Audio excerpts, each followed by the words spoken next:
No life Hokage. Hashtag Land of Fire. Kanahega Court no Sato. War Council Room hashtag. A few days have passed since the destruction of the village of Kanahega Court no Sato by the leader of the Akatsuki, known as Pain and wielder of the legendary Rinnegan.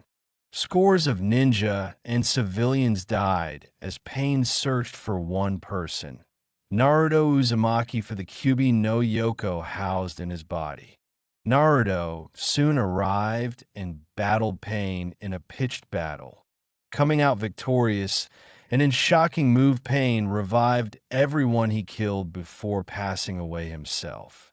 However, at this moment in time, within the Hokage monument is a secret conference room in which a meeting is taking place, a meeting that would determine the future of the village and its people. We are at a crossroads, a few thought grimly. Inside the room is a moderately large conference table, and at the head of it sits the daimyo of the Land of Fire. On his right side sits the highest-ranking members of Konoha's Ninja Council. First were the three elders of Konoha, known as Hamura Midokado, Kohuru Yuditane, and Danzo Shimura. Also present is the Umbu commander known as Ghost, covered by a hooded mantle, and the Jonin commander, Shikaka Nara. On their opposite side sit the five advisors of the daimyo, 4 men and 1 woman. There is a tense and uncomfortable silence within the council room until Hamura breaks it. Daimyo-sama, we still plan on continuing our efforts to work with the other countries to deal with the terrorist threat known as Akatsuki, but we are leaderless, he says, his voice strained. I agree Tsunade's coma has left Konoha without a Hokage. I say we need a new Hokage, Danzo says, his tone firm and unyielding. The room goes dead silent at the thought of electing a new Hokage so quickly. Couldn't we simply wait for Tsunade-sama to awaken from her coma? Asked the daimyo, a hint of concern in his voice. Unfortunately, my lord, Danzo is correct. Without a Hokage, we are unable to make decisions concerning the village. Besides, Tsunade-sama should also be held accountable for the destruction of our village, answers Kohuru, her expression remaining impassive. The daimyo nods his head in understanding as he places his right hand across his chin and adopts a thinking pose.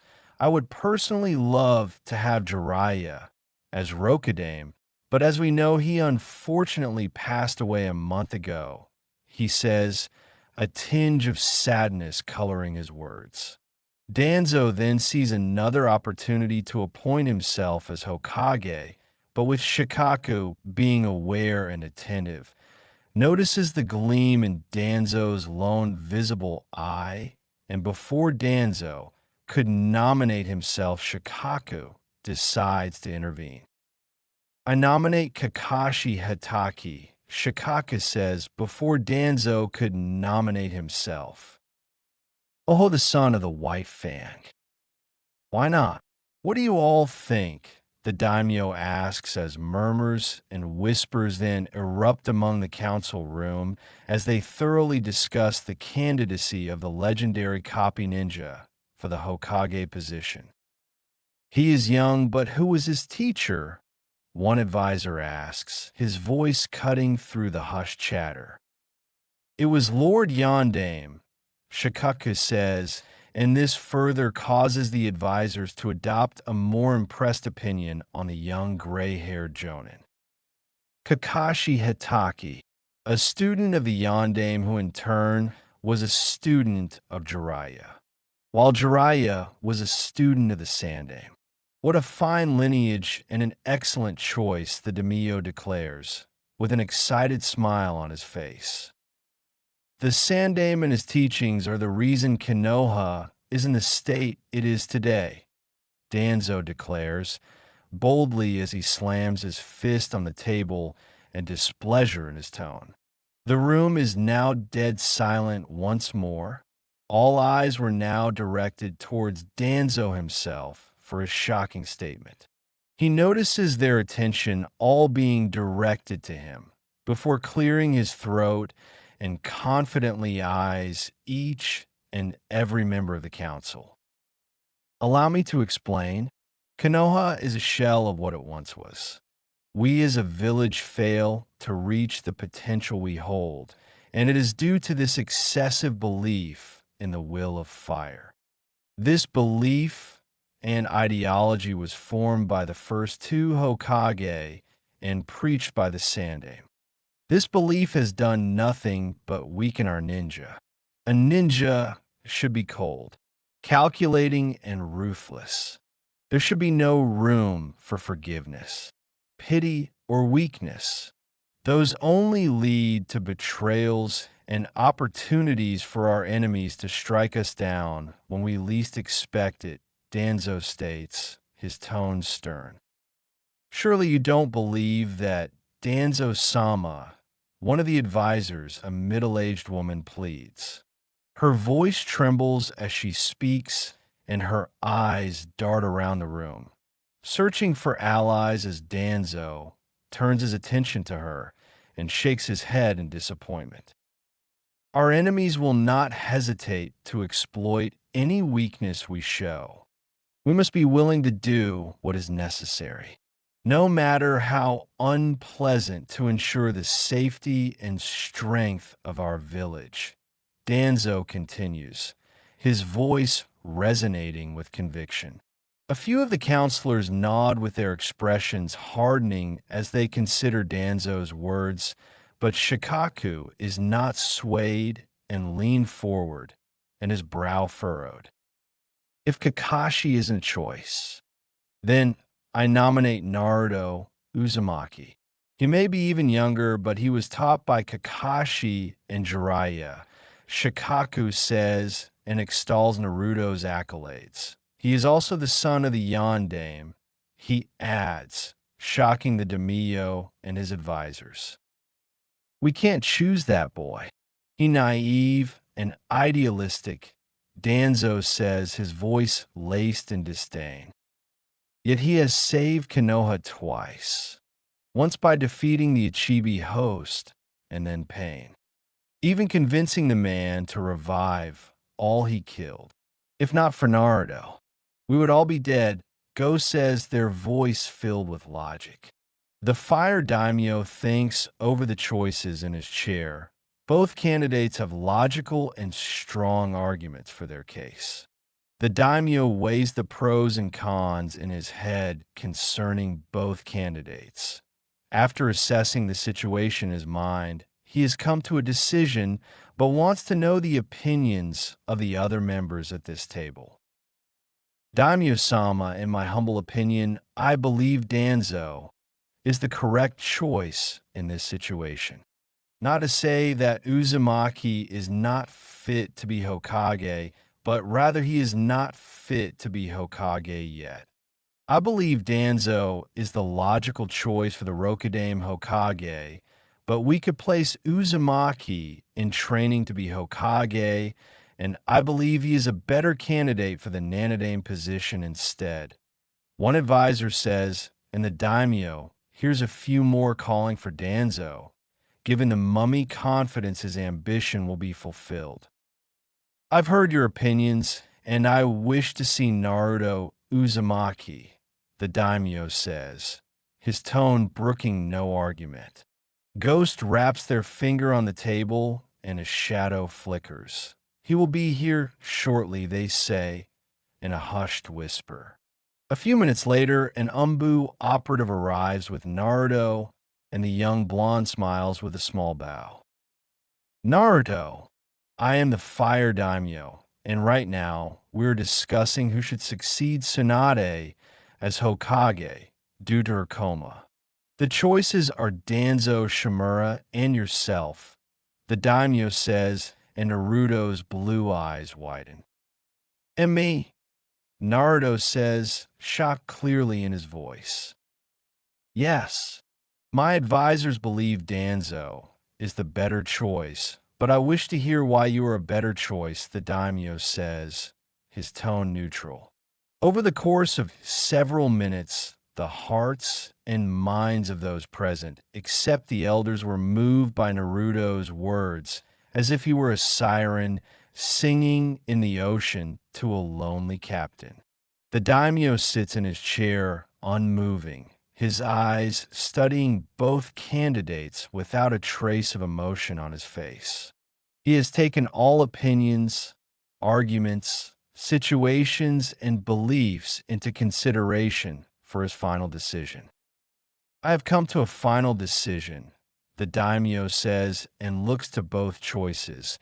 The Rokudame Hokage of Konohagakure no Sato will be Naruto Uzumaki, he adds, and the room falls in silence one more as everyone digests this information. Danzo assumes the advisors who were speaking for him would dissuade the daimyo, but they did not. The shadow of Konoha clutches his cane to the point of near breaking and abruptly stands up to leave the room in a rage. He and Naruto share one look as he passes. Danzo, I will see you in my office at sunset, Naruto says, his tone firm and unwavering, but Danzo says nothing. Naruto Uzumaki. Do you accept the position of Rokudame Hokage? The daimyo asks, and Naruto nods. Very well then. As the daimyo of Haino Kuni, I appoint you. Naruto Uzumaki as the Rokudame Hokage of Konohagakure no Sato, he adds, a smile tugging at his lips. Shin Bureku. Danzo arrives at the office of the new Hokage, something that should have been his for decades now. The Hokage Tower is one of the few remaining structures that remains intact after Pain's attack.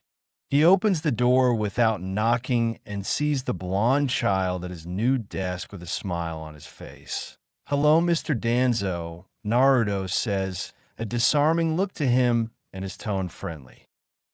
Why have you summoned me, boy? Danzo says, with no hint of respect for the blonde. Naruto's smile vanishes as this air about him comes to surface. I know you're not happy with the daimyo's choice. So I want to hear your grievances, he says, his voice low and steady. I will not state them again. The daimyo will rue his choice, Danzo says, his lips curling into a sneer and tone dripping with contempt. Are you going to overthrow me with your Naruto says, and Danzo freezes. The same you held back during Pain's attack and killed the toad meant to summon me. The same you held back during Orochimaru's invasion. The same you used to spread. I was a Jinchuriki, he adds, his gaze unwavering. What are you talking about, boy? Danzo says, but there's a hint of unease. Naruto rests his chin on his propped-up hands as the sun begins to be swallowed by the night.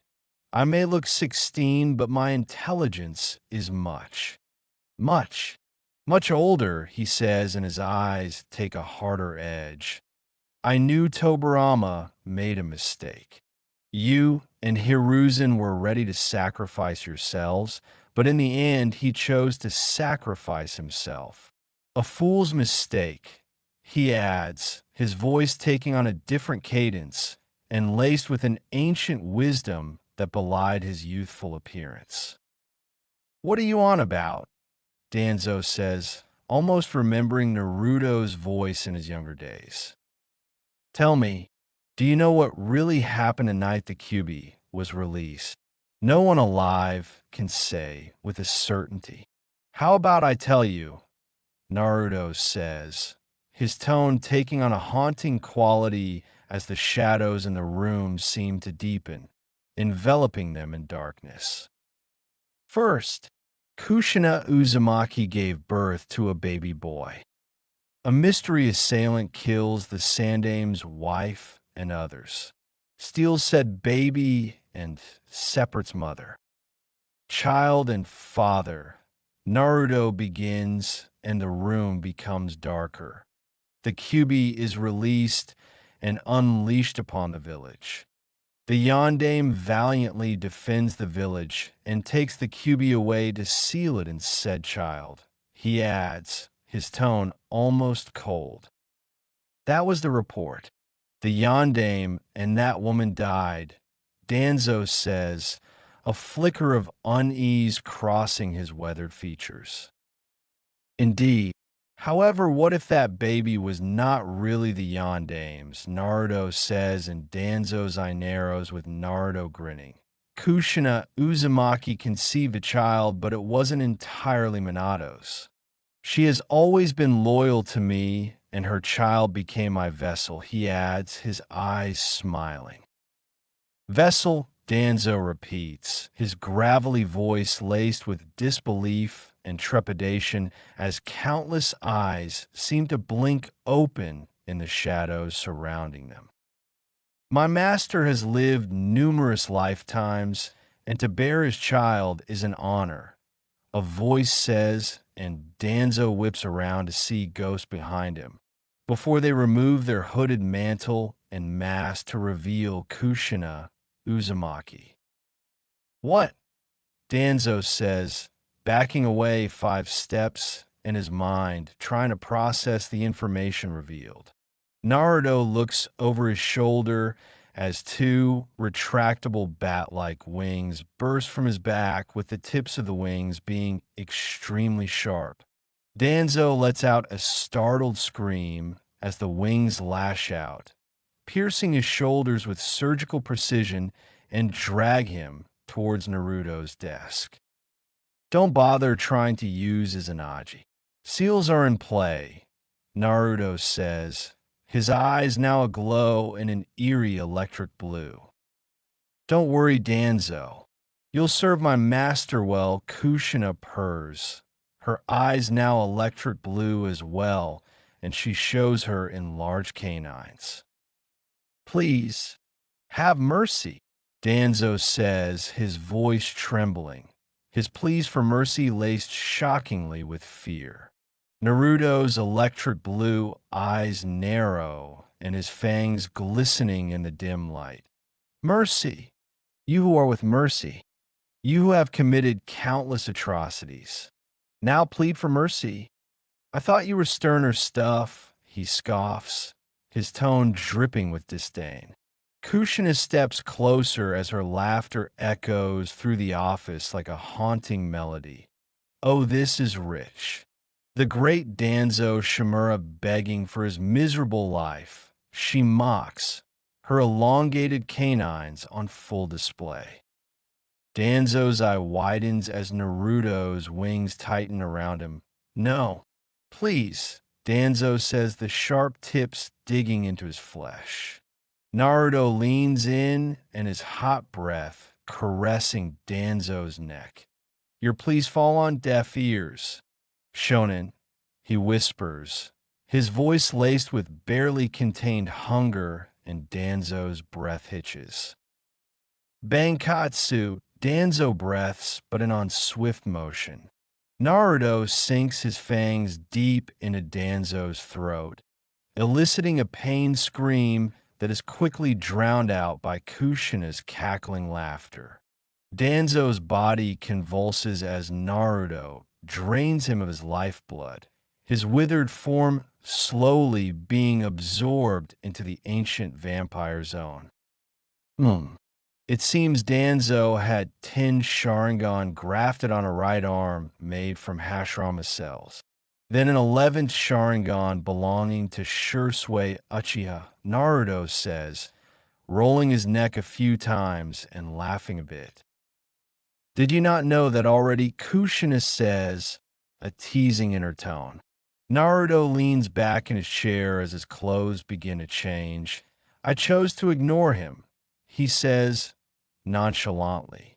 He now wears a royal purple dress shirt with a checker print tie and matching suit vest in royal purple black color.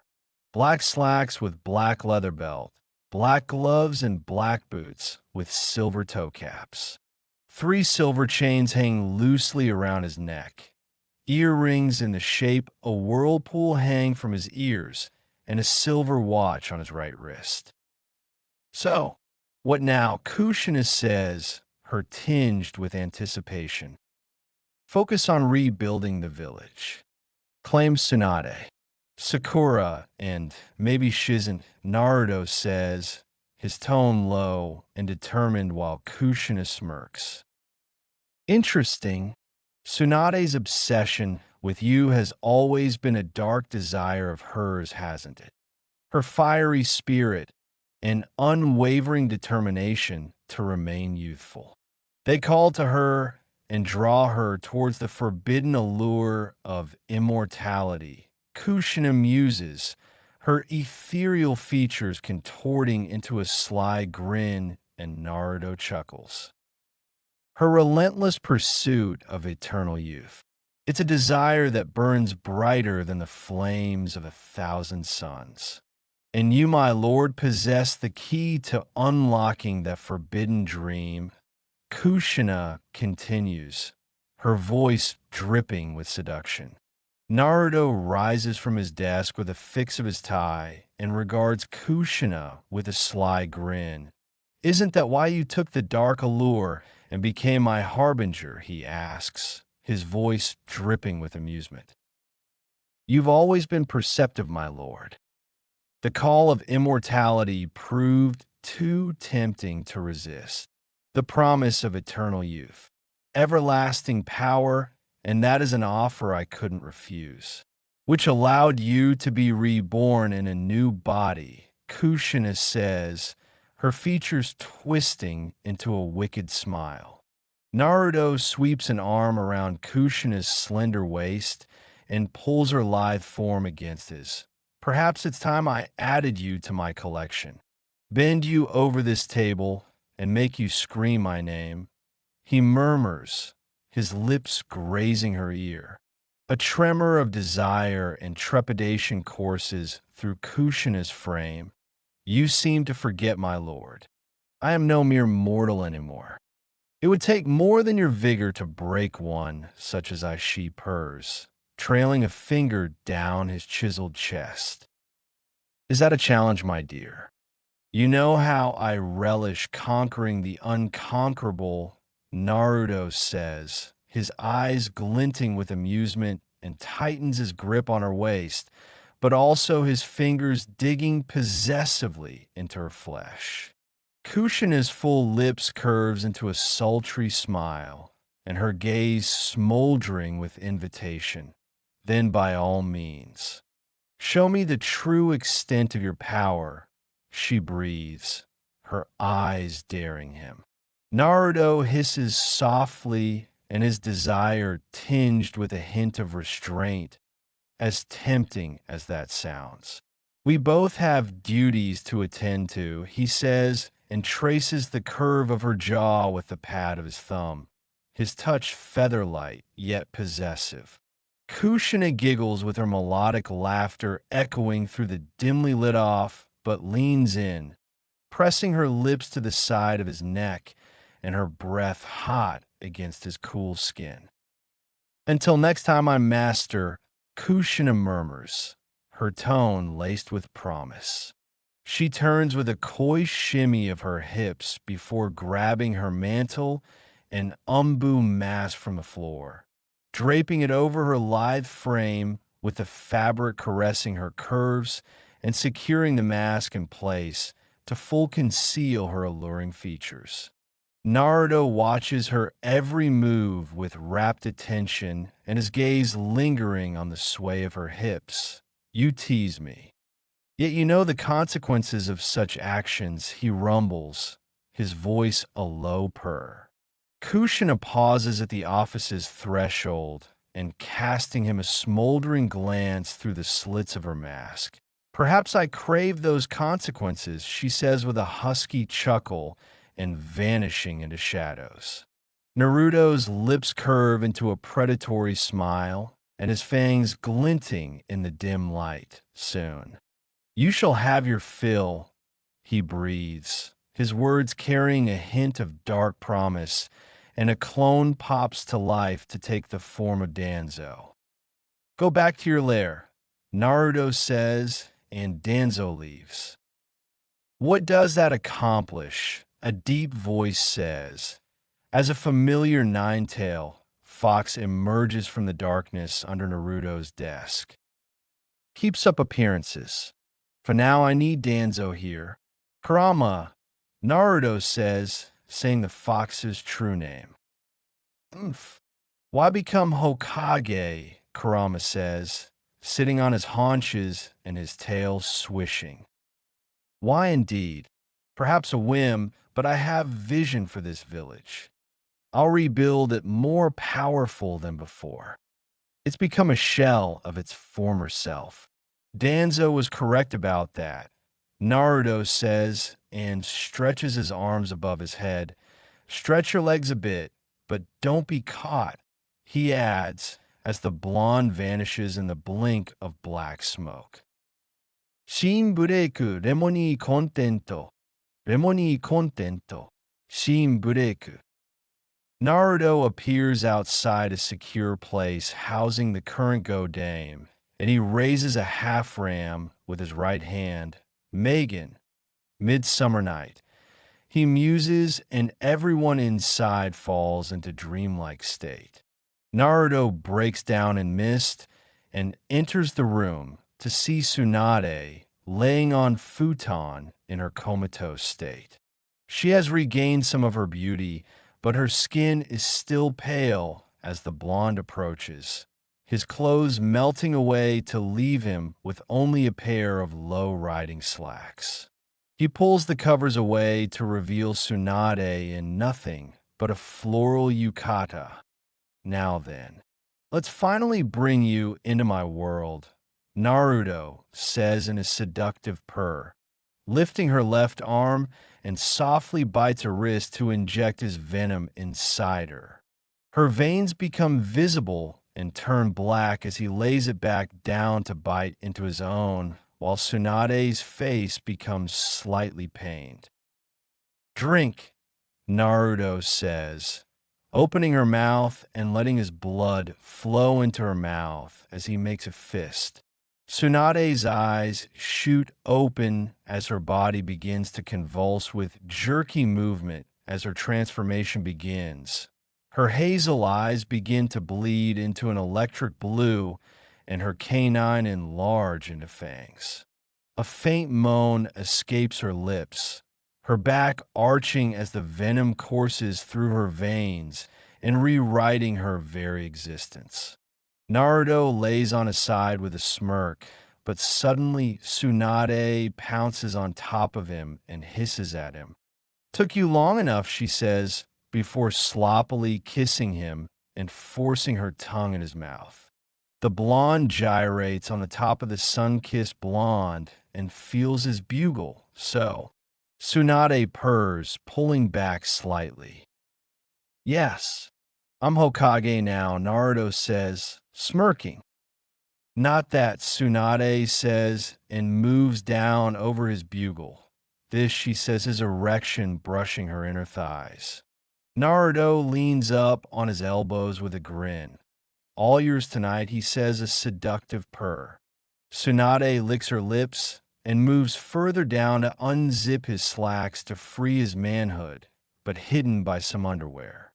She pumps him through the underwear as her hand grips him with the right amount of firmness. Her free left hand moves to loosen her yukata and free her 106 centimeters breasts with her deep pink nipples already firm, ringed by wide areola of a matching hue. She releases her grip and moves his underwear as he stands at full attention and prepares to accept him. I'm going milk you dry, Tsunade says, moving up enough to show her womanhood with a patch of blonde hair above her clit. Naruto leans back as he feels Tsunade slide his manhood inside herself, and the blonde releases a heavy breath while her womanhood stretches to accommodate him. She braces her hands on his chest and her now black nails glide over his skin as she begins rocking her hips. Strained moans escaping her mouth while her electric blue eyes glow hotly. NHHH. What can I do with Sashin? Tsunade says, wet flesh slapping beginning to echo. Naruto grips Tsunade's thick thighs as she bounces up and down with her breasts flopping a little.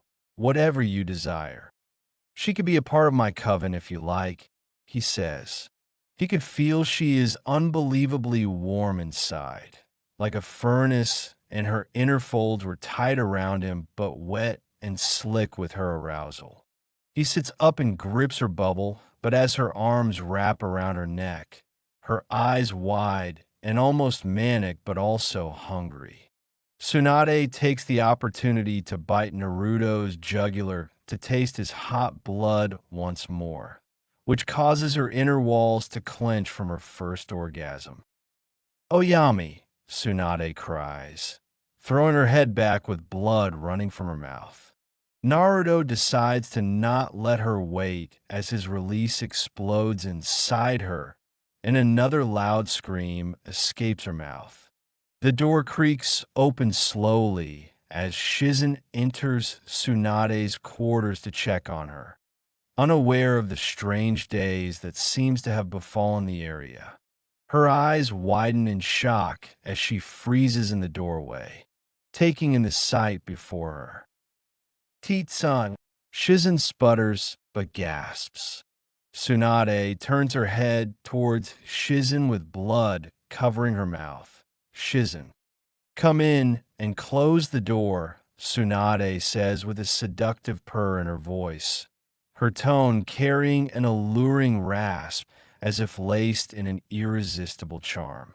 Shizen finds herself obeying with her movements sluggish as she steps inside and closes the door behind her. Her gaze remains transfixed on Naruto and Tsunade's mesmerizing forms as she is utterly captivated. Take off your kimono and lay down between us, Tsunade purrs, moving off Naruto as cum spills from her womanhood. Shizune's eyes widen as her breath catches in her throat as Tsunade's words seems to envelop her in a trance-like state. She feels an inexplicable urge to obey, as if Tsunade's command holds an irresistible power over her. Shizen unties the obi of her kimono with trembling hands, letting the silk garment slide off her shoulders and pull at her feet to reveal white underwear. She steps out of it with her movements graceful, yet hesitant, as if guided by an unseen force.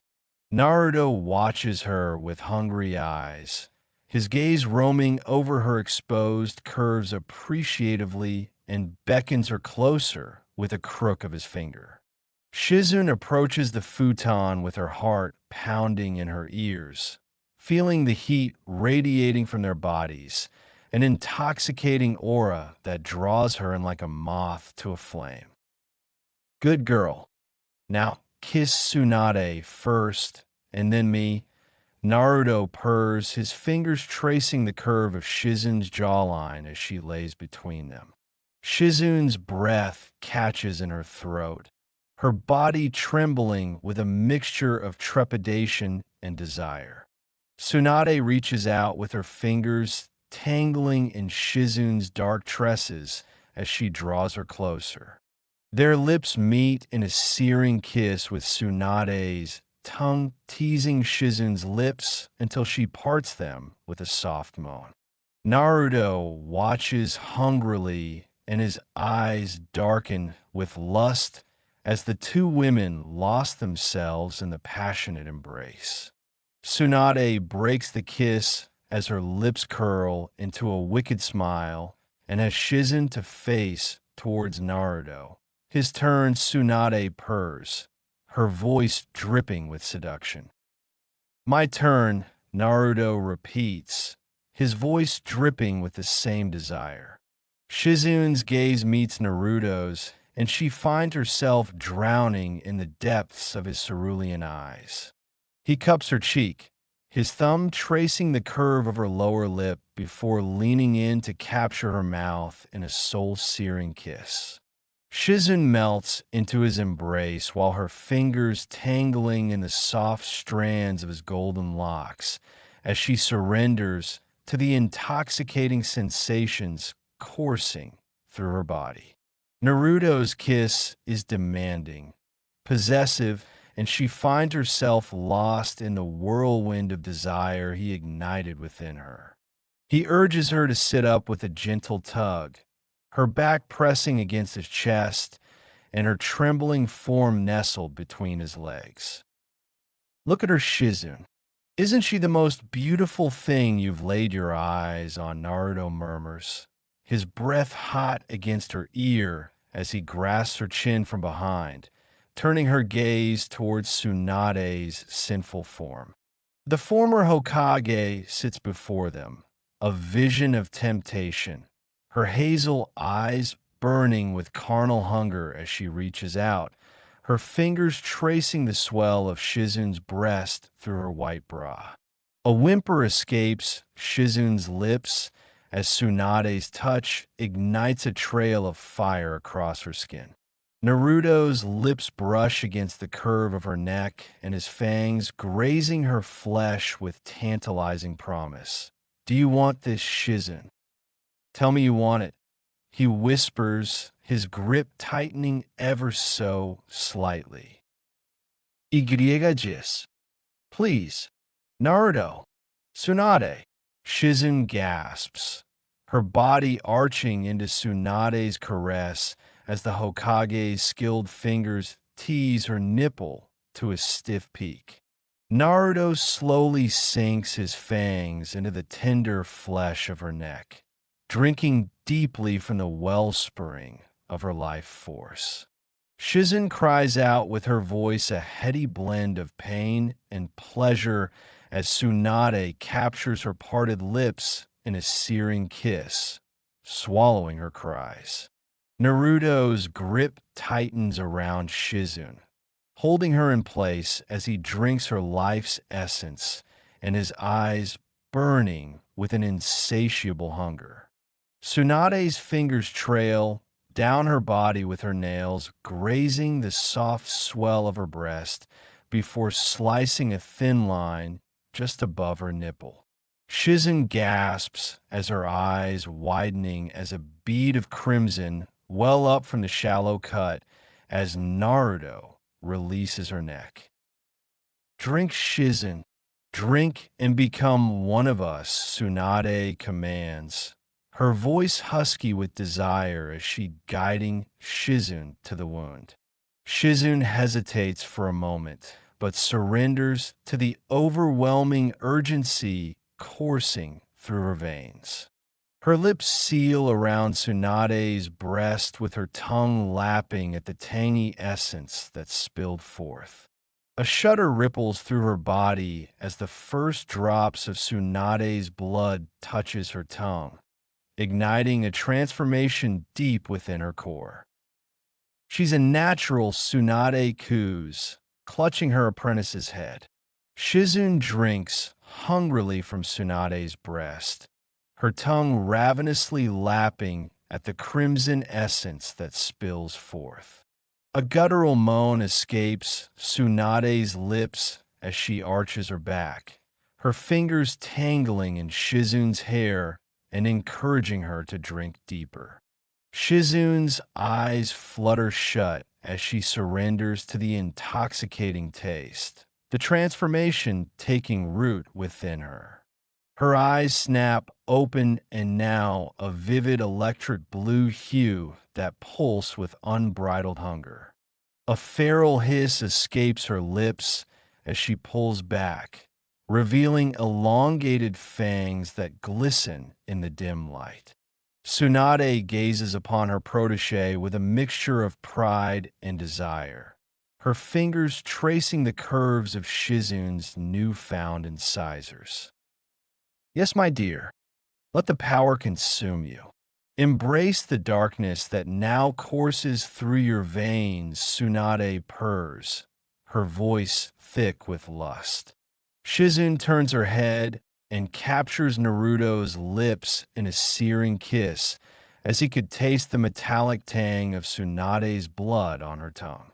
Her left hand snakes down his naked body, boldly palming his arousal, and Naruto groans into the kiss, his fangs grazing Shizune's lower lip and drawing a bead of blood. He laps at the crimson droplet with his eyes blazing with primal desire. Grown insatiable have you, Naruto murmurs, his voice a low rumble that sent shivers down her spine. I crave more. Show me the depths of this eternal night, Shizune says, stroking him agonizing slow and her eyes locked on his. Naruto lays back down with his lips curling into a feral grin as Shizune straddles him. She wasted no time and sinks down onto his rigid length with a throaty moan that echoes through the dim chamber. Shizune's walls clench around him, molten and slick, but welcoming him into her eternal embrace. Yes, take all of me, Naruto hisses, his fingers digging into the supple flesh of her hips. He rolls his hips to drive himself deeper and relishing the way her body trembled with each thrust.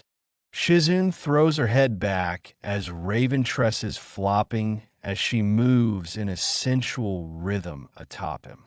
Her nails rake down his chest and leaving crimson trails in their wake. You feel so good. I need more of you, Naruto, she pants, her eyes burning with insatiable hunger.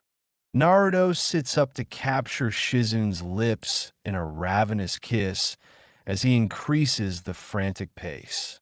Tsunade moves behind the bouncing Shizune, her hands cupping the raven-haired woman's supple breasts. She needs the soft mounds and eliciting a sharp gasp from Shizune as her nipples harden under her mistress' deft touch. Tsunade sinks her fangs into the crook of Shizune's neck, drawing forth a crimson stream that she greedily drinks. Tsunade-sama, Shizune moans, her walls clenching around Naruto's throbbing length as dual waves of pleasure and pain course through her. She grounds her hips harder, meeting each of the blonde's savage thrusts with equal fervor. Shizune's breath come in ragged gasps, and her body trembling with ecstasy as Naruto's relentless pace brought her closer to the edge. Naruto, Naruto, Naruto, Naruto, Imgonakun. I'm gonna come, Shizune whimpers, her nails raking down his back and leaving trails of crimson in their wake. Naruto growls low in his throat as his hips snap forward with preternatural strength. He could feel her inner walls flutter around his shaft, the telltale sign of her impending release. He buries himself to the hilt, his fangs tearing in her neck as he unleashes his own climax. Shizune's eyes roll back, and her back arching as she cries out in rapture. Wave after wave of pleasure crashes over her, each more intense than the last. She could feel Naruto's essence flooding her womb, hot and thick, mingling with the rush of her own release. Tsunade watches with rapt fascination, her tongue darting out to catch the stray rivulets of blood that trickle from Shizune's neck. Her fangs graze the tender flesh, eliciting a shudder of delight from the raven-haired woman between them. Oh, we're not done, Tsunade says, and they would not be done for 2 more hours. Once they done, quickly clean up their mess, and Naruto informs Tsunade and Shizune to keep pretending that Tsunade is in coma for about a month before releasing his Jinjutsu and vanishing. Shin bureku remoni contento oba. Remoni contento oba. Shin bureku. The next day, Naruto heads for his new office in his jumpsuit and sees Shizen waiting in her kimono with a black choker around her neck. "Good morning, Hokage-sama," she says, her eyes drinking in his presence and opening his door. Naruto smiles and strolls into his office before taking a seat as Shizen blushes a little, following him to stand next to him. "What is on my docket?" "Other than reconstruction," Naruto says, his voice rich with anticipation. "More reconstruction, but the daimyo has decided your coronation will be in 1 week," Shizen says, her fingers toying with the hem of her kimono. "Good. I want a Kamasen and a Genin team to head to Wave and hire Tizuna the bridge builder to help with reconstruction, but also several other places," Naruto says, his mind whirling with plans. Shizun's eyes widen at the prospect, and her lips curving into a demure smile. "Of course, Hokage-sama," she murmurs, her fingers brushing against his arm in a fleeting caress. A polite knock at the door echoes, and the remaining elders enter. "Greetings, Mr. Hamura." "Ms. or Mrs. Kohara," Naruto says, with a warm smiling. "Mrs. Fine Hokage-sama. As you know, Hamura and I are your two official advisors, and we have served under the Sandame." "Yondame and Godame Hokage," Koharu explains, as Naruto nods, but they don't notice the flicker in his right eye. "Seeing as how this is your first day on the job, Koharu and I will give you the official tour. We will introduce you to the heads of various departments in Konoha. This will be important. You need to be acquainted with them, seeing as they will serve under you. We will also show you the locations accessible only to the Hokage and other high-ranking officials within Konoha," Hamura says, his weathered features stern yet not unkind. "That is fine, Shizun. Have my fellow rookies and their sensei brought here around noon. Tell Kakashi 9-inch," Naruto says, and Shizen bows, excusing herself with a demure bow. Naruto follows the two elders and debates eating them or letting Tsunade and Shizen do it. Maybe Sakura instead, he thought, a faint smirk on his face. The first part of the tour is the tower itself. The elder's office is just below his office, the council room on the top floor of the tower, and the other vital rooms within the tower. Next is the underground prison of the village, and is introduced to the wardens. "My coven and I will eat well here," Naruto thought, a primal hunger in his eyes. They return to the village itself, as construction is going at a feverish pace and adds to the help by summoning 1,000 clones, to the elders' shock, but the villagers greatly appreciate it, but wonder why the blonde is with the elders. They introduce him to various department heads like Ibiki Marino of the Konoha Corps Intelligence Division, Shikaka once again, but the elders ask them to explain their roles to allow him understand. "I can guess that you old fools," Naruto thought, his lips curling into a barely perceptible smirk. He meets the Hokage guard platoon led by Tokubetsu Jonin Genmashiranui, another Tokubetsu Jonin Reito Namishi, and the final member a Chunin named Iwashi Tatami. He meets other high-ranking officials working for him and tour other areas not destroyed by pain. The last two places were the Konoha Archive Library and Umbu HQ, with the former not being an ordinary library. It was in the Hokage Monument and was only accessible to the Hokage, the elders, the Jonin, and Umbu commanders, other than that the area was off limits. "I already know most things here," Naruto thought as the elders explained things. The last place on the tour is Umbu HQ, with the entrance being in the Hokage Tower's basement. He is shown the secret door and pathway to the base, which among many litter in Konoha and serves as their main base. There were various facilities in the area, such as changing rooms, offices, conference rooms, bathrooms, gyms, dojos, training grounds, a bar, and other recreational rooms. None of those were of concern, however, as they instead make their way to the Umbu Commander Ghost's office instead. Shimbureku.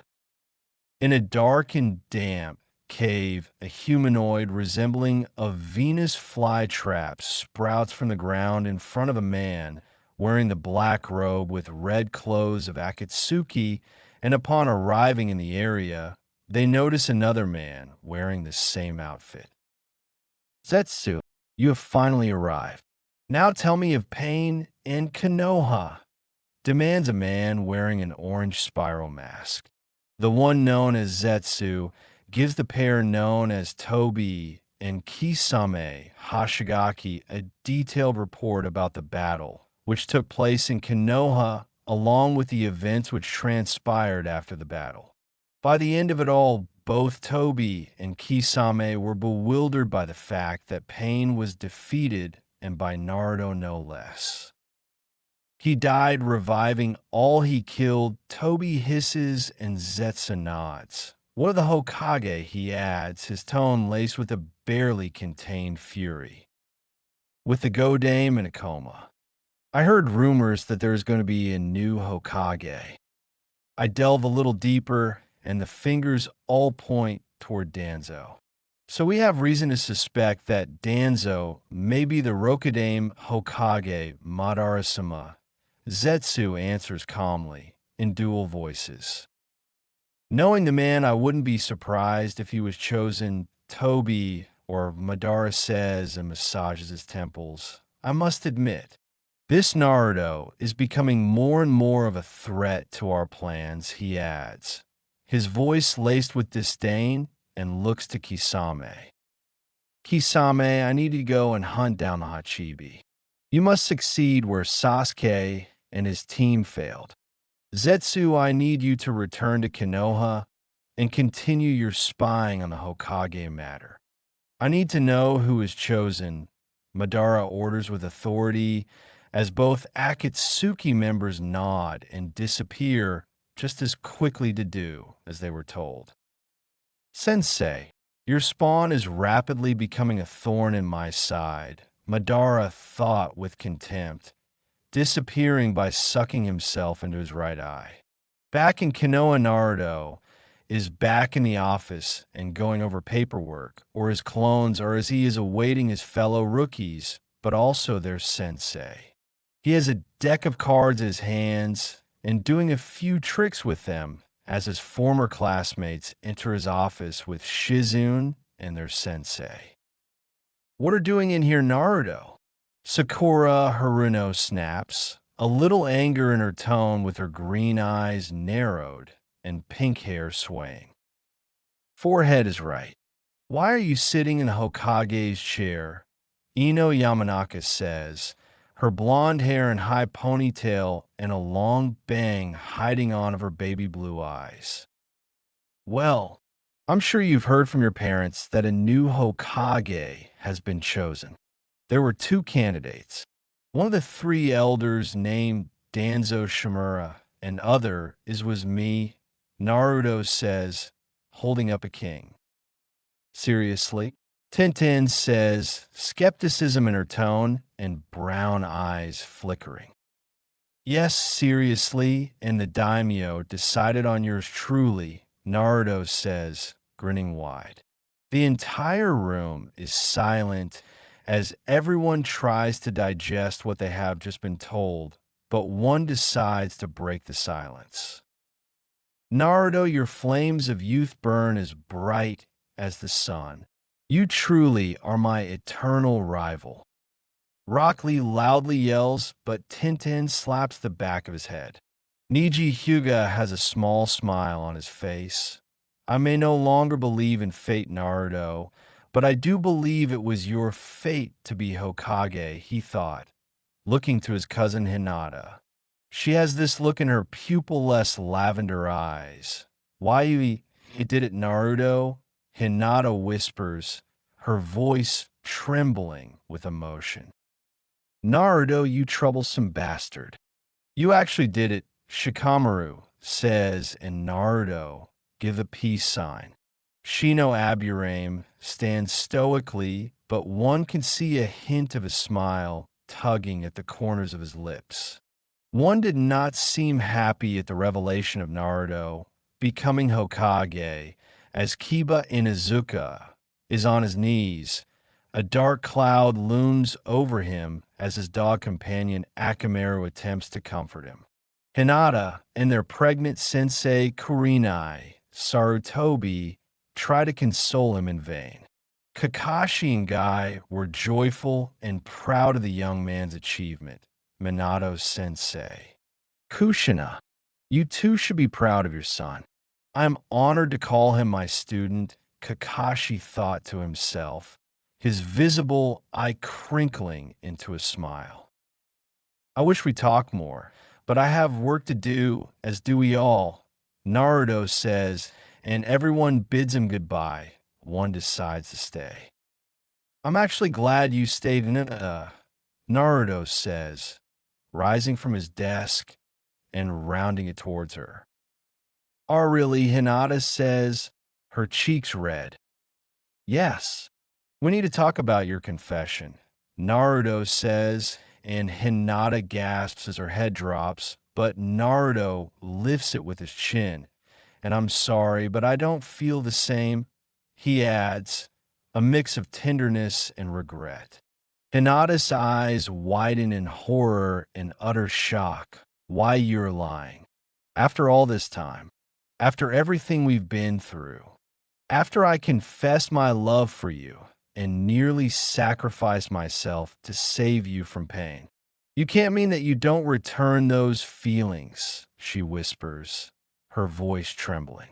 Naruto's expression is somber and his eyes downcast as he struggles to find the right words. Hinata, you deserve someone better. Someone who can give you the love and happiness you deserve. I'm not that person, he says and exhales heavily, running a hand through his tousled blonde locks. But why? I saved you because I love you, Naruto. My feelings for you are real, and I thought you felt the same way, Hinata says, her lavender eyes wide and glistening with unshed tears, but also her voice laced in a mixture of hurt and confusion. Shizune is standing nearby and almost wanted to laugh at Hinata's pitiful behavior, but remains blank-faced, observing the exchange with a neutral expression. Hinata, I'm sorry, but I should have been honest with you from the start. The truth is I'm already dating someone, Naruto says, meeting her gaze. W what? B but who? Hinata says, her mouth parting in shock. Naruto shakes his head slowly with a sigh. I can't tell you that. It's complicated, but you have to believe me when I say that my feelings for this person are genuine. You're an amazing person, Hinata, and you deserve someone who can love you wholeheartedly. Unfortunately, that person isn't me, he says and reaches out, but Hinata recoils, her lavender eyes burning with a mixture of pain and anger. In that moment, she sees him for what he truly is, a demon in a human form, a monster who toyed with her feelings without a second thought. Don't touch me, Hinata hisses, her voice trembling with barely contained fury. She raises her hand and strikes him across the face with a resounding slap, the force of the blow causing his head to whip to the side. Shizen nearly moves forward to kill the Hyuga heiress where she stands, but Naruto raises his hand with his face still turned and stinging. Hinata, Naruto says, but she cut him off with a shake of her head. Save it. I don't want to hear any more of your lies, Naruto Uzumaki. Father was right about you, Hinata spits, her voice dripping with venom. With that, turns on her heel and storms out of the room, leaving a trail of heartbreak and shattered hopes in her wake. Naruto sighs with a small snort once Hinata is gone and looks to Shizen with his eyes smiling. The hearts of mortals are indeed fickle, he murmurs, his voice carrying a very small touch of melancholy. You handled that situation with more tact than I expected, Shizen remarks, her tone neutral and gaze measured, even if she wants to kill Hinata. Love can be a cruel mistress, especially when it's unrequited, Naruto said, rubbing his cheek. The door opens once again, and it is Sakura that enters with her emerald eyes narrowed slightly as she approaches Naruto. I saw Hinata. She was in tears, and it didn't take much to figure out that you told her about us, she said, her tone laced with a hint of reproach. It needed to done. She deserved to know the truth, Naruto says, his voice tinged with a hint of fake regret. Sakura's brow furrows as she studies Naruto's face, and her lips presses into a thin line. I understand that. But did you have to be so blunt? Hinata's heart is fragile, and you've just shattered it into a million pieces, she said, her voice firm. I know, but she's entitled to know the truth, and so are the others, Naruto said, running a hand through his unruly blonde locks. Sakura's expression softens slightly as she steps closer to Naruto and reaching out to take his hand in hers. I know, but that doesn't make it any easier. She's our friend, and we've hurt her deeply, she said, her voice gentle.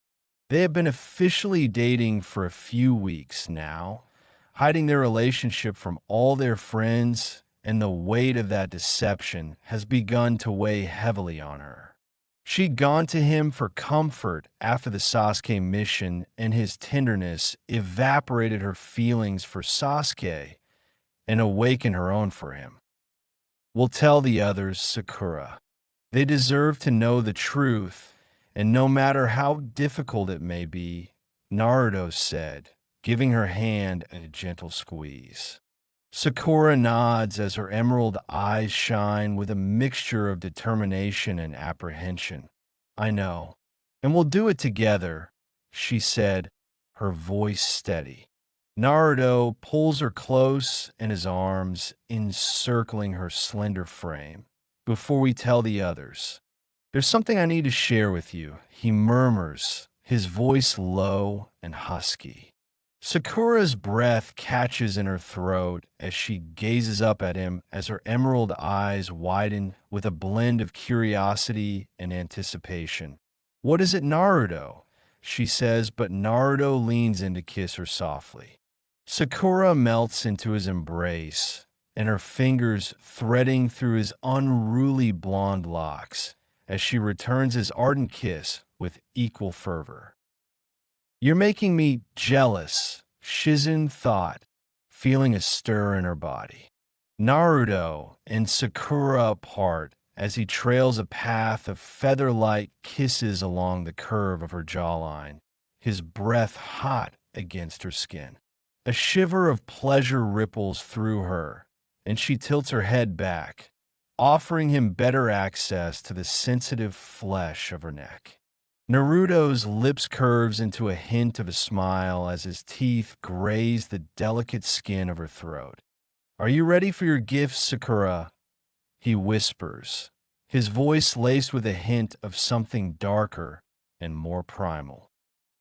Yes, Sakura breathes, her voice barely above a whisper and her heart pounding in her chest.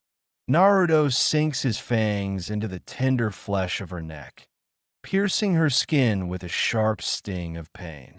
Sakura gasps as her body tenses for a brief moment before an unexpected wave of pleasure washes over her, leaving her trembling in his arms. Naruto drinks deeply from the wound and savoring the rich, coppery taste of her blood while her initial discomfort melts away, replaced by a searing heat that burns through her veins. Her fingers dug into his shoulders, clutching him closer as she surrenders to the exquisite sensations coursing through her body. Shizen coos, the scent of Sakura's blood being lovely. Naruto could feel her life force pulsing through his veins, intermingling with his own in a heady rush of euphoria. Sakura's body goes limp in his arms, and he reluctantly retracts his fangs, licking his lips to savor the last few drops of her essence. "You didn't give her blood like Tsunade did me," Shizen asks, as Naruto lifts Sakura like a bride. "She'll turn. It may take longer without my blood, but her transformation is inevitable," Naruto replies, his voice resonating with a primal timbre. A clone pops to life next to him and takes the form of Sakura to leave his office while Naruto vanishes in a blink of smoke to the Hokage mansion to leave Sakura to her revival. He returns and goes over more paperwork for the day, with the elders stopping by to further prepare him for his coronation in a few days.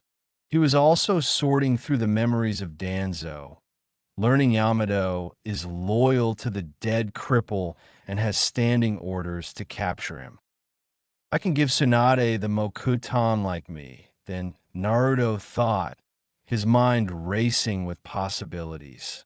He rises from his desk and stretches his arms above his head as the doors slowly open, revealing Shizune and her eyes raked over him with a lustful gleam in them.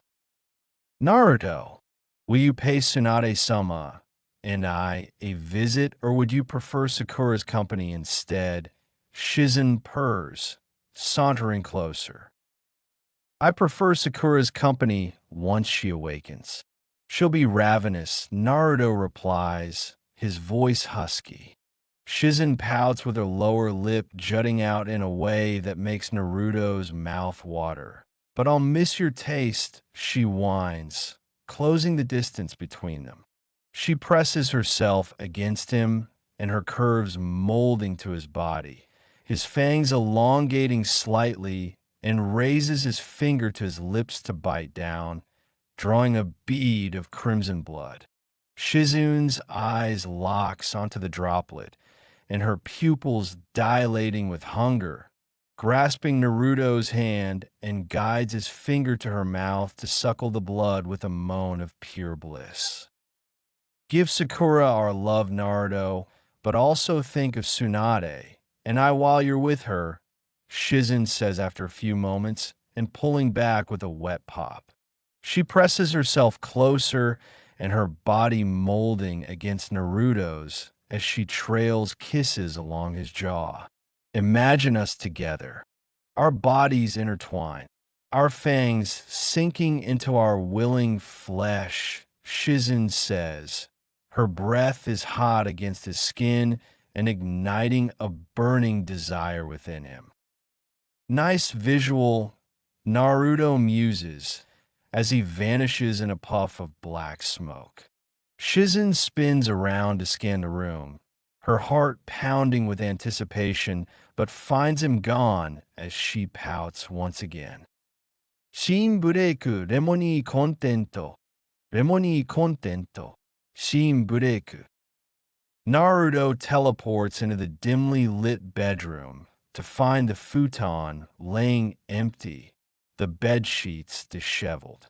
A soft hissing sound catches his attention, and he tilts his head up to see Sakura clinging to the ceiling, her emerald eyes now an eerie electric blue. Awake, Sakura, Naruto calls out, smiling wide. Her lips curl back and reveal her new elongated fangs as she let out a feral snarl, launching herself at him without warning and her body a blur of motion. Naruto pivots swiftly and braces himself as Sakura's lithe form collides with his as they tumble onto the futon. Naruto flips them over and pins Sakura beneath him with her feral snarls echo through the room as she bucks and writhes, desperate to break free from his iron grasp. Naruto hisses loudly, and his fangs bared as the sound seems to snap Sakura out of her frenzy. She blinks rapidly as her electric blue eyes fading back to their familiar emerald hue. And Naruto, what happened to me? She gasps, confusion etched across her delicate features. I've given you a gift, Sakura, Naruto says, giving her a warm smile. He brings his wrist to his mouth and tore into his flesh with his razor-sharp fangs. Crimson beads well up from the wound, and he holds his arm out to her. Sakura's eyes widen but fixated on the tantalizing drops of blood, causing a low whine to escape her throat, and she instinctively leans forward, her tongue darting out to taste the crimson nectar.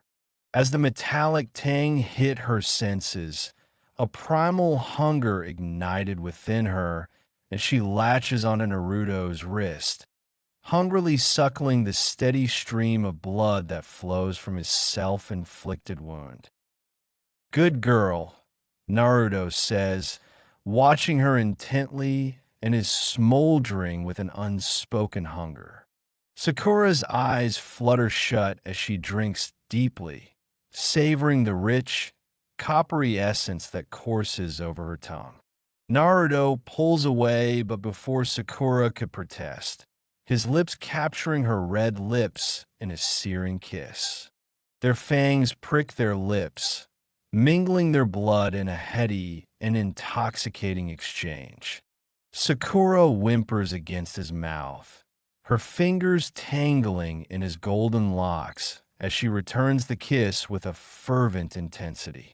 Naruto's hands roams over her curves, his touch igniting a blazing trail of desire across her skin. Sakura arches into him as her body trembles with newfound hunger, a thirst that could never be quenched by mere sustenance alone. Sakura, I'm gonna make myself a harem, Naruto says, licking some blood from her lips. A harem, Sakura says, panting heavily. Yes, a harem of hominis nocturna, Naruto says, caressing her cheek, but moves to unzip her top. He cups her breast through her sports bra, but notes hole not as big as Tsunade. Her breasts were the perfect size to fit in his hand. But why? Sakura breathes, her mind racing to comprehend Naruto's words, also the heat rising in her loins. Naruto's eyes gleam with a fierce intensity as he cups her face gently, as his thumb caressing her flushed cheek. Power, Sakura. I'm Hokage, and I want powerful women at my side, he murmurs, his voice low and captivating. Our harem won't be too large, just a select few. You, Tsunade, Shizune, and one other so far. All immortal, all eternally beautiful and bound to me for eternity, Naruto adds, leaning closer and his lips ghosting over hers. Sakura's breath catches in her throat as Naruto's words sink in. Immortality, eternal beauty, and it sounds like a dream, but at what cost? Her heart races with a mixture of trepidation and curiosity, her mind whirling with unanswered questions.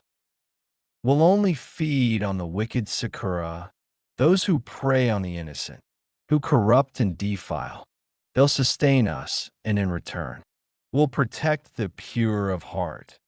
Naruto says, his voice laced with tenderness. Naruto captures her lips in a searing kiss, and Sakura melts into it, her doubts momentarily forgotten as she loses herself in the intoxicating sensation of his lips moving against hers. Naruto, I'll trust you, but I want the full truth after we make love, Sakura whispers, arching into his touch, her emerald eyes gazing at him, a mixture of longing and uncertainty swirling within their depths. Naruto's lips curve into a sensual smile as his calloused fingers trail along the curve of her neck, eliciting delicious shivers. Of course, Sakura, I'll answer any questions you have, but for now, Naruto murmurs, his voice a husky caress. His hand slipped beneath her black sports bra, caressing the soft swell of her breast, his thumb ghosting over her pebbled peak. He wants to move down her body, but with a salty gaze, Sakura flips them over, straddling his hips as she deftly unbuckling his pants. Her emerald eyes glitter with desire as she freed his throbbing manhood from its confines. Sakura, Naruto coos, his hands gripping the sheets as she slowly trailed kisses along his chiseled abdomen. Sakura flashes him a wicked smile before lowering her mouth onto his rigid length. Naruto's nostrils flare with a guttural hiss as her wet mouth envelopes him. She swirls her tongue around his tip before taking him deeper into her mouth, her cheeks hollowing with each languid stroke. Dear Sakura, who taught you? Your mouth is incredible, Naruto says, his fingers tangling in her silken tresses. Sakura hums in response as the vibrations send delicious tremors along his shaft. She increases her pace, her hand pumping in tandem with her mouth and driving Naruto to the brink of ecstasy, but she suddenly stops to release him with a lewd pop.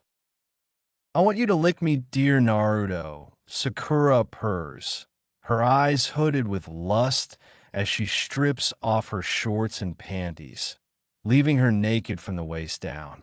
She crawls up his body as her bare sex glistens with arousal and straddles his face. Naruto takes in the musky scent of her desire as it envelopes him before gripping her thighs, pulling her slick heat towards his eager mouth. His tongue darts out to taste her tangy essence, and she gasps while grinding against his face. Naruto, Sakura moans, her fingers threading her breasts as she presses herself harder against his questing tongue. He flicks his tongue over her swollen bud, and she cries out, her hips bucking, and this emboldens him as he delves deeper, his tongue thrusting in her dripping core. Sakura throws her head back while lost in the throes of pleasure as Naruto devours her with fervor. I want you inside me, Naruto, Sakura says suddenly, moving to squat over his length and descends. Naruto groans as her velvet walls stretch to accommodate his girth, the slick heat of her arousal enveloping him. Sakura lets out a trembling moan as she took him inch by delicious inch, impaling herself on his rigid shaft until their hips met. She stills for a moment and savors the feeling of fullness before beginning to roll her hips. Naruto's hands grips her waist, guiding her movements as she ride him with languid strokes, her breasts still covered by her sports bra bounce with each undulation, nipples peaked and begging for attention. You feel so good inside, Sakura. Naruto says, his fingers digging into the soft flesh of her hips. Sakura leans forward and braces her hands on his chiseled chest as she increased her pace. Her walls clench around him, milking his length with each retreat of her hips. Naruto matches her rhythm, thrusting up to meet her downward strokes, burying himself to the hilt within her molten depths. Harder. I want you to pound me, Naruto, Sakura gasps, her nails raking down his abdomen. Naruto grips her hips tighter and slams up into her with renewed fervor. Sakura throws her head back, her cries of ecstasy filling the room as he pounds into her relentlessly. The lewd squelch of their joining echo with each frantic thrust, driving them both towards the precipice of bliss. I love you, Naruto, Sakura gasps, her inner walls fluttering as waves of pleasure crashed through her body. Her release shatters over her and leaves her trembling in the aftermath of her climax. Naruto groans as the vice-like grip of her orgasm milks his length. With a few more powerful thrusts, and he buries himself to the hilt, his own release erupting deep within her molten core. I love you too, Sakura, Naruto rasps, his seed painting her insides.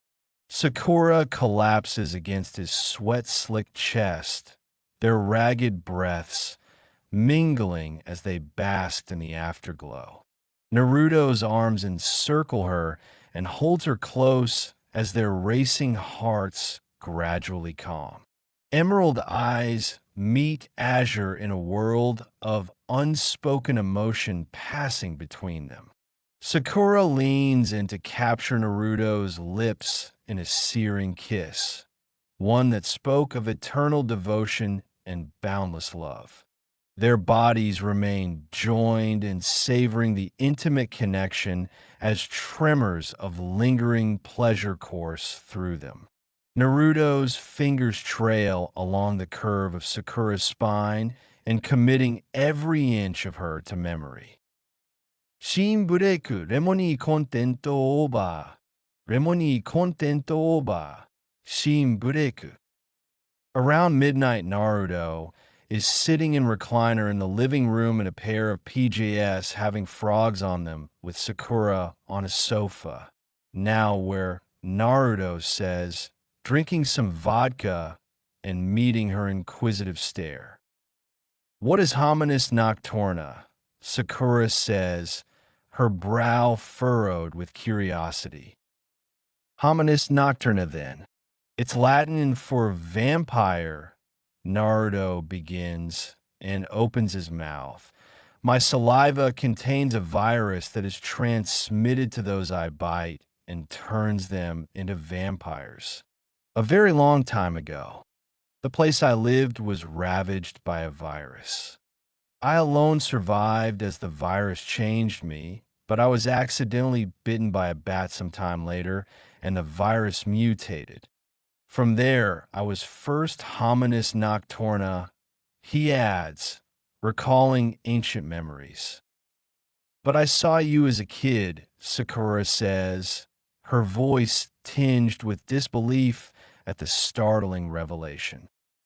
He can reincarnate himself into an infant, Kushina says, appearing from the shadows and red hair cascading down her back. Your lady Kushina? Sakura says, blinking in shock. Yes, but publicly I am my twin sister Kaina, and Umbu Commander Ghost, Kushina says and pats Naruto on the shoulder. I gave birth to his new vessel by being turned while pregnant. Unfortunately, I had to fake my death due to the QB incident, but I created Kaina to be my own twin, she says, a wistful smile on her face. You faked everything, Sakura says, and Naruto nods with a so motion. What about Sasuke? She asks, her voice lays concern. I fought him and lost. Him striking me with his Chidori brought my vampiric abilities back. For the 13 years I was human, but now I'm back in my prime, Naruto replies, his expression dark. So, I'm a vampire too now, Sakura says, her fingers curling into tight fists. Yes, you. Shizune and Tsunade has received a pure strain of the virus giving you enhanced strength, agility, stamina, heightened senses, and accelerated healing. Lastly, a thirst for blood. You can eat normal food, but they no longer sustain you, Naruto explains as Kushina takes a seat across from him. You'll need to deal with the fallout of the Hyuga princess. She'll tell some's boy and being is protective like dog. He will undoubtedly be upset and calling for blood, Kushina comments, her expression one of weariness. If Kiba has a problem, I'll deal with it. He'll just have to accept it, Naruto says, scoffing and shrugging off Kushina's concern. Then there is the clan restoration. The clan heads and elders will bring it up to restore the Uzumaki lineage, Kushina says, crossing her legs. Won't matter. I have 4 women at the ready, Naruto says, an expression of amusement and mischief with a playful glint in his eyes. Wait, I know me, Tsunade and Shizune, but who's the 4th you mentioned? Sakura asks, clearly confused, but Naruto points to Kushina with a sly grin. A light blush creeps onto Sakura's cheeks as she processes the implications. Won't that be weird? She asks hesitantly, her gaze shifting between Naruto and Kushina. Technically, Naruto and I are mother and son, but I simply provided the womb for him to be reborn, Kushina says, letting out a soft chuckle. Still seems weird, Sakura says, folding her arms and legs. Weird is relative. A little unconventionality is a small price to pay, Naruto muses, shrugging nonchalantly. The next day, Naruto arrives at Hokage, but sees Kurenai waiting for him in front of his office, and she does not look happy. What brings you here, Kurenai-sensei? Naruto asks, his tone friendly despite her apparent irritation. Don't play dumb with me, Naruto. You know exactly why I'm here. Hinata told me everything, Kurenai snaps, her voice laced with frustration and her arms folded over swollen belly. Yes, I told Hinata the truth that I couldn't return her feelings and that I'm dating someone, Naruto said with a heavy sigh, running a hand through his spiky blonde locks and already annoyed. Kurenai's brow furrows and her crimson eyes narrowing. And who might this someone be? She presses, her tone laced with a mixture of curiosity and concern. Sakura, Naruto admits, bracing for her reaction. Kurenai's eyes widen slightly, but she quickly composes herself. I see. And how long has this been going on? She murmurs, her mind processing this unexpected development. Officially a few weeks after that incident at the Tenchi Bridge and meeting Sasuke again. We talked. We talked a lot and got all our feelings out. One thing led to another, and we decided to try and start dating, Naruto corrects, his voice carrying a tinge of defensiveness. Kunai nods slowly and her expression softening. I understand. I'm just concerned for Hinata. She's been harboring feelings for you for a long time, and this news has hurt her deeply, she said, her tone gentler now. I know, and I feel terrible about it. But I couldn't lie to her or lead her on. She deserves better than that. Naruto says, but sees Kurenai's eyes widen. Naruto is roughly turned around by an angry Kiba. You bastard! How could you do that to Hinata? He snarls, his fists clenched at his sides. Naruto is about to answer, but Kiba cocks back to haul off and punch Naruto square in the face, but it does no real damage as Naruto grabs Kiba's wrist, debating on snapping it. Kiba, calm down. I know you're angry, but violence isn't the answer, Naruto said, his voice low and steady as blood comes from his nose. Kiba struggles against Naruto's grasp, but wrenches his fist free. Don't tell me to calm down. Hinata has loved you for years, and you just tossed her feelings aside like they meant nothing, he says, his teeth bared in a snarl. That's enough, Kiba. Naruto made a difficult decision, but it was his choice to make. You can't force someone to return feelings they don't have, Kurenai says, quickly intervening and placing a hand on Kiba's shoulder. Kiba deflates slightly, but his eyes still burn with resentment. But Hinata, he protests, his voice trailing off as he realizes the futility of his actions. He takes a deep breath, clenching and unclenching his fists as he struggles to rein in his emotions. He meets Naruto's gaze with his expression a mixture of resignation and lingering anger.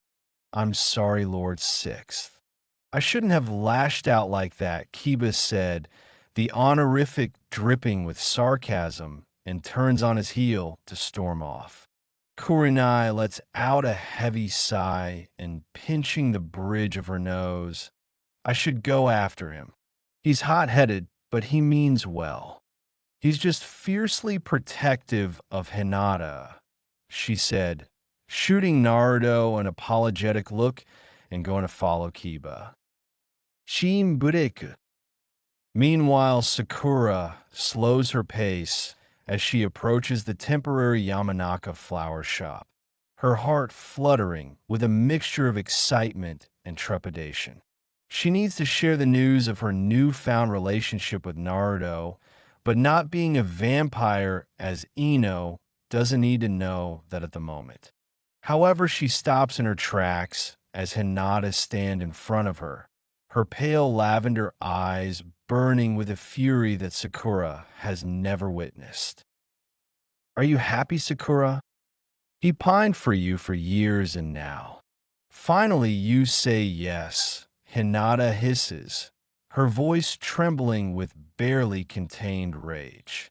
Sakura recoils and is taken aback by the venom in Hinata's words, as she expected this to be Kiba's reaction, but Hinata's anger catches her off guard. Hinata.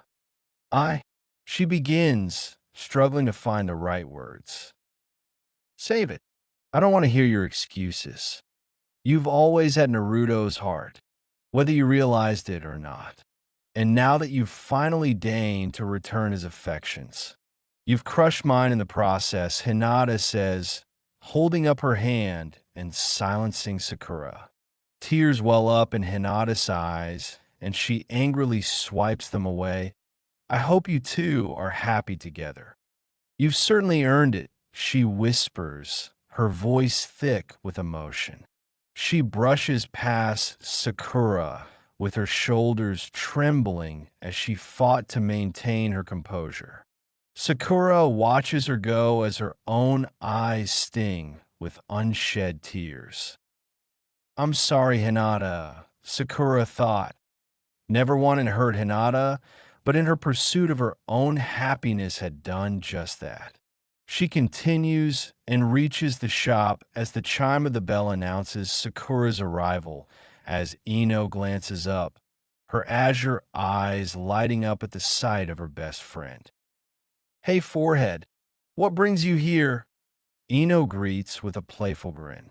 Sakura takes a deep breath with a wave and stealing her resolve.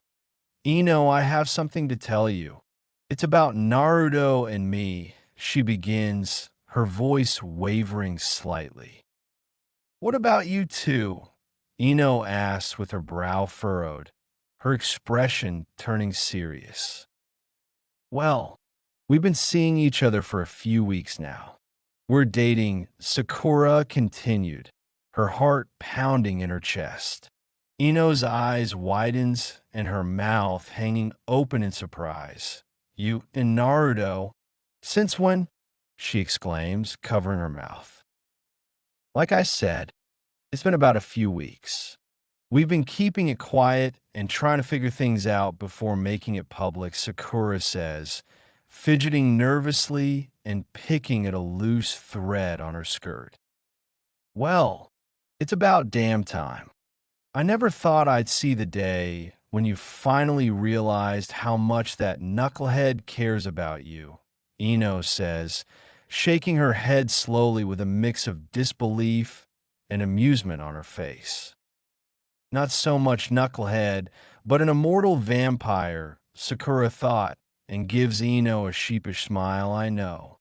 It took me long enough, she says, a wave of relief washing over her and grateful for her friend's understanding. Ino's eyes sparkle with a mixture of excitement and amusement. So you are dating the new Hokage, she teases, playfully nudging Sakura's arm. Sakura feels a blush creep up her cheeks, but she couldn't suppress the giddy smile that tugs at her lips. I know, and it seems almost surreal. Days ago, Lady Tsunade was Hokage, and now Naruto, she admits, struggling to find the words to describe the depth of her feelings for the whiskered ninja. I can only imagine the chaos that's going to ensue if he announces his relationship with the famous Sakura Haruno at his inauguration ceremony. Ino muses, trying to understand her friend's predicament. Don't even remind me. I can already picture the look on Lady Tsunade's face. When she wakes up, Sakura says, burying her face in her hands and playing a part. Well, I would pay good money to see that. But in all seriousness, Sakura, I'm happy for you both. Naruto deserves someone who truly sees him for the incredible person he is, Ino says, laughing with her melodic voice filling the small flower shop. Thanks, Ino. I wish Hinata could be happy for us too, but when I encountered her earlier, she was very angry, Sakura murmurs softly. Hinata, angry, Ino says, her eyebrows shoot up in surprise. She accused me of always having Naruto's heart, whether I realized it or not. She said that by finally accepting his affections, I've crushed hers in the process, Sakura says, nodding and recounting the heated exchange. Oh, Sakura, I know Hinata feels a certain way about Naruto, but she should want him happy. Even if it is not with her, Ino says, her expression soft and a look of understanding. I know. It's part of the reason we kept things secret, Sakura admits, her voice laced with regret. Don't beat yourself up over this. You can't help who you have feelings for, and Hinata needs to understand that. Ino says and reaches out, squeezing Sakura's hand reassuringly. I just hate the thought of hurting her. She's been through so much already, and now I've added to her pain, Sakura says, sighing heavily with some guilt weighing on her shoulders. Give her some time. Hinata's a sweet girl, and once the initial sting wears off, she'll come around, Ino advises gently, and Sakura nods, hoping they come true. A week would pass, and Naruto's coronation has come with the blonde standing in his office. Naruto is wearing a royal purple dress shirt with a checker print tie and matching suit vest in royal purple black color.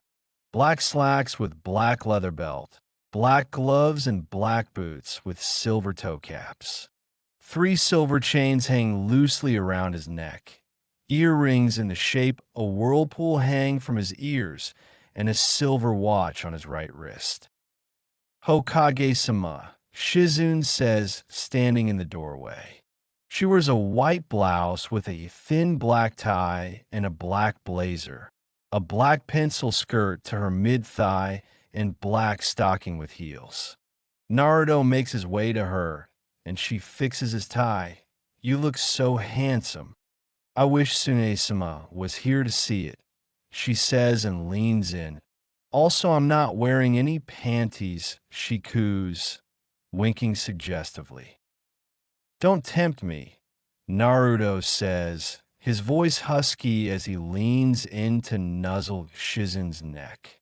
He inhales her intoxicating scent of a heady mixture of jasmine and something uniquely her before heading out his office. He heads to meet the daimyo along with the elders, Jonin Commander and Umbu Commander. "Excellent. Shall we begin?" the daimyo asks, his voice resonant as the group of 6 walk up the stairs to reach the top of the tower.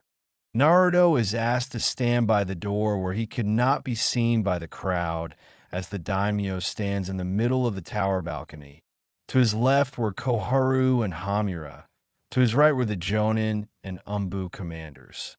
The daimyo raises his hands as the crowd suddenly goes silent with all signs of whispers, murmurs, and chatting cease. "People of Konoha, I come before you today, full of pride and joy as a new age dawns in Kanahegakure, and we are here lucky enough to witness it. Unfortunately, the past several days have not been kind to Konoha, but rest assured, I will do everything I can to help with the reconstruction of the village," the daimyo declares proudly, causing the crowd to clap and cheer for him. "Unfortunately, however, I also hold bad news. Due to the most recent attack, our Godame Hokage was left in a coma, and she does not appear to be waking up anytime soon. However, with the bad comes the good, and we found a way to fix this problem quite quickly. We managed to find a more than worthy successor for Tsunade's position of Hokage," the daimyo admits, and the people of Konoha cease their clapping. Many of the villagers and ninja begin adopting wide-eye expressions. Rather than just cheering, there were now gasps and murmurs around the crowd about who the new Hokage will be. The daimyo shushes everyone and clears his throat, diverting their attention back towards himself. The candidate chosen is a noble young man who has proven himself to be more than worthy of the position. He is a hero of Konoha, and from what I could tell, he seems to be destined for the position. The daimyo continues, before gazing upon Hamura in order to be handed the Hokage's hat. "And without further ado, I now introduce to you all the 6th Hokage of Konoha, Naruto Uzumaki," the daimyo said, and the villagers were silent upon hearing this declaration that their hero is now also their leader. Gasps could be heard all around the area, and most people were dead still, and Naruto takes this as his cue. He makes his way towards the daimyo as he is handed the hat and places it on his head. Naruto moves to look over the assembled people, and all eyes were focused on him. The older generations of Konoha were rubbing their eyes as they believed they were seeing the ghost of the Yondaime, but it was Naruto before them. Naruto gives an impassioned speech like a siren as cheers, chants, songs, and claps celebrate their Rokudaime. "Minato, my son and lord will surpass you in every way," Kushina thought, watching the sheep of Konoha eating out of his hand. Naruto, finishes his speech, and the crowds return to help in their part to repair the damage left by pain. The daimyo also says his goodbyes to the new Hokage as he decides it is time for him to return to his home. Naruto bids the daimyo goodbye before making his way to his office with a handshake to Shikaku and Kushina following him. "Are you ready to bend me over this desk?" Kushina says once in his office. "As tempting as it would be to bend you over and have you scream my name, someone would undoubtedly bother us," Naruto muses with a grin, sitting down as meanwhile somewhere in Fire Country. A trio of ninjas hailing from Kimobikure continue their journey to Konoha. Their Jonin leader Samui is getting annoyed at the bickering of her two Chunin teammates Karui and Omoi. "Damn it, how long until we reach Konoha? With this pace, B-sensei may already have been killed by those Akatsuki bastards. Why can't we just take the fight to them? We don't need Konoha's help. Kumo's army is more than enough," Karui boldly declares, finally having enough of their journey. Samui sighs as she realizes that with the rate they were going, Killer Bee's life would be in peril, but to even have a chance to rescue and find their sensei, they will need the help of the other nations. "Karui, please be patient. If we attempt a rescue mission, we at least need help from Konoha. The Akatsuki include S-rank ninjas, and the one who attacked B-sensei was an Uchiha. We are simply overmatched at this point in time," Samui explains calmly, as Karui looks down in defeat. Omoi nods his head in agreement. "Samui, how long until we reach Konoha?" he asks as he continues to suck on his lollipop. "From my estimations, it will take us up to 5 days at most to make it to Konoha. If we are lucky, we could probably arrive sometime in the next 3 days," Samui replies, as the two Chunin groan. They then begin to complain once again at how long their journey has been and how much longer it will take. Samui sighs at the antics of her two teammates' display. "I'm in charge of children," she thought to herself as she shakes her head in disbelief. Team Bureku. Team Taka, led by Sasuke, were quickly running through the trees to make it to Konoha for their leader's thirst for revenge. The journey has been relatively silent as Sasuke is engrossed with his past memories of his older brother Itachi. The same memories occupying his mind since he learned the truth of the massacre from Madara. He clenches his fist in anger at the thought of the village's crimes towards the Uchiha and turned the need to avenge his clan from Itachi to Konoha's elders, but also the village itself. Their silent journey continues until they notice a portal-like distortion in front of them, causing the four to stop and suddenly notice a masked man walking out of the tunnel. "Hey Sasuke," the masked man said nonchalantly, and Team Taka immediately recognized the man as Madara. Sasuke didn't seem surprised at the arrival of his distant relative, while his 3 other teammates were in shock. "What the hell? How did this guy do that? I didn't even sense his chakra." It was as if his chakra just came out of nowhere, Karen Uzumaki thought, her red eyes flickering. Suijitsu Hozuki curses at the arrival of the leader of Akatsuki. "Shit. Bad timing," he mumbles to himself. Sasuke is the only one maintaining his composure and looks at Madara with an uninterested expression. "How did you find us?" he asks, his tone flat and devoid of emotion as Madara scoffs at the foolish question. "Don't underestimate my power, Sasuke. This is just the tip of the iceberg," Madara replies, and Sasuke nods stoically. "What do you want with me and my team?" Team Taka is no longer a part of the Akatsuki. We have no use of you in your group anymore, Sasuke says, his voice steady. Madara shakes his head nonchalantly at Sasuke's foolishness once again. Did you forget our deal? I told you that I would kill you and your team if you betray me, and it seems that you did just that, Madara says, calmly but laced with menace. What the hell are you even talking about? Sasuke demands, a confused look on his face, but a hand on his Chikudo. I'm talking about the Hachibi Jinchuriki. You fail me, Sasuke, Madara says, scoffing. What are you talking about? We captured him and even delivered him to you. Karen intervenes, her eyes widening. Madara slowly turns his head towards the red-haired Kunoichi, and her hair reminds him of someone, but sighs. It was a fake, my dear. He tricked all of you. He informs them as she gasps. While behind her, Yugo remains calm, but Suigetsu grits his teeth. The Hachibi Jinchuriki really pulled the fast one on the four of you. I'm quite disappointed, I must say, and here I thought you four had potential as a team. Madara muses as Sasuke clenches his fist in anger.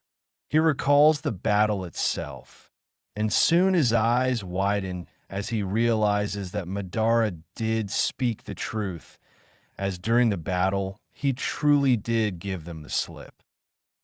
What do you want us to do about it? We already did our job, Suigetsu shouts, his voice full of defiance, but Madara simply stares at him and he flinches.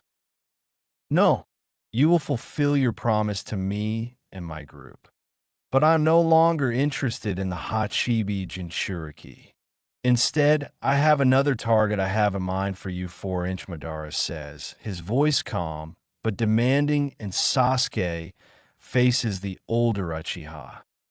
And what if I said no, Sasuke says, daringly, and his expression unwavering. Then you'll have to face me if you wish to make it to Konoha, and I'm sure all four of you know that even with your combined powers, you're still too weak to even challenge me, Madara answers, while flaring his chakra slightly. This causes Karen and Suigetsu to gulp nervously due to the power of Madara's chakra.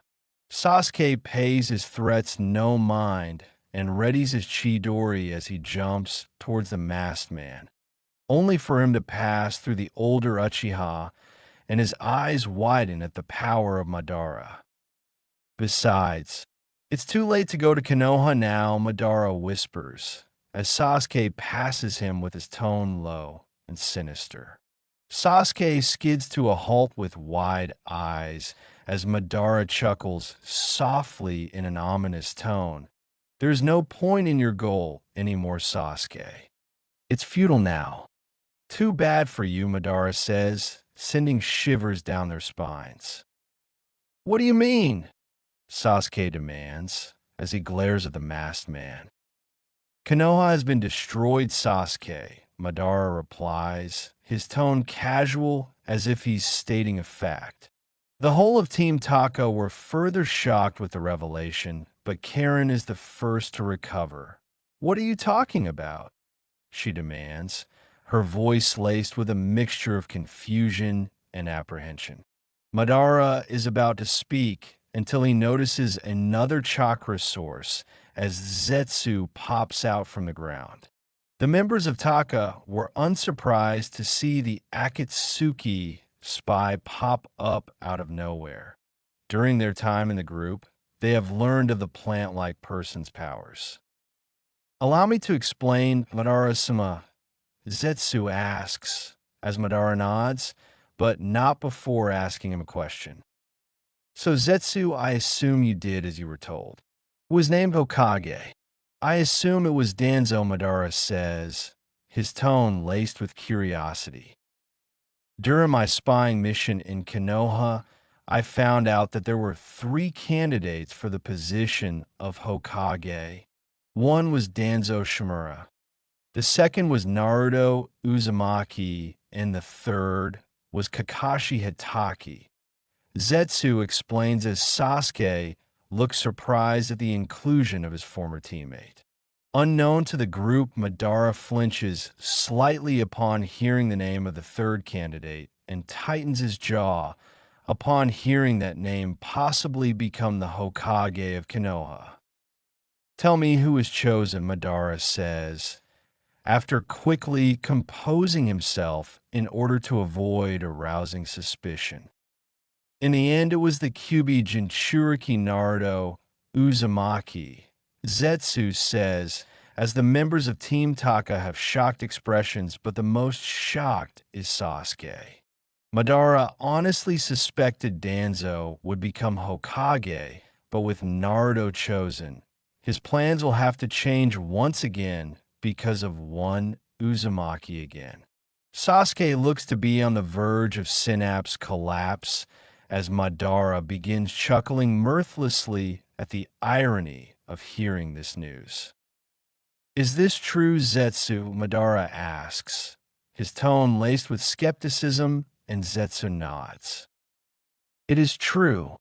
His power has certainly reached the levels of a Kage, Zetsu says, nodding solemnly. Again, Naruto ruins my plans.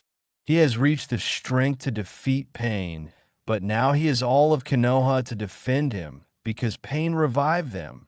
Madara thought and sighs. It seems Naruto is now our priority at this point in time, he says, a heavy sigh escaping his lips. There is no way that the Dobe is Hokage, Sasuke thought, clenching his fists and knuckles turning white from the strain. The Uchiha traitor is filled with inner turmoil at the moment, as he couldn't believe that Naruto has the power of a Kage already. A few months back, just after Naruto, Sakura, Sai, and Yamato's battle with Kabuto and Orochimaru at the Tenchi Bridge. He outclassed the blonde, and he was no match for him. Even with the help of the other three, he could have easily defeated the four of them. I don't care if Naruto is Hokage or not. Tell me about Konoha, Sasuke demands, as he attempts to hide his true feelings and thoughts about the information. I ordered Pain, one of the Akatsuki members, to attack Konoha, and it seems both you and he have made quite a commotion in the Five Nations. After your attack on the Hachibi and Pain's attack on the Kyuubi, the five great nations have been in distress. No longer were Konoha and Suna the only villages seeing us as legitimate threats. At least two more have begun actions to counter our moves, Madara explains to the four-man team before Zetsu interrupts him. Allow me to explain, Madara-sama, Zetsu says, and Madara waves his hand. They begin to explain the Battle of Pain and Naruto, as the four were surprised at the level of destruction the two caused around the Land of Fire, along with Naruto's growth as a ninja. We have to fight someone like that? Sujetsu thought, his eyes wide with disbelief. Zetsu further shocks them by reveal Pain wielded the legendary Rinnegan, and Naruto defeated a man of that caliber. With the news told to them, the three recruited members of Taka were unsure of what to believe from Sasuke. He constantly told them stories of Team 7 and how weak Naruto was when compared to him, and now here they were hearing about the accomplishments of Naruto, leaving them dumbfounded. Are you sure that this Naruto actually did all of that? Karen asked with her brow furrowed in doubt, causing Zetsu to nod. I assure you all that I speak the truth. Naruto's powers have increased immensely ever since he learned Senjutsu. He is even stronger than Sasuke-kun, Zetsu said, teasingly. Sasuke glares at the plant-like person and unleashes a little bit of Ki, I don't care about all of that. Tell me about this summit you spoke of, he demands, angrily as his emotions showed his true thoughts on the matter at hand. Madara senses Sasuke's uncontrollable emotions when it comes to matters such as this and grins as he sees Sasuke in this state. His superiority complex when it comes to Naruto makes him an easy target to manipulate. This could prove to be an excellent opportunity for Akatsuki, he thought, amused. What are you thinking, Sasuke? Why are we even talking about this summit meeting? Isn't our mission to kill Danzo and the elders of Konoha? Suigetsu asks, with a puzzled frown. Sasuke looks at his sword-wielding teammate with a stoic demeanor. Do not worry, Suigetsu. I still plan on killing Danzo and the elders, but before then, I have something I have to prove. I have a target before we get to the elders. I wish to kill Naruto, he says, with a maniacal grin as the three look at him confused. Really? This Naruto defeated that pain guy, Suigetsu says, but flinches as Sasuke brings out his new Mangekyo Sharingan. You wouldn't understand. This is just something I must do. Something inside of me will not allow Naruto to continue what he is doing. Every breath he takes is an affront to me, Sasuke says, finally losing his cool. In the back, Madara's grin further increases hidden underneath his mask. I think I could offer you a solution to your problem, Sasuke, Madara says, his tone carrying a hint of promise as the four members of Taka direct their attention to him. Akatsuki and I already have a plan in place to attack the Five Kage summit. We're going to attack to send a message to the Five Kage and to deal as much damage to them as possible, and since the Kyuubi Jinchuriki is now the Hokage. This could also serve as our best chance to capture him. So tell me, Sasuke, are you by any chance interested in joining? Madara asks, coyly with a grin hidden underneath his mask. Count me and my team in, but only with one condition. I'll be the one who will fight Naruto, Sasuke says, his tone firm, and the older man's grin widens as he nods to confirm Sasuke's condition. Perfect. My plan is all coming together, Madara thought, his mind already spinning with the intricate threads of his plan. Where is this summit going to take place? And when Sasuke asks, his voice cutting through the silence like a razor-sharp knife. It will take place in the land of iron approximately 1 month from now, Madara replies, his tone measured and calculated. Zetsu, we have a change of plans. I need you to look for Kisame and bring him back. We need him for the attack on the summit if we wish to capture the Hokage, Madara adds as Zetsu nods.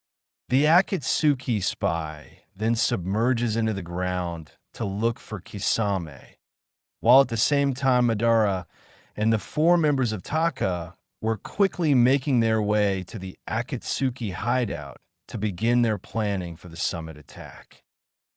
Shin Bureku. Boss, you're really Hokage. Konohamaru Sarutobi shouts, as his teammates Udon and Moegi were just as shocked. Yes, and I have a C-rank mission for you, Naruto says, nodding to Shizune, and she hands their leader Ebisu the scroll. We'll handle it, Lord Sixth, Ebisu says, and drags his team out. Koharu and Hamura enter after him to bring him to his first council meeting with the clan heads Shibi Aburame, Choza Akimichi, Hayashi Hyuga, Tsum Inazuka, Shikaka Nara, Mononoke Sarutobi, and Inoichi Yamanaka, also several Solivian members consisting of 6 members. Naruto and the elders reach the council room as all eyes were on him as they rise from their seats to bow as he passes. He takes his seat and rests his left ankle on his right knee with his hands in his lap. Let us begin the meeting. I do not wish to take up too much of your time, Naruto says, his voice carrying his newfound authority. Hokage-sama, I suggest we begin with your plans concerning Konoha's reconstruction. Currently, this is the village's main issue, and we would like to hear your input on the matter and how you plan to fix this current problem, Hamura says, and the blonde nods. The first part of the reconstruction should focus on the crater left by Nagato's attack. I plan on gathering the Doton users within Konoha to help resurface the crater first and foremost. Naruto begins, and everyone nods. Then I'll have Captain Yamato aid in the reconstruction with his Mokutan. I will also call in some favors with some friends I've made during my Genin years, he adds, telling them he has begun with Tizuna of Wave. He would write letters to each of his friends in other countries, and he plans on sending a Genin team for each letter. Aside from that, he also plans on sending out a few more Genin teams to also gather and purchase resources from other lands. Once the talks of reconstruction in the council members were quite impressed with their young Hokage, offering logical and impressive plans to fix the current situations of Konoha. The next thing should be promotions, namely Konohamaru, Surtobi, and Shikamaru. Naruto says, explaining Konohamaru faced a path of pain and incapacitated it. His explanation for Shikamaru used his tactical, strategic, and leadership abilities. Even bringing up the death of his sensei has motivated him to grow stronger. Each member of the council vote in favor of his choices, with Mononoke and Shikaku abstaining due to their children. After their discussion on promotions, talks begin on the budgeting of Konoha's many departments. The debate concerning this topic lasts a couple of hours as Naruto makes it clear that he wishes to dedicate most of their funds from the daimyo for trades and savings on the reconstruction of Konoha. Nobody could disagree with that choice, as it is logical for him to choose that at this point, as were his choices of education and healthcare after reconstruction. Lord Sixth, there's on last matter I would like to bring up, Koharu says, and Naruto nods. You're the last of the Uzumaki in Konoha, and it would be best to activate the Clan Restoration Act, she adds. I would agree.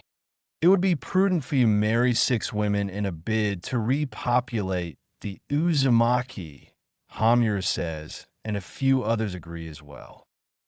I am willing, but I will choose the women. I refuse to have people use their daughters to further their own aims, Naruto says, and several nod, if nothing else. I call this meeting to a close, he adds, and no one has any objections. The council slowly trickles out and leaves Naruto alone in the room. And you have for already, Kurama says, chuckling. 3 will be shockers, as 1 is the former Godame. Naruto muses, loosening his tie. He heads back to office to begin penning letters to Sunagakure for assistance in their repairs. Another letter bound for Yuki to the famed actress Cookie Kazuhana. A third to Tori no Kuni's daimyo Toki. A 4th to Haruna, the daimyo of Na no Kuni. A 5th to Udon no Kuni's daimyo Chikura. And finally a 6th to Shibuki, the leader of Takigakure, due to their vast resources, but also to purchase wood and metals. Hashtag Land of Fire, Kanahegakure no Sato hashtag. The 3 Kimo ninjas of Omoi, Samui, and Karui all stand shocked in front of the destruction which lays before them. Samui, is this really Konoha? Omoi asks, his voice laced with confusion and uncertainty. Samui looks just as bewildered as her two teammates. I think it is Omoy. I mean, look at the Hokage monument, she said, pointing to the mountain with the carved faces of the Hokages. What the hell happened here? Karui demands, her eyes narrowing as she takes in the ruined buildings and large crater. I don't know, Karui, but we should probably head over to the Hokage's office now, Samui replies, and both nod dumbly. The trio continue to head for the tower as they walk around the ruins of Konoha, and they couldn't help but wonder what had happened to Konoha. The five great nations all acknowledge Konoha as the greatest power among them all, but now as they walk around the crater, now known as Konoha, they couldn't help but wonder what kind of power or attack could have led to such destruction, and now that Konoha is in this state, they also wonder who is now considered the most powerful nation of the five. Kumo may become the strongest with Konoha like this, Karui thought, her brow furrowed in contemplation. They make their way to the tower, and the people of Konoha look at them strangely. There were whispers, murmurs, and rumors floating around concerning their presence. Omoy shifts uncomfortably with his eyes darting from one villager to the next.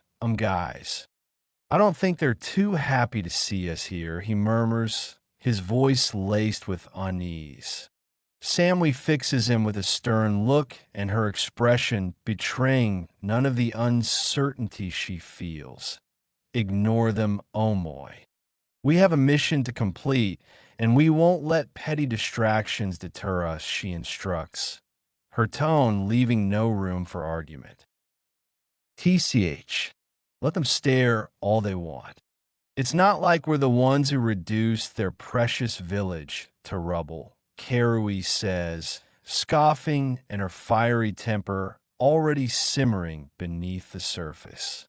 After a few minutes they arrive in the tower, but they were met by the tower's receptionist.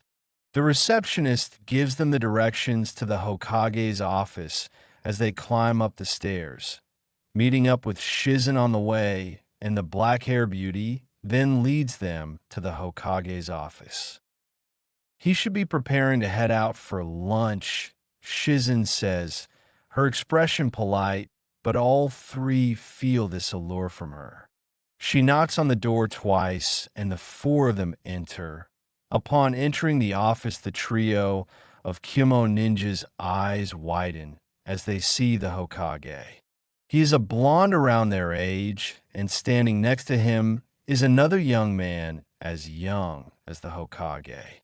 The seated blonde is wearing a dark blue dress shirt with a checker print tie and matching suit vest in dark blue-black color. Black slacks with a black leather belt and black gloves. 3 silver chains hang loosely around his neck. Earrings in the shape a whirlpool hang from his ears, and a silver watch on his right wrist. Lord Sixth. Visitors, Shizune says, her voice giving a tone of uncertainty. Naruto and Shikamaru look up for the blonde's paperwork, with the latter working as one of his new advisors. Thank you, Shizen, Naruto says, placing his pen down, and Shizen moves to his left. The trio are looking at him with confused expressions, as they were expecting to see the famous Tsunade Senju as Hokage. Karui immediately believes this is some sort of practical joke and marches up to Naruto's desk with an annoyed expression on her face. Enough of this practical joke, kid. Where's the Hokage? Karui demands, slamming her hands on the desk before Samui could stop her. Naruto leans back in his chair with a mildly surprised look on his face and debates eating her as lunch, but pushes his thirst aside. Right here, he says, crossing his legs. I'm in no mood for jokes, Whiskers. Where's Tsunade? The real Hokage, Karui says, her golden eyes narrowing. In the back, Shikamaru is sweating nervously, and Shizen keeps from smiling as the Nara heir notices Naruto's nearly inhuman facial features. His face is eerily calm, but filled with anger. Yeah, definitely want to eat her for lunch or a shower in her blood, Naruto thought, and begins to release a subtly wave of killer intent. Did you just call me Whiskers? He asks, and Karui rolls her golden eyes. I did just call you Whiskers. Whiskers, Karui says, boldly in her defiant gaze unwavering. The two other Kumo ninja were getting nervous as they believed that he may truly be the Hokage, but before Samui could apologize to the Hokage, his chakra flares and all three Kumo ninja see their brutal deaths. The room around them vibrate, and cracks were beginning to form on the floor, as the air is even affected, making it hard to breathe. The trio of Kumo ninja begin to sweat nervously as they have never experienced this amount of chakra before. Not even the Raikage or their sensei Killer Bee has this much. Shizune is caught up in the display of power from Naruto and finds herself on the verge of an unexpected climax. In Naruto, Shikamaru says, patting his shoulder rapidly. Naruto ceases his chakra, and all three Kumo fall to their knees as the blonde sees a few cracks on the floor, but thinks he can fix that later as Shizen quickly composes herself for Blonde's left. Now do you believe me? Naruto comments, his gaze fixed on the three Kumo ninja. Samui is the first to get up and walks to the front of the desk with a deep bow of respect to Naruto. Hokage-sama, my name is Samui. I am a jonin of Kumobikure, and my companions are both chunin. I apologize on the behalf of my team, Hokage-sama. Please forgive my subordinate Karui for her rude remarks. Could we please start over, Hokage-sama? She says, pleading nervously. All is forgiven, Samui. Just see that it doesn't happen again, Naruto says and glances to her chest. Is she as big as Tsunade? He thought, blinking at Samui's ample chest. If I may be so bold to ask, what had happened to Tsunade-sama? Samui inquires, seizing an opportunity. Unfortunately, as you probably see, we were attacked by Akatsuki recently, and Tsunade-sama fell into a coma. Because of it, in the end, I was chosen as her successor. Naruto explains, as the Kumo Jonin slowly nods. The two chunin in the room stay silent in the back and keep their mouth shut in fear of angering the Hokage again. Now, why are you here in Konoha? Naruto asks, his gaze shifting completely to Samui. It's about our common enemy, Hokage-sama. The Akatsuki have attacked our sensei, the Raikage's brother, and they managed to capture him.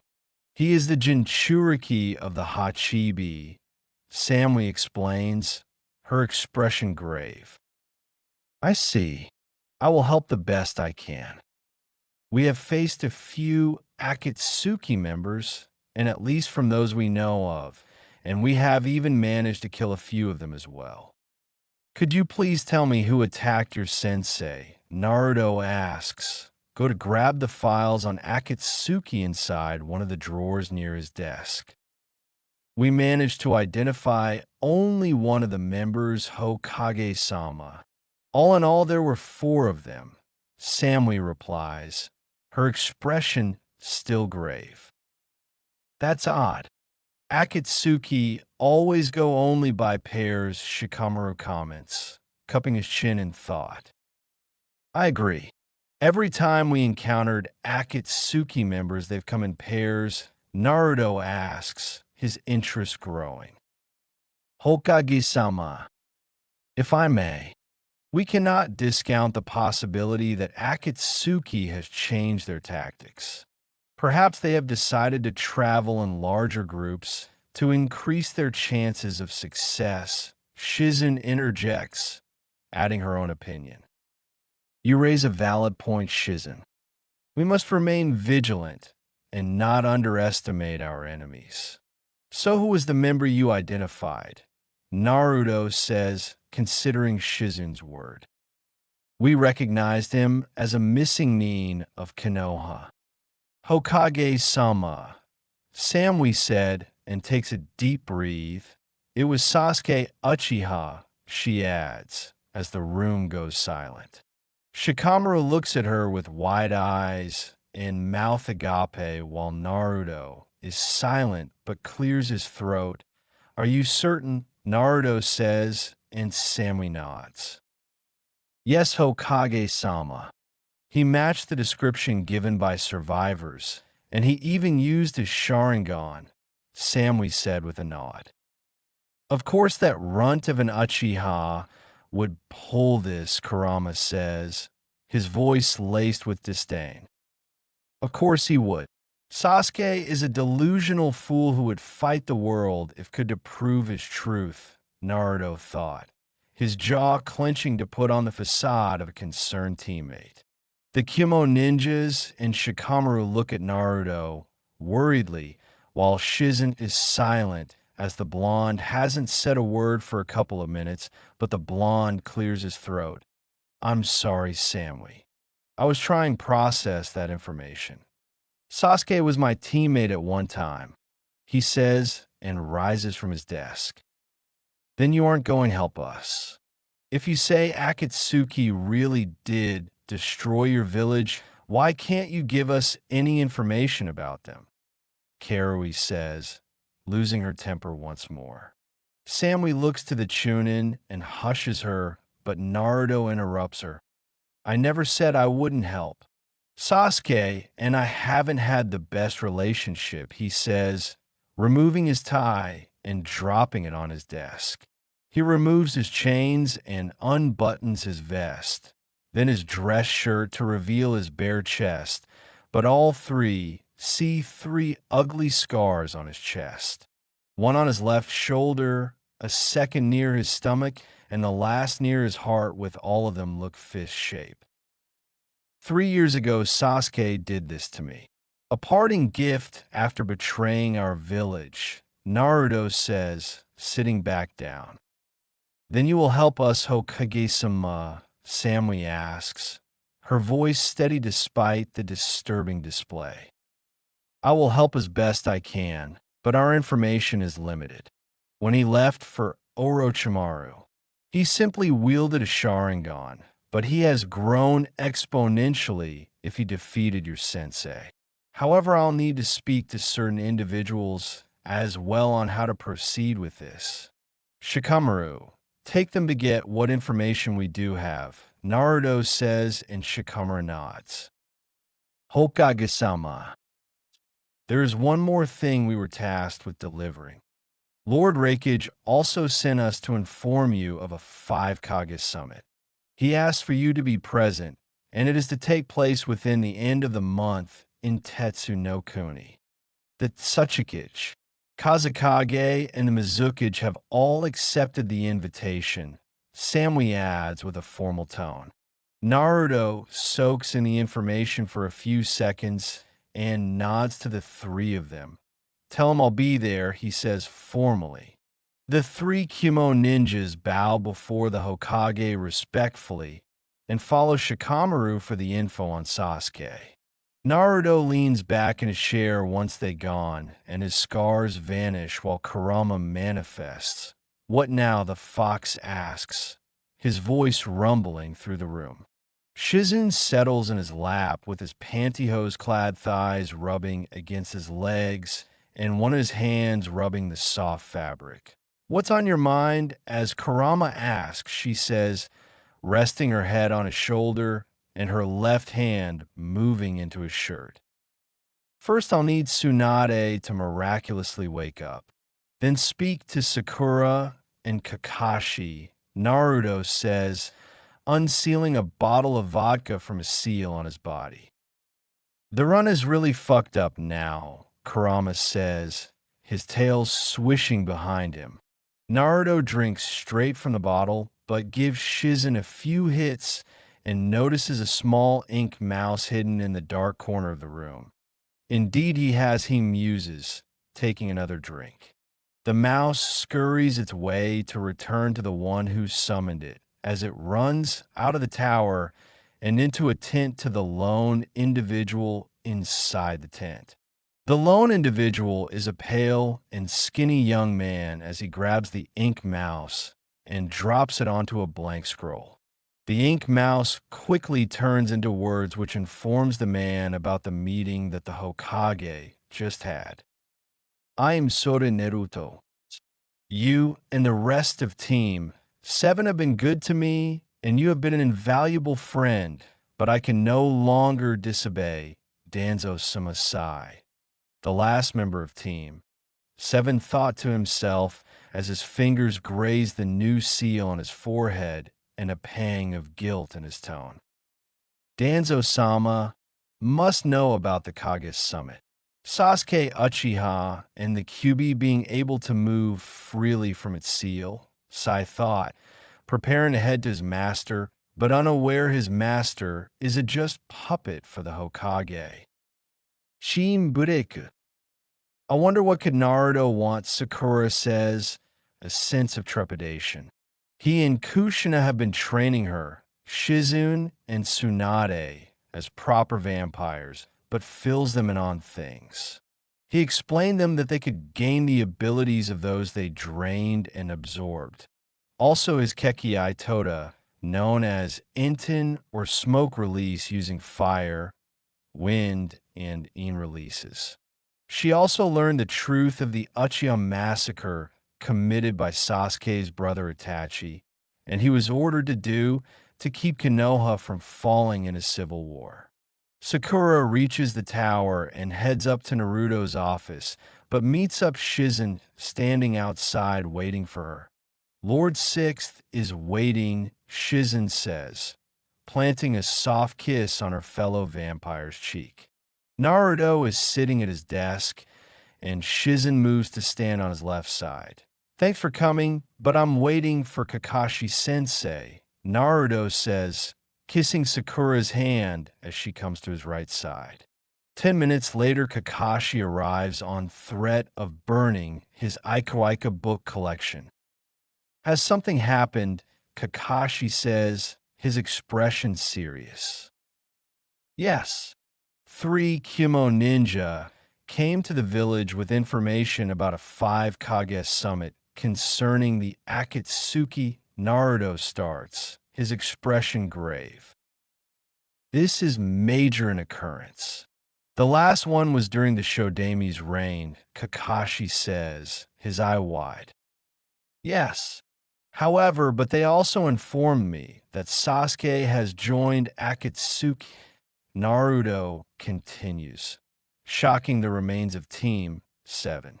Sakura has a myriad of emotions running through her head, but Sasuke was no longer concerned. Her concern is the man next to her and his choice concerning the Uchiha heir. Why would Sasuke join Akatsuki? Kakashi says, his visible eye creased in worry. I don't know his reasons, but the Kimo ninja explained to me that Sasuke and 3 others attacked and captured the Raikage's brother Killer Bee, Naruto says, glancing to Sakura, and she is quiet but places a hand on his shoulder. What did the Kimo ninja ask for concerning Sasuke? Sakura says, her voice steady. Any information on Sasuke and his abilities?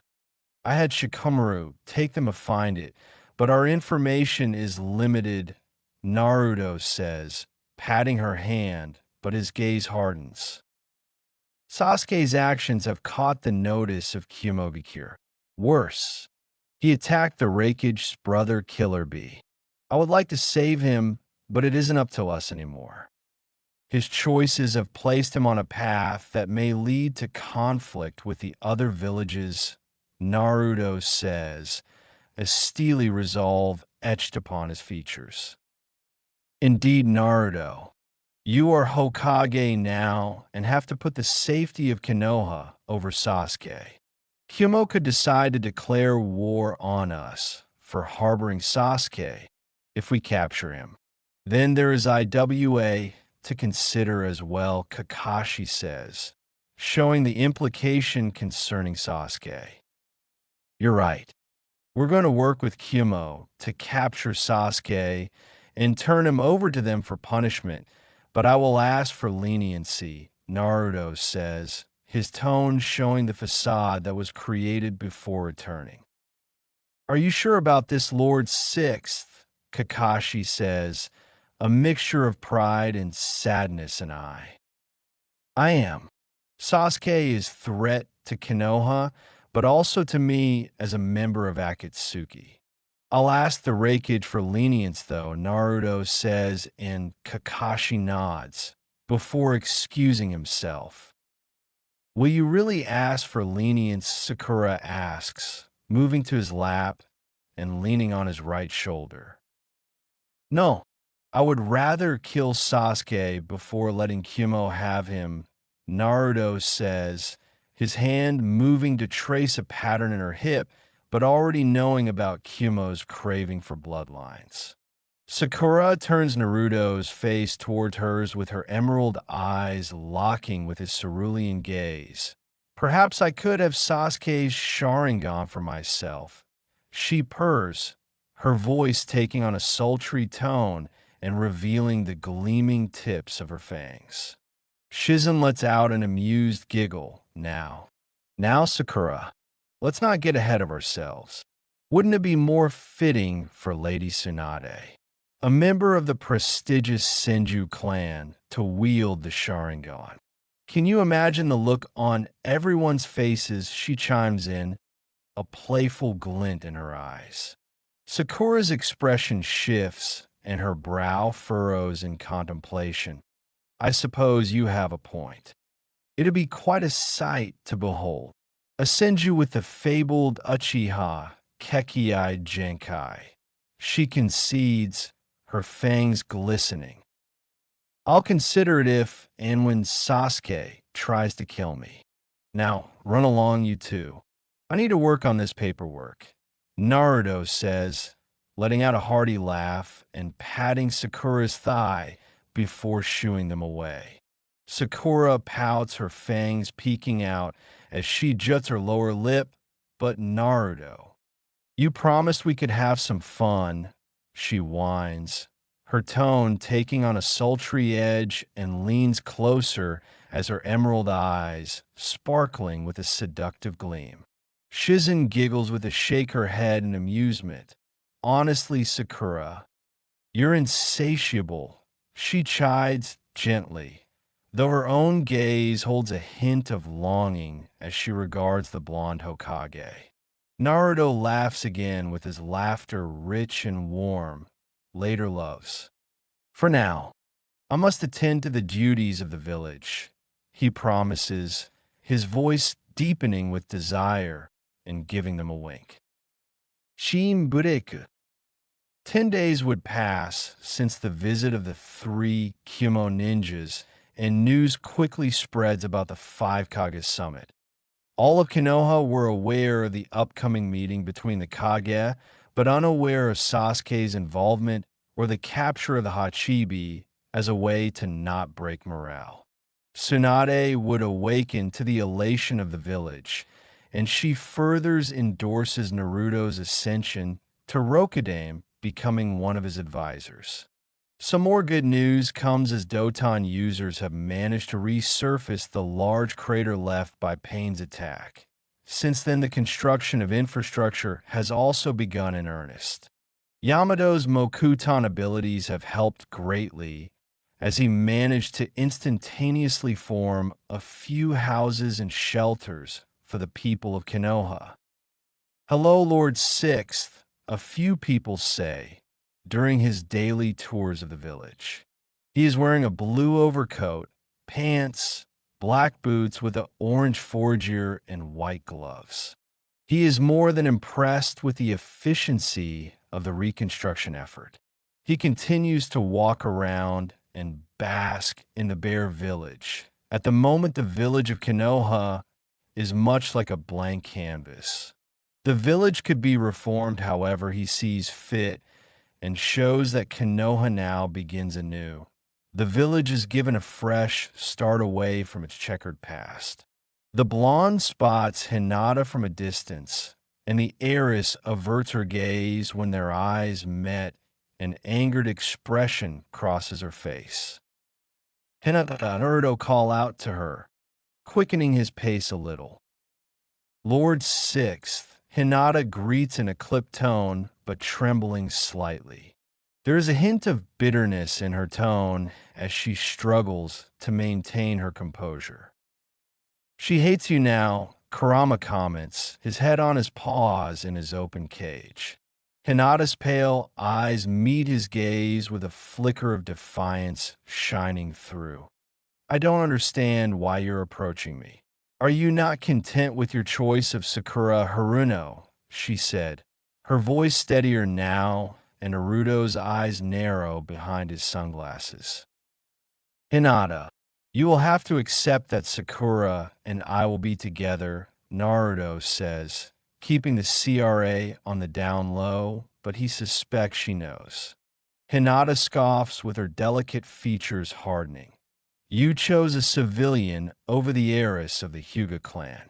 I pour my heart out to you, risking everything, and you cast me aside like I meant nothing, she states, her words laced with a mixture of hurt and pride. Naruto lifts his sunglasses to his forehead with his eyes flashing a bit of anger. Perhaps if you had told me sooner. You always blushed or passed out in front of me. What was I supposed to think, he replies, his tone cold and detached. I thought my actions spoke louder than words. I risked my life to save you time and time again. Wasn't that enough? Hinata shot back, her voice quivering with suppressed emotion and her hands clenching into fists at her sides. Naruto's gaze hardens and drops his sunglasses over his eyes. No, it wasn't, he states bluntly, brushing past her without a second glance. Hinata stares after him as a maelstrom of emotions swirl within her like anger, hurt, and a newfound darkness coils into her heart, threatening to consume her. As Naruto's figure retreats, while Hinata feels something within her shift and a veil lifting from her eyes. She idolized him for far too long, blinded by her infatuation, but now she sees him for who he truly is, a cold, unfeeling thing and unworthy of her devotion. With a resolve she has never known before, Hinata turns on her heel and strides in the opposite direction, her lavender eyes hardening with each step. She would no longer pine for his affection, no longer sacrifice herself for his sake.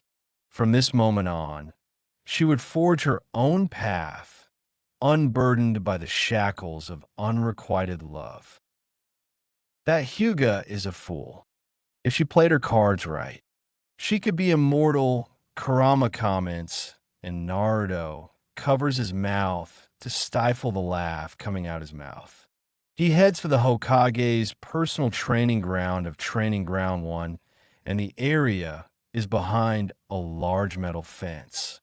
The training ground contains a large waterfall in the middle of a forest clearing, but around the area there were also miniature streams and a small lake. He continues to explore and notices that in a secluded area is a medium-sized Shinto temple, surrounded by cherry blossom trees. It is built on a portion of land surrounded by a small body of water and a red wooden bridge connecting the isolated land to the whole training ground. Beautiful, Naruto muses, soaking in the fresh air. He crosses the bridge and notices the intricate designs, but sees a pair of animal statues guarding the entrance in the form of porcelain foxes. Not bad taste, Kuruma says, his deep voice echoing. Yeah, Naruto muses and hears the sounds of fighting. The source being Tsunade and Shizune sparring in sports bras and tights, but another pair were watching from the temple. One is a little girl of about 9 with white lavender hair and ponytails, each adorned with 3 dark blue beads and blue eyes. She wears a white capelet with a fur collar, a pink blouse, a white frilly skirt, and pink doll shoes. The second is a green toad with white hair styled in somewhat of a mohawk, very thick eyebrows, and a small goatee, wearing a high collar cape. Lord Fukasaku, Kanna, Naruto says, reaching the pair. Hello, Naruto boy, Fukusuka says, and Kanna simply stares, but the blonde knows she happy to see him. Hello.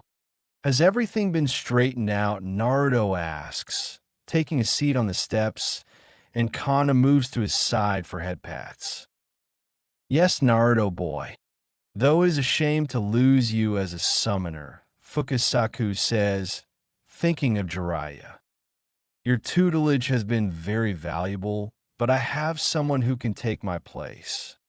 Namely Konohamaru Sarutobi, but you'll need to speak to Monkey King Enma, Naruto says. I speak with Enma. Remember our teachings, Naruto boy, Fukasaku says, before dismissing himself.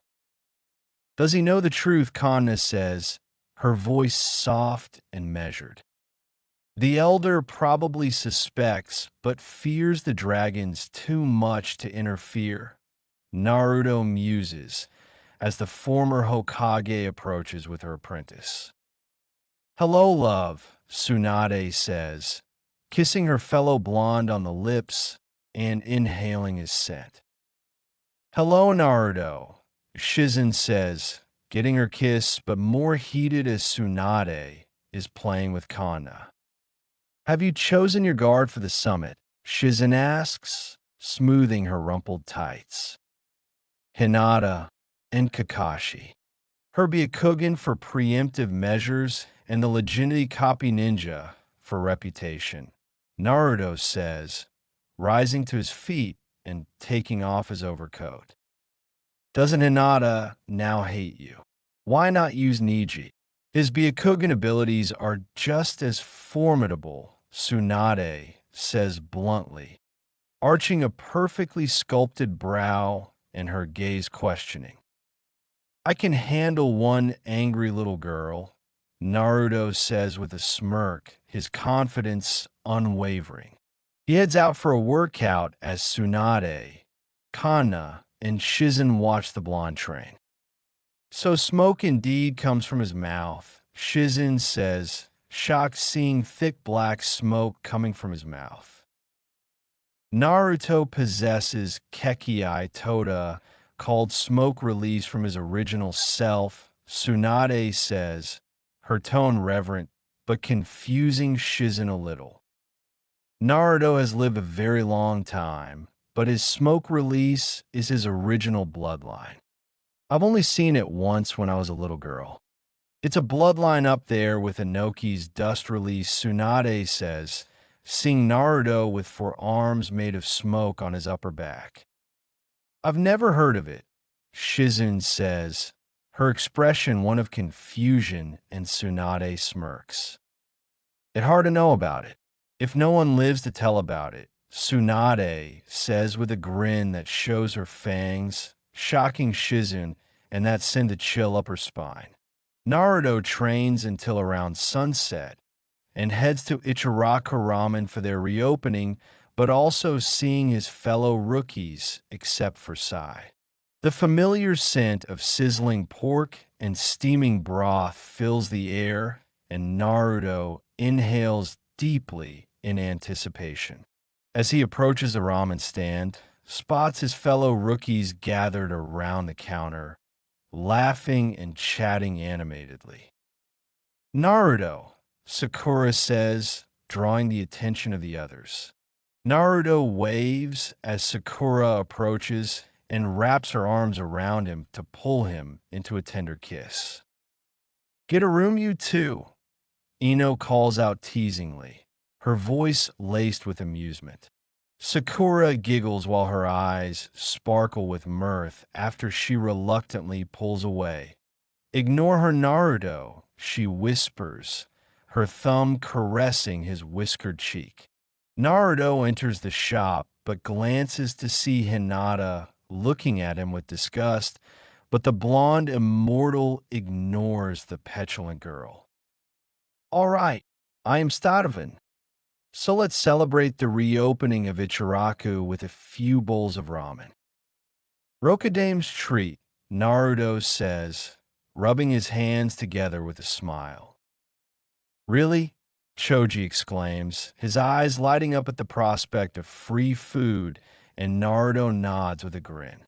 Hinata sits at another table in the new shop with a look of disgust barely hidden on her face as Kiba, Akamaru, Shino, and Niji come to join her. Are you okay, Hinata? Kiba says, taking a seat with Akamaru next to him. I am fine, Kiba. It's just I don't need to see their relationship flaunted in my face, Hinata says, coldly, and her lavender eyes narrowing. You can't force him to reciprocate your affections, Hinata-sama, Niji says, raising an eyebrow and his pale eyes studying Hinata's expression. Hinata's gaze darkens, and she shoots Niji a pointed look. I know that, but it doesn't make it any easier to watch him fawn over Sakura right in front of me, she said, her voice laced with a hint of bitterness and her delicate fingers curling into fists on the table, and she averts her eyes while struggling to keep her emotions in check. Niji's just looking out for you, Hinata. We all are.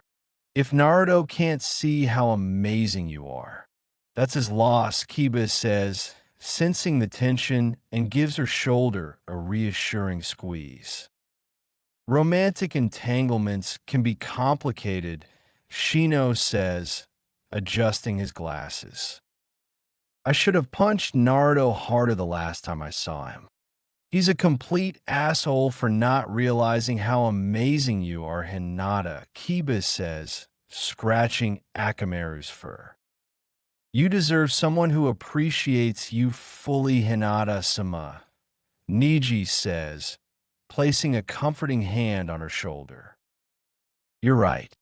I've let Naruto dictate my life and my happiness for long enough, Hinata says, seeing Naruto smiling, but it no longer does anything for her. A wise decision. Emotional entanglements can cloud one's judgment. It's best to approach such matters with a clear mind, Shino says, adjusting his sunglasses again. At the same time, Naruto is slurping down bowl after bowl in as Kakashi walks up.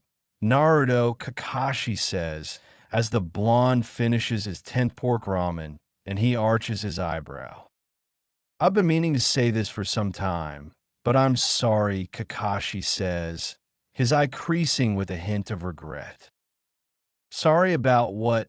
Naruto asks after sipping some broth. I have done many things in my life which I regret, but this regret is for something I did not do, Kakashi says and looks the blonde in the eye. When I saw you chosen as Hokage, I was extremely proud of you, but when I saw that I realized that I had no part in that. You've grown to be an excellent ninja, and I have to say that it was because of Jiraiya-sama, he adds, sadly. Remorse for his actions, Kurama comments, his voice rumbling. I remember our time as Team 7 back when it was just you, Sakura, Sasuke, and I. I vividly remember those days, and even then, I neglected the two of you. I focused all of my attention on Sasuke. I admit a part of it was because of a promise I made to a friend, but also another part of it was because how much of myself I saw in Sasuke. When I was young, I was exactly like Sasuke, Kakashi admits, shame flickering in his features. I know, Naruto thought, and reaches to place a hand on his shoulder. You can change that now. Help me grow stronger, and I'll help you do the same, he says, and Kakashi slowly nods. Hours soon pass as the small party finishes while Naruto and Kakashi talk, with the latter releasing some pin-up frustrations.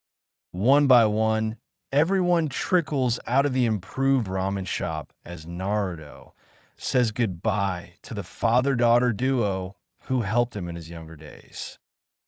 I'll be by tomorrow for another offering, Naruto says, jokingly as Tucci laughs. You better not skip out on us, Naruto, Tucci replies, his eyes crinkling with amusement, and Ayam shakes her head with sigh. Naruto steps out of the shop with a wave to the father-daughter duo, and Sakura is waiting for him, her pink hair gently swaying in the breeze. Back to the office, Sakura says, as her blonde pulls her close. Unfortunately, but a Hokage's work is never done. Naruto muses, kissing the tip of her nose, and Sakura giggles a little. Be good, Tsunade. Shizune and I going hunting, Sakura says, flashing her fangs a little. Naruto's eyes twinkle with amusement. I see. Well, don't have too much fun without me, he teases, running a hand through her silky pink locks. Sakura bats her lashes innocently. Who says you're not invited? But first duty calls for the Rokudaime Hokage. She purrs, her tone low and sultry. Naruto chuckles as his azure eyes, twinkling with amusement, before pulling Sakura closer and relishing the warmth of her lithe body against his. Indeed it does, he murmurs, pressing his lips against hers in a tender kiss. Sakura melts into the embrace with her fingers tangling in Naruto's golden locks. A soft sigh escapes her lips as they part, and her fangs peeking out from beneath her smirk. Don't work too hard, Hokage-sama, she breathes, trailing a finger along his jawline. Sakura turns and saunters away with a wink, her hips swaying tantalizingly. Naruto watches her go with his gaze lingering on the curve of her neck, his primal hunger stirring beneath the surface. Naruto makes his way to the Hokage's office after forcing himself to focus, his mind already occupied with the tasks ahead. Shin bureku, remoni contento. Remoni contento. Shin bureku. About 30 minutes later finds our intrepid Hokage at his desk and his office sealed with a privacy jutsu, but he isn't alone. Anko is kneeling between his legs with her violet hair cascading over her shoulders as she works her mouth along his length. You're pretty good at this, Anko, Naruto purrs, his fingers threading through her silky tresses. Anko glances up at him as her eyes are smoldering with desire. I'm pretty good with my mouth, Hokage-sama, she murmurs, her hot breath sending a shiver down his spine. Anko's snake-like tongue swirls around his tip and draws a low groan from Naruto's lips. You taste divine, Hokage-sama, she breathes, her lips trailing feather-like kisses along his length. Naruto's grip tightens in her hair and his eyes darkening with want. Enough teasing, Anko, he growls, his primal hunger stirring within him. Anko smirks with her fangs glinting in the dim light. As you wish, Hokage-sama, she purrs, taking him in her mouth once more. Fufufu, are you enjoying Anko? My master, a voice coos, being the other occupant in the room. Naruto glances to the sensual Kushina and her melodic giggling as she is freeing her body from her Umbu uniform. When did you turn Anko? Naruto rasps, his voice thick with want, and licking his lips, savoring the sight of the redhead's sensual display. Anko pauses her attention and glances up at Kushina with a heated expression. Ah, that was a rather memorable night, she murmurs, her tongue darting out to trace the length of Naruto's arousal. Kushina chuckles with her fangs glinting in the light. Indeed it was. I remember the way she writhed beneath me, begging for the sweet release only our kind can bestow. She muses, her fingers trailing along the curve of her own neck. Anko giggles as her pupil-less brown eyes sparkle with mischievous delight. Feeling Kushina-sama's fangs pierce my inner thigh was enough to make me squirt, she confesses, her cheeks flushed with desire. Naruto arches an eyebrow, and his gaze flickering between the two kunoichi. So, you're a squirter, Anko, he teases, a roguish grin tugging at his lips. Anko's cheeks darken further, but her gaze remains heated and unapologetic. Can you blame me? Kushina-sama's touch is utterly divine, she murmurs, her tongue darting out to tease the length of his arousal. I'll have to try and make you squirt. Get on the desk, Naruto says, his voice low and seductive, but also gleaming in desire. Anko's breath hitches in her throat, and a shiver of anticipation running down her spine. She kuickly hops onto the desk with her lithe form stretching out in an alluring display and her eyes dancing with excitement. Kushina watches the exchange with a smoldering gaze as her lips curl into a sultry smile. Don't tease the poor girl too much. She's already trembling with need, she purred, trailing a slender finger along Anko's exposed thigh. Naruto's eyes sparkle with mischief as he gazes at the kunoichi laid out before him. Lay back, Anko, he instructs, his voice low and seductive. Make me squirt, Hokage-sama. Anko coos with a giggle. Kushina gracefully climbs onto the surface to straddle Anko's face, and the kunoichi's breath hitches in anticipation, her pupils dilating with desire. Naruto's fingers traces feather-light patterns along Anko's inner thighs, slowly parting them to reveal her glistening core, and leans closer, his warm breath caressing her sensitive flesh, and a wicked grin spread across his lips. Someone's been a naughty girl. Oh, I indeed see where Kushina bit you, Naruto murmurs, eyeing the smooth and hairless mound with undisguised hunger. His fingertips ghost over the two puncture marks, eliciting a shudder from Anko as her eyes flutter shut, her senses heightened by the anticipation of Kushina's intoxicating presence above her. Naruto leans in as his warm breath caresses Anko's glistening folds and without further preamble, drags his tongue along her slick entrance.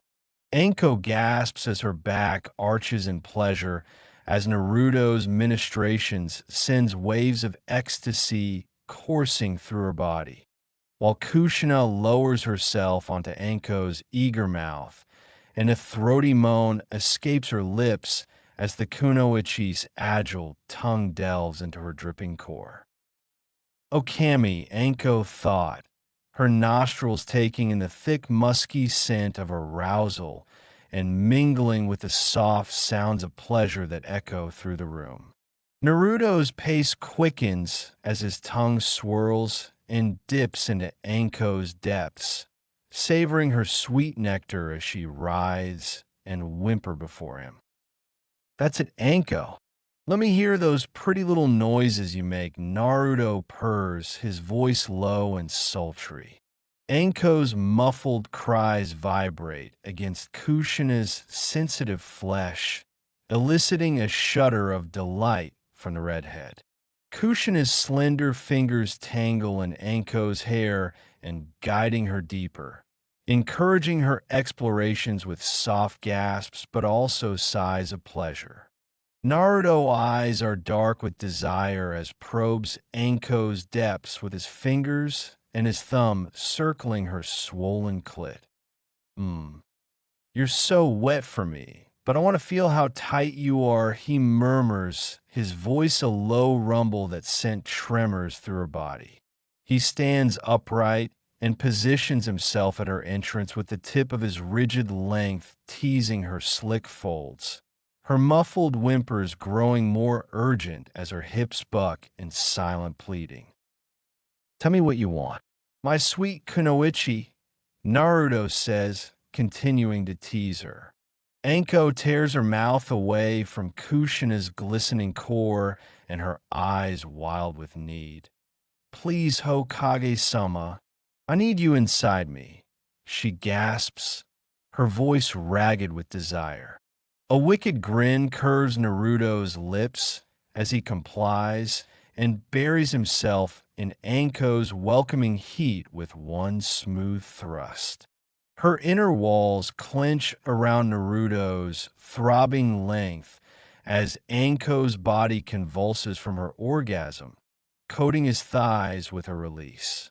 She lays sprawled on the desk with her legs spread wide, while Kushina straddles her face and grinding against Anko's eager mouth. Kami Anko. You feel incredible and tight.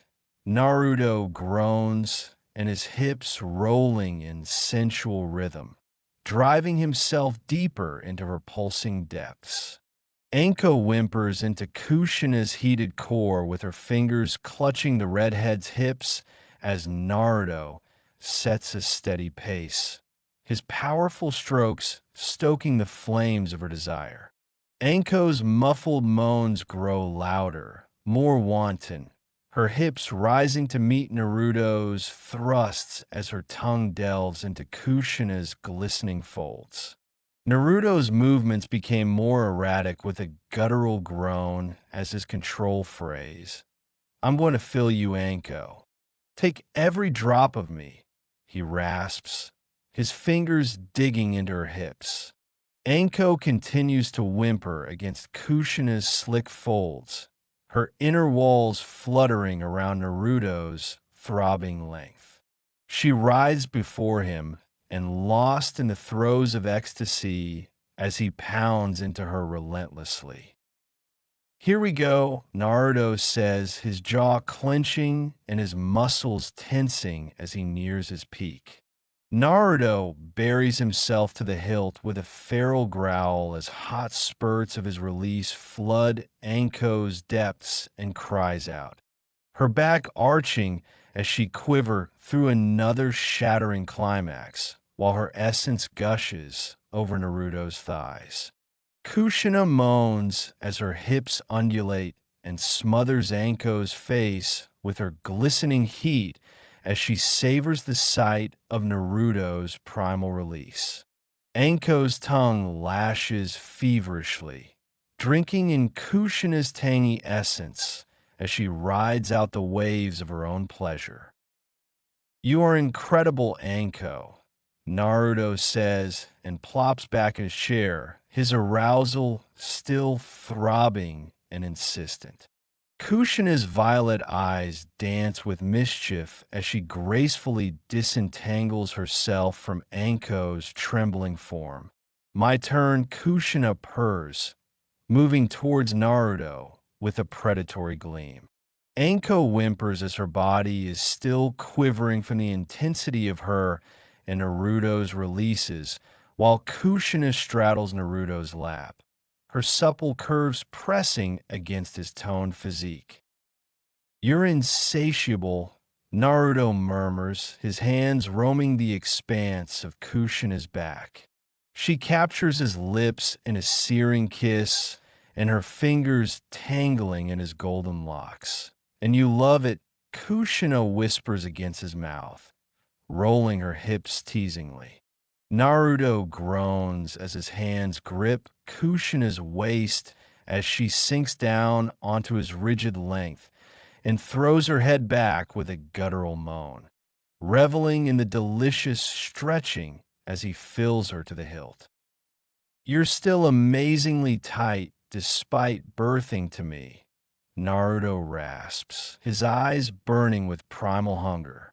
Kushina's undulating motion slow as she gazes down at Naruto with a mischievous glint in her violet eyes.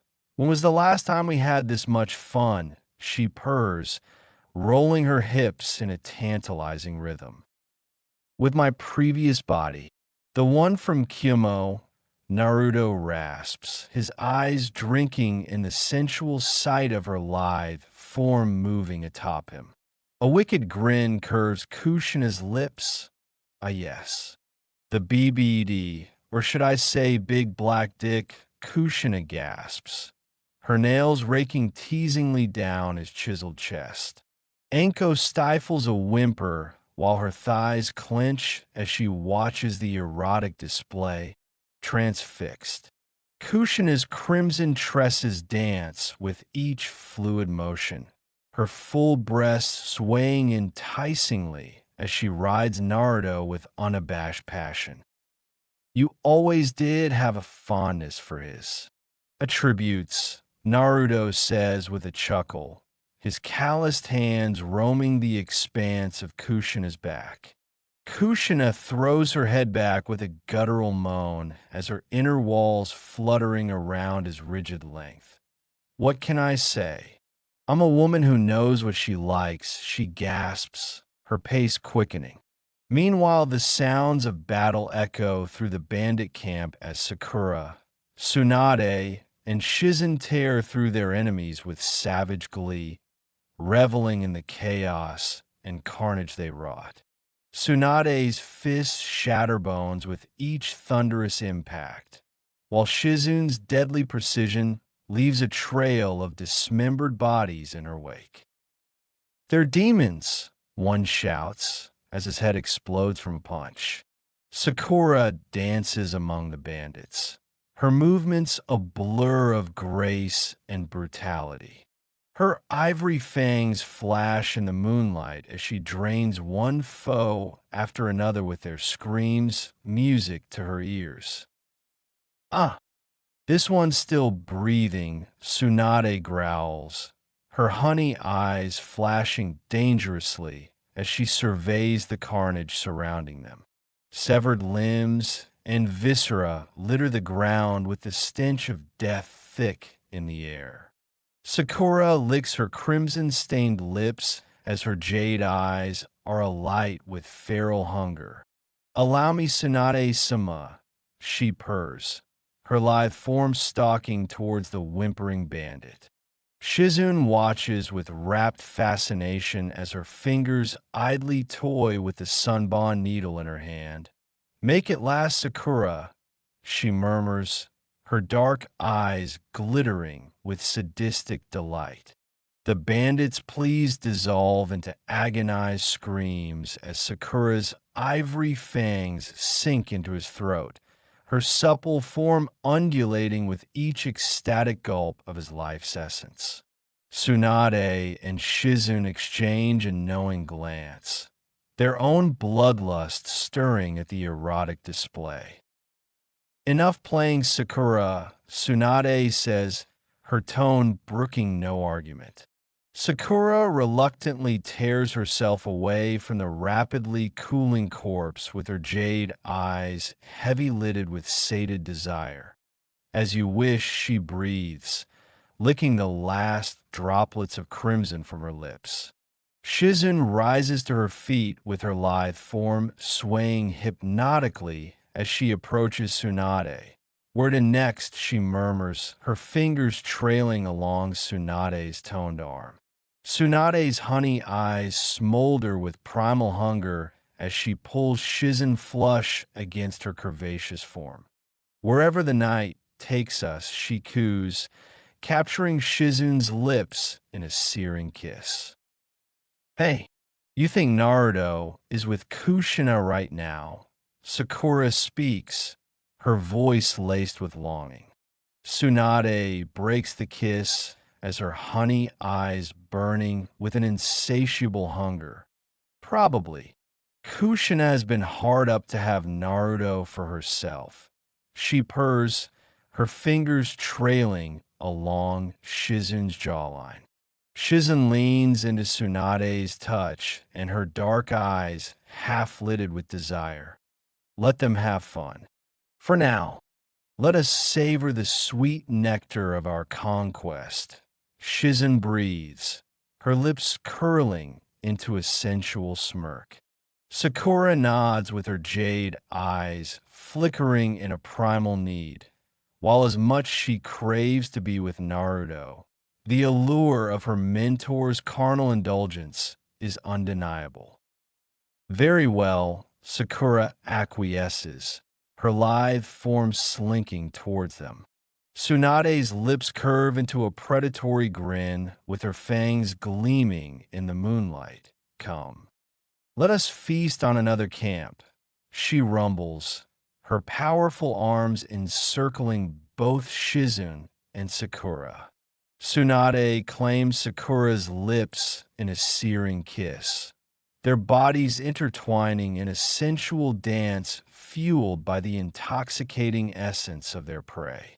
Shizun's hands roam hungrily, her nails raking along exposed skin, drawing forth beads of crimson that only heighten their primal ardor.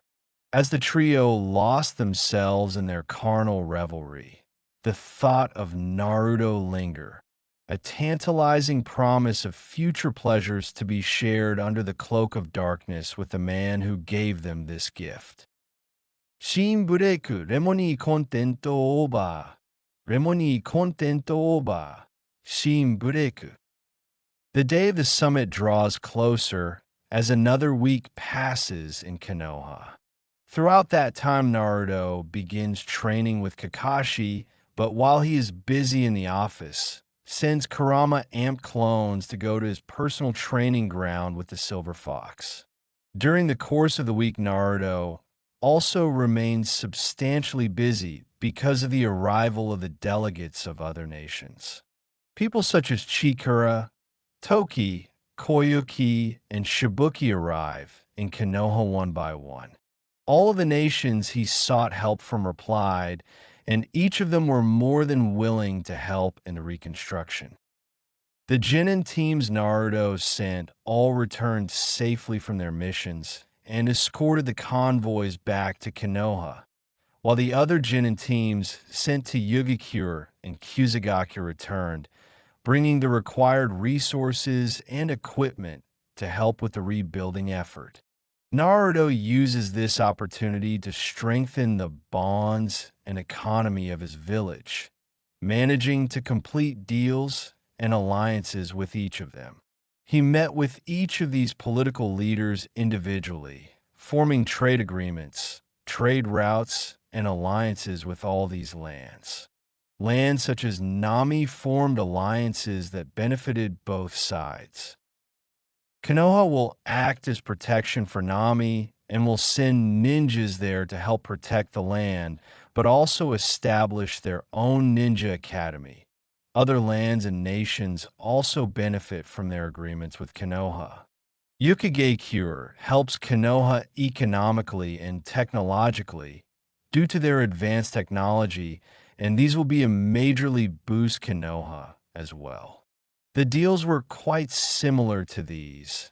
Each of these lands signed treaties and agreements with Konoha and the Land of Fire, his council, and the fire daimyo were more than impressed after hearing the good news. Konoha quickly learns of their new alliances, their new allies, and the citizens and the council were more than pleased with this. Naruto is showing everyone that he was a capable leader and he was proving many doubters wrong once again.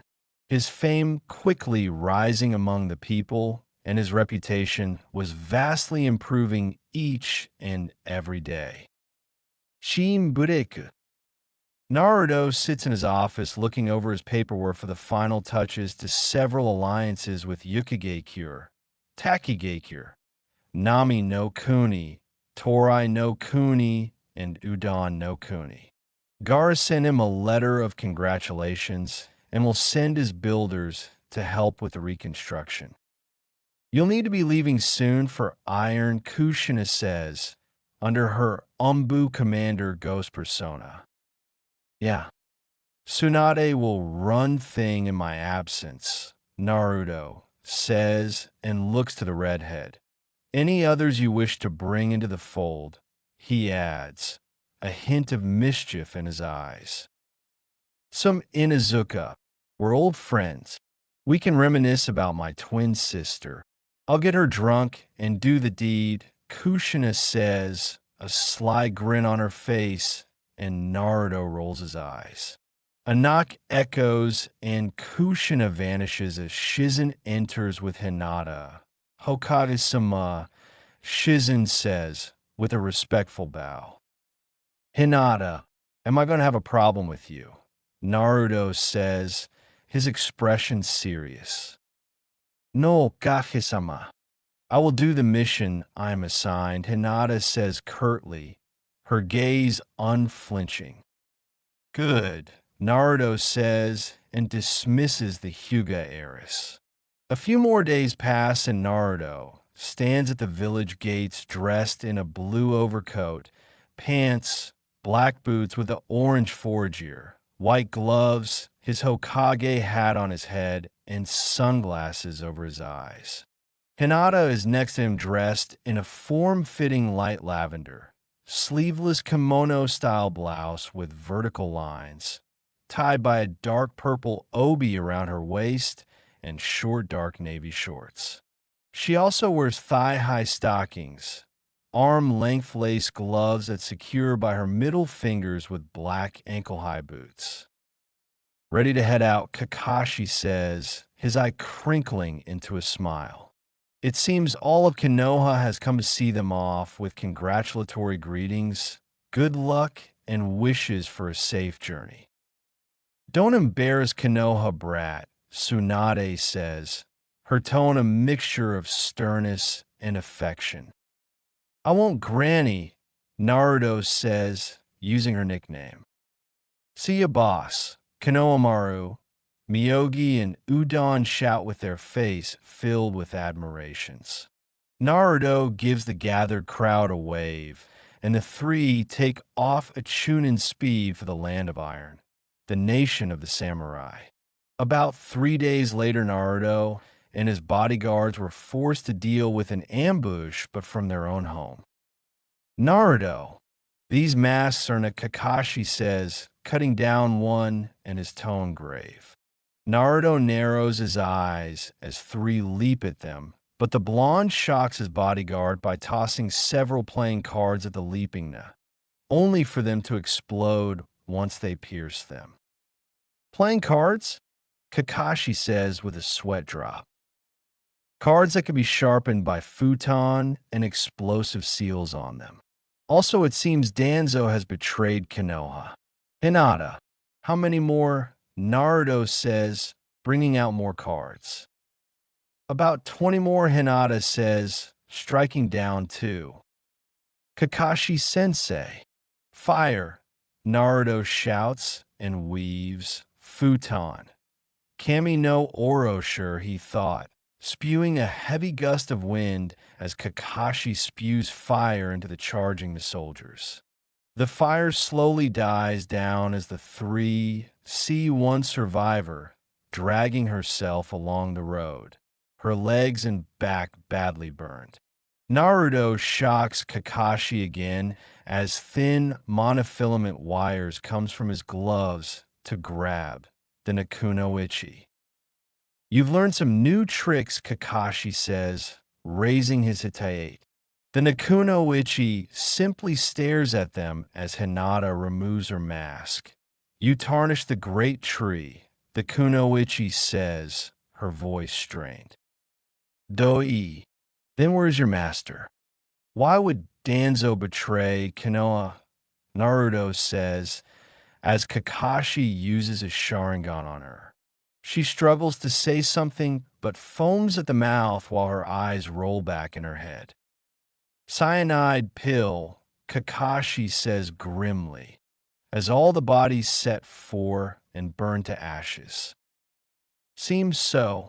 Kakashi-sensei, have your ninja, Hound sent a message to Granny to find Danzo, but also Koharu and Hamura. Naruto says, his gaze the charred remains. Danzo I know, but Koharu and Hamura, Kakashi says, summoning his hounds. Naruto removes his Hokage hat with a look to the red sky.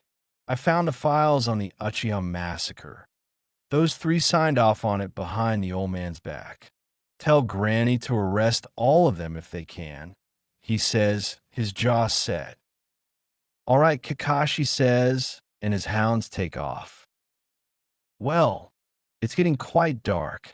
Let's set up camp in a while, Naruto says, as the three continue down the path to find a suitable spot for camp.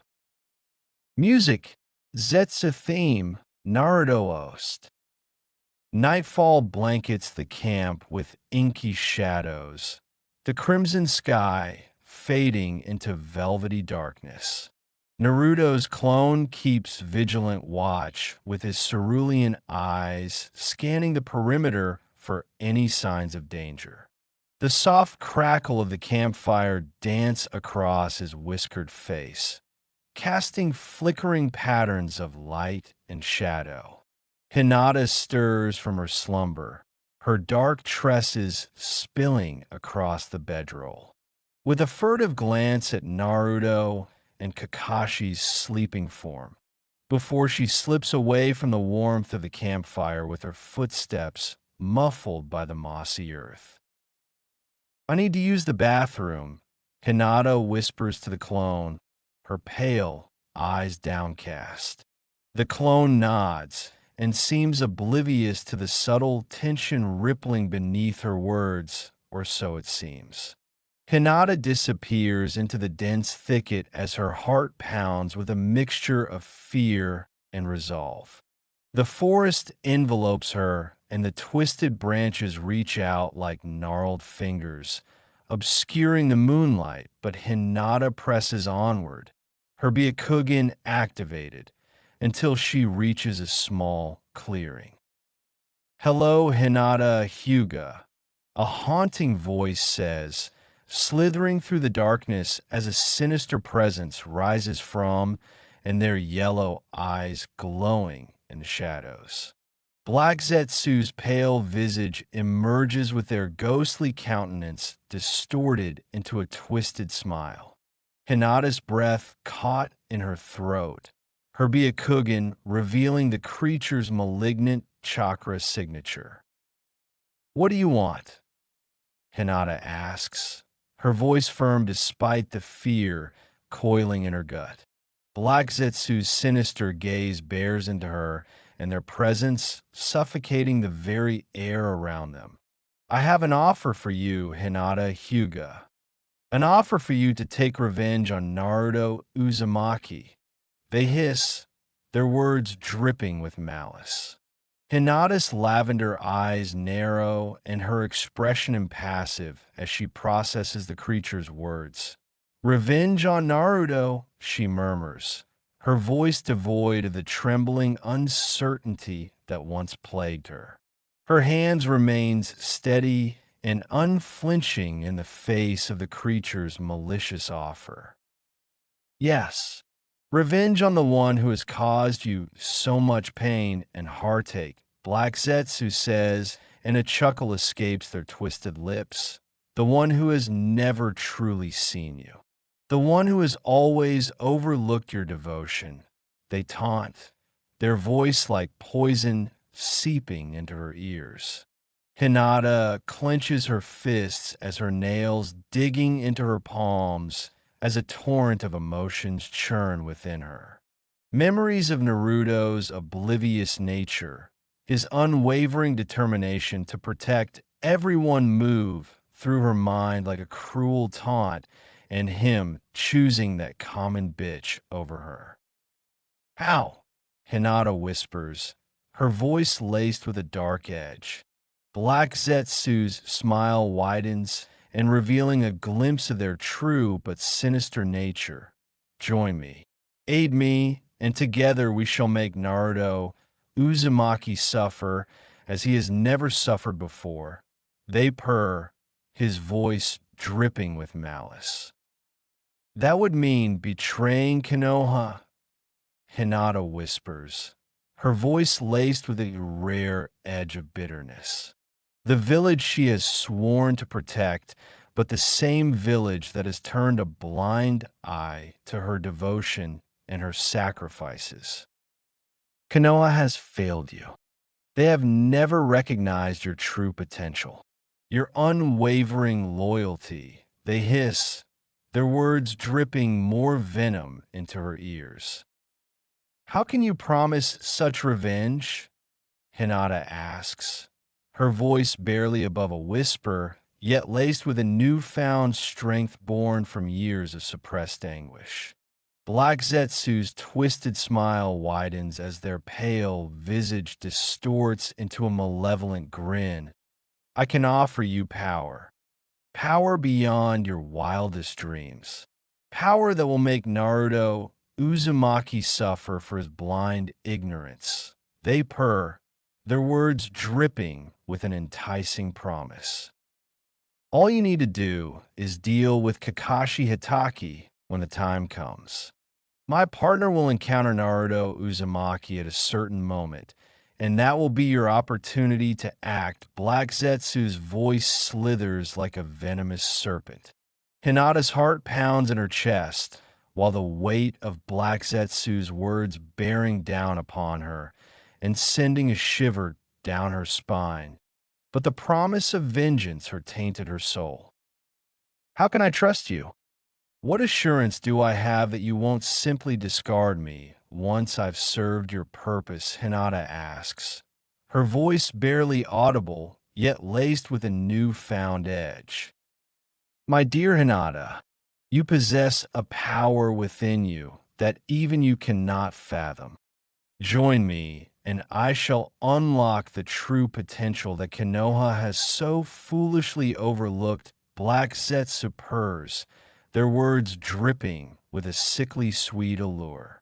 The creature extends their hand with its black, twisted fingers beckoning her to seal her fate, but she does, slowly reaching out and shaking their hand, feeling a surge of chakra coursing through her veins. This chakra will aid you. It will unlock the power that lies dormant within you. Black Zetsu murmurs, their lips curling into a sinister smile.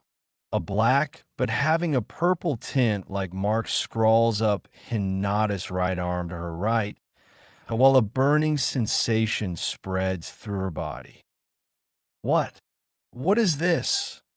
Hinata whispers, her voice quivering with a mix of power and curiosity. A token of our pact. This Kama seal will give you the power you will need. A mere taste of what awaits once you embrace it, Black Zetsu reiterates, their hollow voice echoing in the forest. Hinata clenches her fist, and the mark recedes into a pyramid-shaped mark on her palm, cementing her path by the embers of her own resentment and the promise of vengeance against Naruto and Sakura. See you later, Hinata Hyuga, Black Zetsu says as Hinata turns on her heels and heads back to camp. A low chuckle reverberates through the darkness. Hinata Hyuga. That mark will devour you and bring mother back regardless in case Toby fails, Black Zetsu says, their hollow voice carrying a sinister amusement. Shin Bureku. A few more days pass, and the three Konoha ninja were in the Land of Iron, which is a snow-covered country as they pass over what is called the Samurai Bridge, but this journey took most of their supplies. It is built out of blue-gray stones and features a large gate at one end, somewhat resembling a torii, emblazoned with the kanji for samurai. On top of the gate is a large stone statue of a sheathed sword with weights hanging on both ends. Naruto and company stop in a civilian town to restock supplies as they were probably a day away from the summit venue. Naruto changes into a more formal attire of a royal blue dress shirt with a checker print tie and matching suit vest in royal black color. Black slacks with a black leather belt, and black gloves with black boots having silver toe caps. 3 silver chains hang loosely around his neck. Earrings in the shape a whirlpool hang from his ears, a silver watch on his right wrist, and a black trench coat. "You look sharp, Naruto," Kakashi says, as they were nearly to the summit venue. "I need to give a good first impression," Naruto says, a smile on his face. Hinata watches Naruto with her gaze unwavering as a darkness stirs within her. The whispers of Black Zetsu mark echo in her mind, fueling her need for revenge against the demon in front of her. Hinata's gaze never wavers from Naruto's back, her lips curling into a barely perceptible sneer. The Kama's influence has twisted her, and she could feel her chakra coiling in anticipation for the moment of truth. About 2 hours later, the Konoha group arrive at the Three Wolves Mountain in sight of the Kage summit. Dozens of samurai in heavy, segmented plate armor that covers their shoulders, chest, stomach, and lower back, upper back, lower sides, and thighs. They also wear gauntlets, shin guards, helmets with some having horns, and face masks. "We've been expecting you, Hokage-sama," one says, and Naruto nods, as they are led underground to head to the meeting room. Naruto removes his sunglasses, and his eyes shift from right to left, but his senses pick up 5 large signatures. Hidden away from sight, Sasuke, Yugo, Karen, Suigetsu, and White Zetsu watch as Naruto and company follow. "Is that him?" Suigetsu says from their concealed vantage point. The blonde dobe in the middle. He has his stalker and Kakashi with him as well, Sasuke says, his eyes narrowed. Karen stares at Naruto, and her senses were going haywire at the amount of chakra coming from a blonde, but her breath hitches as he looks their way. "Does he know we're here?" she thought, her heart pounding. "Something wrong, Hokage-sama," a samurai says, noticing Naruto's momentary distraction. "No, just admiring the architecture," Naruto muses, his tone casual, yet carries a hint of something darker under the surface. The Konoha group climb up the various stairs within the large building as samurai bow to him as he passes. The doors open and all eyes were on him, and at first glance he could see the mixture of reactions from each of the Kage and their bodyguards, but the most common reaction seems to be shock, except for Gaara and his siblings. That Tsuchiki's eyes were wide at Naruto's entrance, as if the blonde is a ghost from the past. The similarities from his appearance up until the attire were simply unmistakable as the old man rubs his eyes and blinks to see if his old age is simply deceiving him. "Something wrong, Gramps," that Tsuchikage's granddaughter Kuratsuchi whispers, breaking the silence. Inoki ignores her as he glares at the young and blonde Hokage, hoping to further examine if whether or not he is related somehow to Iwa's greatest enemy. The Raikage is little less surprised as he already knows about Naruto being Hokage, but now seeing him makes the Raikage believe Naruto is Minato's son from looking nearly identical. Did you have a son, Yondaime? The Raikage thought. The Mizukage is unaffected, but the cougar-like woman licks her lips suggestively as Naruto subtly winks. Fufufu. Perhaps Konoha and Kiri could become bedfellows in more ways than 1 inch the Mizukage may thought, mischievously. Gar, on the other hand, didn't seem surprised at all. Instead, looks proudly at his friend achieving his dream of becoming Hokage. Naruto quickly studies the area and the people participating in the meeting. The first thing is the layout of the room, being a U-shaped table in the meeting room and the table separated into 5 parts. And behind each part was a banner with the kanji of a respective element, probably to designate where each kage will sit. The table has the banner for fire in the middle. To the left of that would be the banner for earth. Further left is the Raikage. On the right is the banner of wind, and beside Gaara is the banner of water. There is a final table in front of the U-shaped table. This one, unlike the others ISS, a much smaller table, and could bay for the mediator of the summit and the leader of the Samurai of Iron. Please take your seat, Hokage-sama, a samurai says, gesturing to the blonde seat.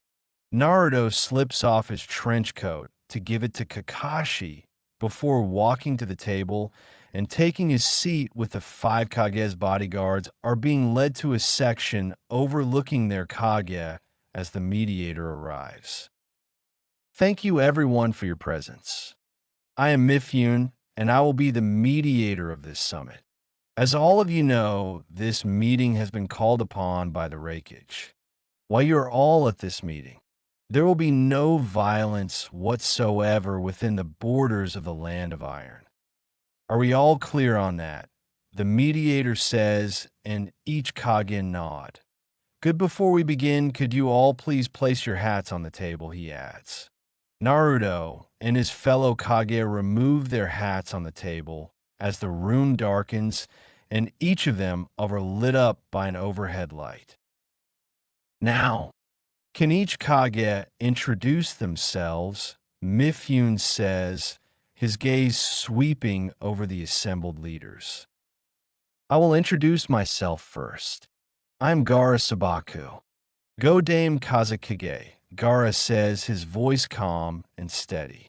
Inoki scoffs with his wrinkled face twisting into a sneer. Youngsters these days have no respect for their elders. I am Inoki and the 3rd Tsuchikage, he says, and turns his gaze towards Naruto. Quite the accomplishment for both the Kazekage and the Hokage to attain such esteemed positions at your young ages, he adds, a hint of mockery in his tone. Lord Tsuchikage. No need to mock Lord Kazekage or Lord Hokage for their ages. Also, I am the Godai Mizukage Mei Terumi. Mei says, her voice carrying a subtle warning, but then offers Naruto and Gaara a respectful nod. Rokudame Hokage Naruto Uzumaki. Naruto says, his expression impassive. Yondaime Raikage Ei says and looks at the 4 Kage. This summit concerns the capture of Jinchuriki by Akatsuki, he adds, his gaze stern.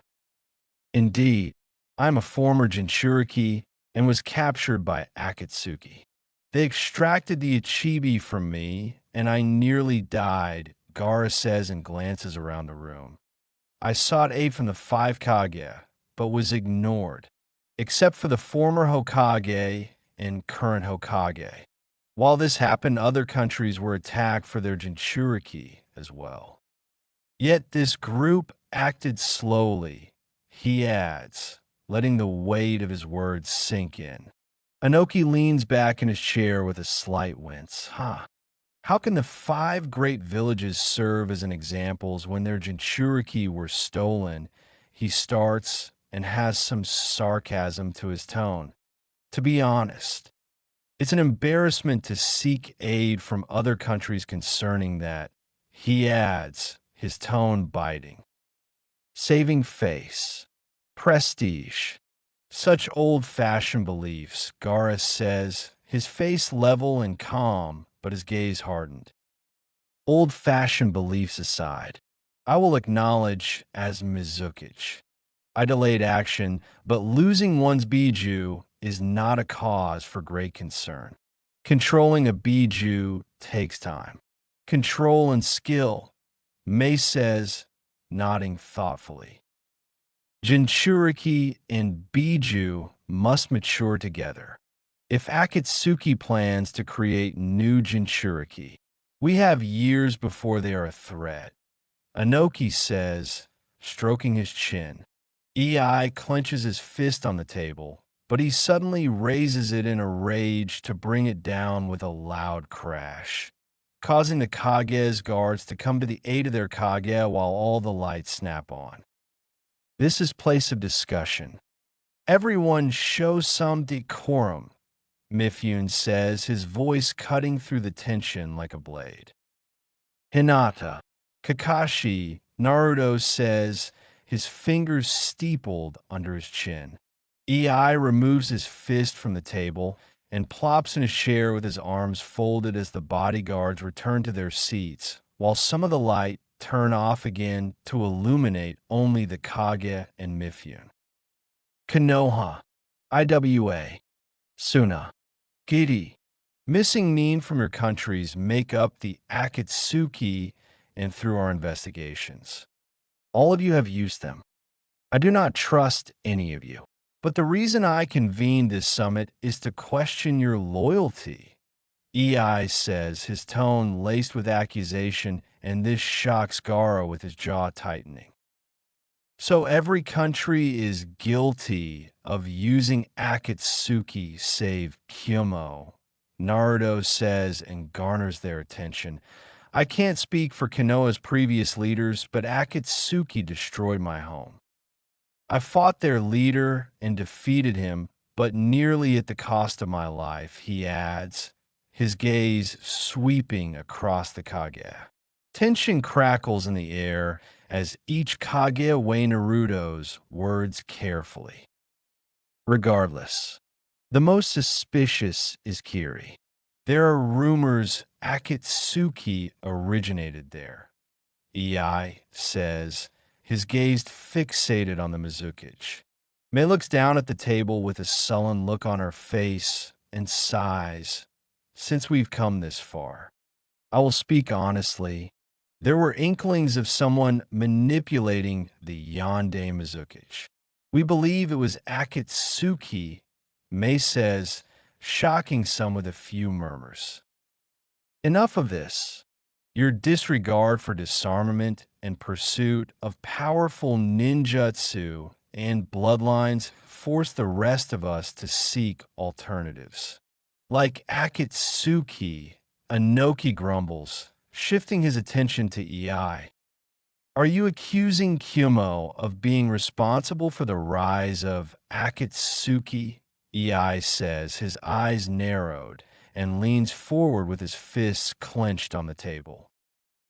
Akatsuki took advantage of the nation's private suspicions to amass power and challenge the major villages. Perhaps it is time we consider an unprecedented solution, Mifune interjects, raising his hand to halt the brewing argument. The tension in the room thickens as the Kage await Mifune's proposal, a unified allied shinobi force.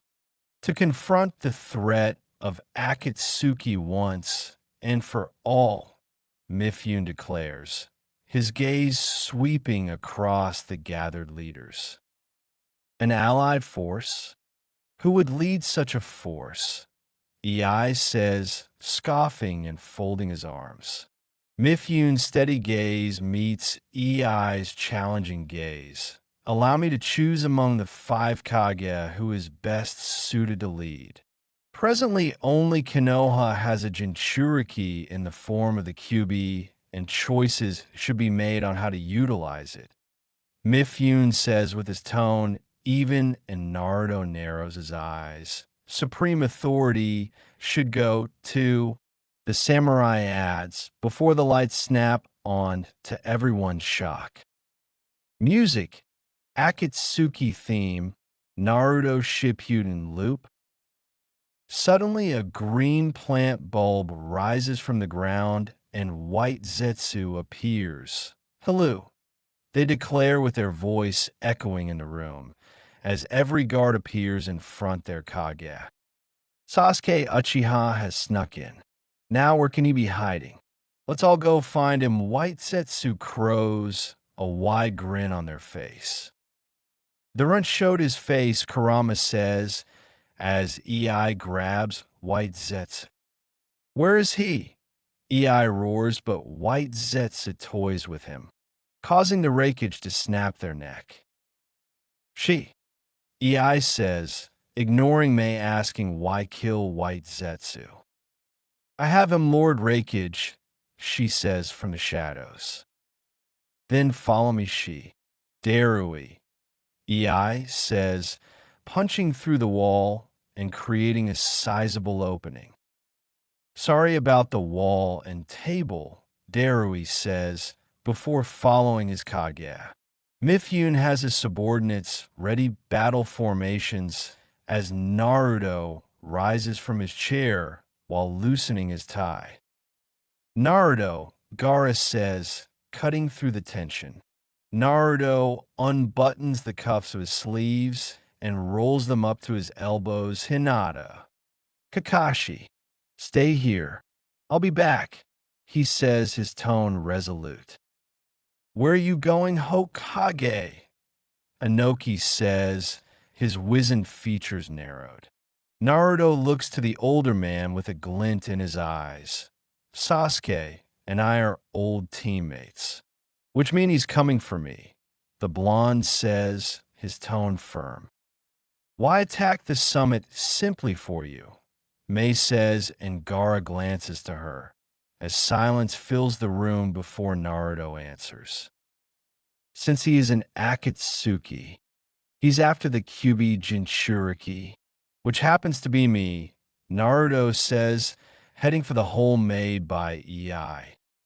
That'll shock the room, Kurama says, laced with amusement. Naruto smirks slightly as he follows the destruction and begins to break down into black smoke. Now then. Where are you, he thought, vanishing.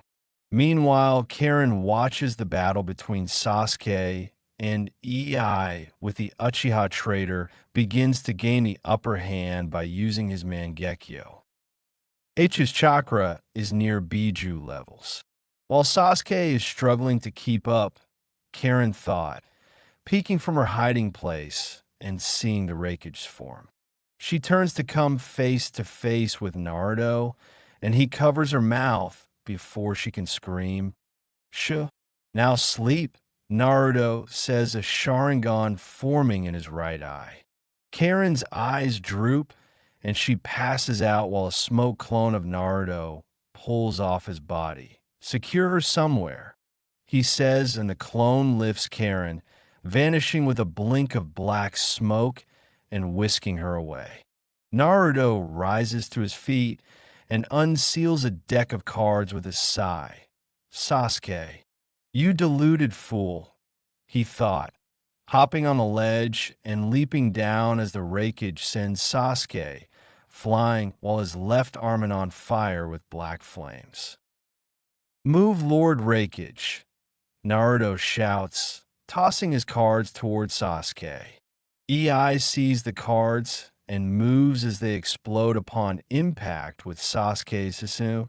Hokage, EI exclaims, slicing off his left arm to stop the spread of the black flames. Sasuke staggers to one knee with his left hand over his left eye. Naruto, he hisses through gritted teeth, his Sharingan spinning wildly. We meet again, Sasuke, Naruto says, his voice calm, yet laced with steel. Why interfere? EI shouts, his lightning armor crackling. I saved your life, Lord Raikage. Besides Sasuke is my responsibility, Naruto says and turns his attention back to Sasuke. You know, Sasuke, I have always been chasing you because of some misguided notion.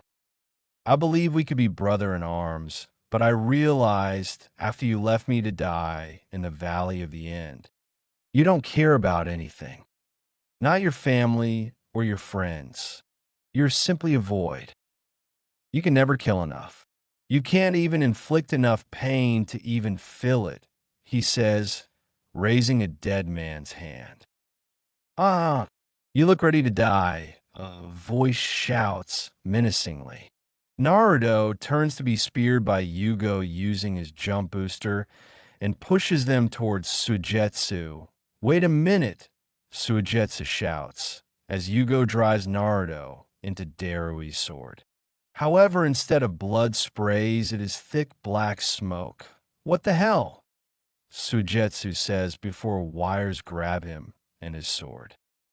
Fools, Naruto hisses, before all three of them vanish in a swirl of wind. Song ends. Shin Bureku. Suigetsu gasps as they were outside of the summit venue near the forest. How'd we get here? He says, but gasps in horror as black smoke forms a second Naruto with electric blue eyes. You're keeping me from killing Sasuke. You need to pay for that, Naruto says, his voice dripping with malice, and Suigetsu's screams echo through the forest. Yugo laughs wildly as he swings his axe like arms at Naruto, but the blonde avoids them into a burst of wind blades, but Yugo tanks them. Die! Yugo shouts, swinging his fist, but Naruto catches it. You poor unfortunate soul. Let me end your suffering, Naruto says as his teeth become sharper. His muscles grow in mass to rip apart his shirt and vest as dragon scales form on his arms. This is my first time using Dragon Sage mode after learning Toad Sage mode, Naruto says, catching Yugo's other fist. The ground cracks under Yugo's feet as Naruto begins to win the test of strength. Inten, toxic miasma, Naruto says as black smoke erupts from his mouth and into Yugo's nostrils. Yugo begins screaming in pain as a single arm made of black smoke grabs his head. Thanks for the food, Naruto says before biting into Yugo's neck. He's filled with natural energy, Naruto thought, draining Yugo of his blood and slowly but surely absorbing his body. He sees his smoke clone coming with Suigetsu half sticking out of his upper body with of all things the Kubikurabocho in his hand. Well, look what we have here, Naruto muses, a sly grin spreading across his whiskered cheeks.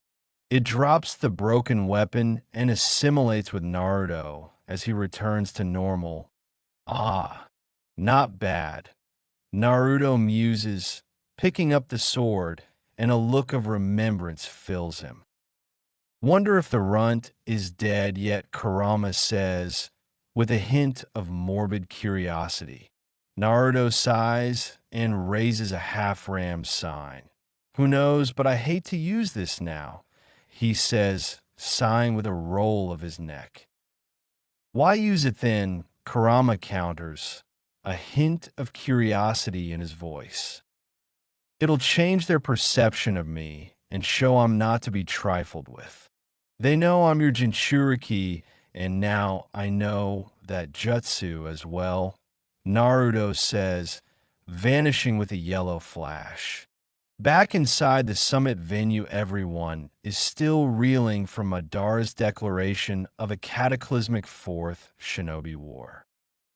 We need to find Naruto, Kakashi says, concerned for his student. A yellow flash erupts behind him to garner everyone's attention, and a hand lands on his shoulder. Seems things are over, Naruto says, a hint of darkness in his tone. Inoki and EI have looks of shock on their faces at the possible revelation. Does he know that jutsu? Both thought, their eyes narrowing in suspicion. May is having a crisis in her underwear as she barely keeps herself from ogling the scarred young Hokage. Things are over, but something worse has happened, Gaara says, his expression stoic. Tell me, Naruto says, as Kakashi grabs Naruto's trench coat for him. Madara Uchiha has declared fourth shinobi war for yourself and the Raikage's younger brother. We decided to form the allied shinobi force. Mifune says, his voice carrying a solemn tone. I voted in your place, Kakashi says, his voice heavy with the weight of his decision. I see. Then who is the supreme commander? Naruto says, his brow furrowed. Lord Raikage was chosen, but Lord Hokage. What is that in your hands? Mei says, pointing to the broken sword in his hands. That looks like the Kubikurobocho. Mei's guard Chojuro says, squinting at the blade. It is. When I encountered Sasuke, one of his comrades attacked me and sent us towards another who was carrying it. I managed to kill both and flash back here. Naruto explains nonchalantly. Inoki is about to ask Naruto if he knows that jutsu, but stops himself. We need to inform the daimyo of this development, he says instead. I will provide accommodations to allow you all to rest before setting out to your respective countries. Mifune says, his tone solemn yet hospitable. There's no time for that. She, Darui with me, Ei says and leaves with his people. Mei approaches Naruto with her gaze lingering on the broken sword in his grasp, but also his scarred body. May I, she asks, her voice soft. Naruto nods and hands her the remains of the Kubikurobocho as she cradles the blade gently with a hint of sorrow flickering across her features.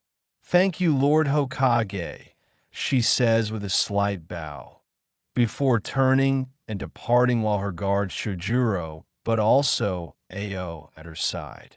Inoki lingers for a moment as his wizened gaze studies Naruto intently before he too took his leave with his bodyguards flanking him. I will take you up on your hospitality, Lord Mifune, Naruto says, his voice carrying faux weariness. I will head back first and inform Lady Tsunade, Gaara says, his expression resolute, and Naruto nods. I will have Okasuke escort you your room, Mifune says, and the blonde Kage nods. Okasuke leads the room on one of the lower levels and leaves them to further search for Akatsuki members. This is serious situation, Kakashi says, his eye creased with concern. Indeed it is, Naruto says, sitting down. A knock at the door echoes, and Hinata opens it as a samurai enters, but raises a half-ram sign to reveal himself as a clone with Karen over his shoulder. Who's she? Kakashi says with his brow furrowed, as the clone lays Karen on the bed. She was with Sasuke, Naruto says, and begins weaving signs, placing 2 fingers on her forehead as a seal matrix forms. Naruto, I need to ask, Kakashi starts, but Naruto raises a hand to cut him off. Let me take a shower. I'll explain things. Then we can head home, Naruto says, and Kakashi nods. Hinata sits on the edge of the bed next to the unconscious Karen as her thoughts drift to the redhead's hair. Could she be a Uzumaki? She says, revealing her thoughts. Now that you mention it, she does indeed remind me of Lady Kushina, Kakashi comments, nodding thoughtfully. Several minutes later, Naruto is clean and dressed in Konoha Jonin attire, but no vest. Now to answer your question. Yes, I know the Hiration, but mine is similar to Lord Second. I don't have special kanai. Given more time, I'll be able to like Lord Yondaime, he says, his voice steady. Is that why the Raikage and Tsuchikage acted shocked? Hinata says, being somewhat civil with Naruto. Yes, both have seen Sensei's Hiration in action, coupled with Naruto looking nearly identical to Sensei. It brought up bad memories, Kakashi says, nodding solemnly. Soft groaning echoes as Karen begins to awaken and slowly sits up. Where am I? She whispers but sees Naruto and her breath hitches, her gaze wary of the unfamiliar surroundings. Greetings. I am Rokudaime Hokage Naruto Uzumaki. They are Kakashi Hitaki and Hinata Hyuga. Naruto says, carrying a warmth, but he knows Karen knows better. Karen Uzumaki, Karen says, still creeped out by the blonde. It seems I've met another Uzumaki, Naruto says, smiling as Kushina would be happy. Where's Sasuke? Karen demands, rubbing her arm as she regains her senses. He was taken by Madara after fighting the Kage, Kakashi says, his visible eye narrowed. We can explain more on our way back to Konoha, Naruto says, slipping some cards in back pocket. So, I'm a prisoner, Karen says, her gaze tense with her eyes on the three shinobi. Unfortunately, yes, but you're a fellow Uzumaki. I'll make sure you aren't harmed, Naruto says, meeting her wary gaze. The three secure their things and secure Karen before leaving the summit venue. What about Yugo and Suigetsu? Karen asks, thinking of those two. Who? Kakashi says, arching an eyebrow. They're dead, Naruto comments, shocking Karen as the trek becomes silent. Time passes and Karen barely says anything to them, but wonders if Sasuke has abandoned her. Sometime later, they reach the Samurai Bridge, and an explosive kunai lands in front of them, but doesn't explode. Naruto, Uzumaki. We really need to talk, a voice says, laced with amusement. All of them turn to a high point on the bridge in the form of a wide pillar near an arch, and see Madara looking down at them. Where's Sasuke? Karen shouts, her tone laced with a mix of concern and anger. He's safe. In fact, he is in need of you, Madara says, his tone calm and measured. Unfortunately, she is in Konoha's custody now, Naruto says, raising his arms in a shrug. I see. Would you like to dance with me, Rokudaime? Madara says, but tilts his head.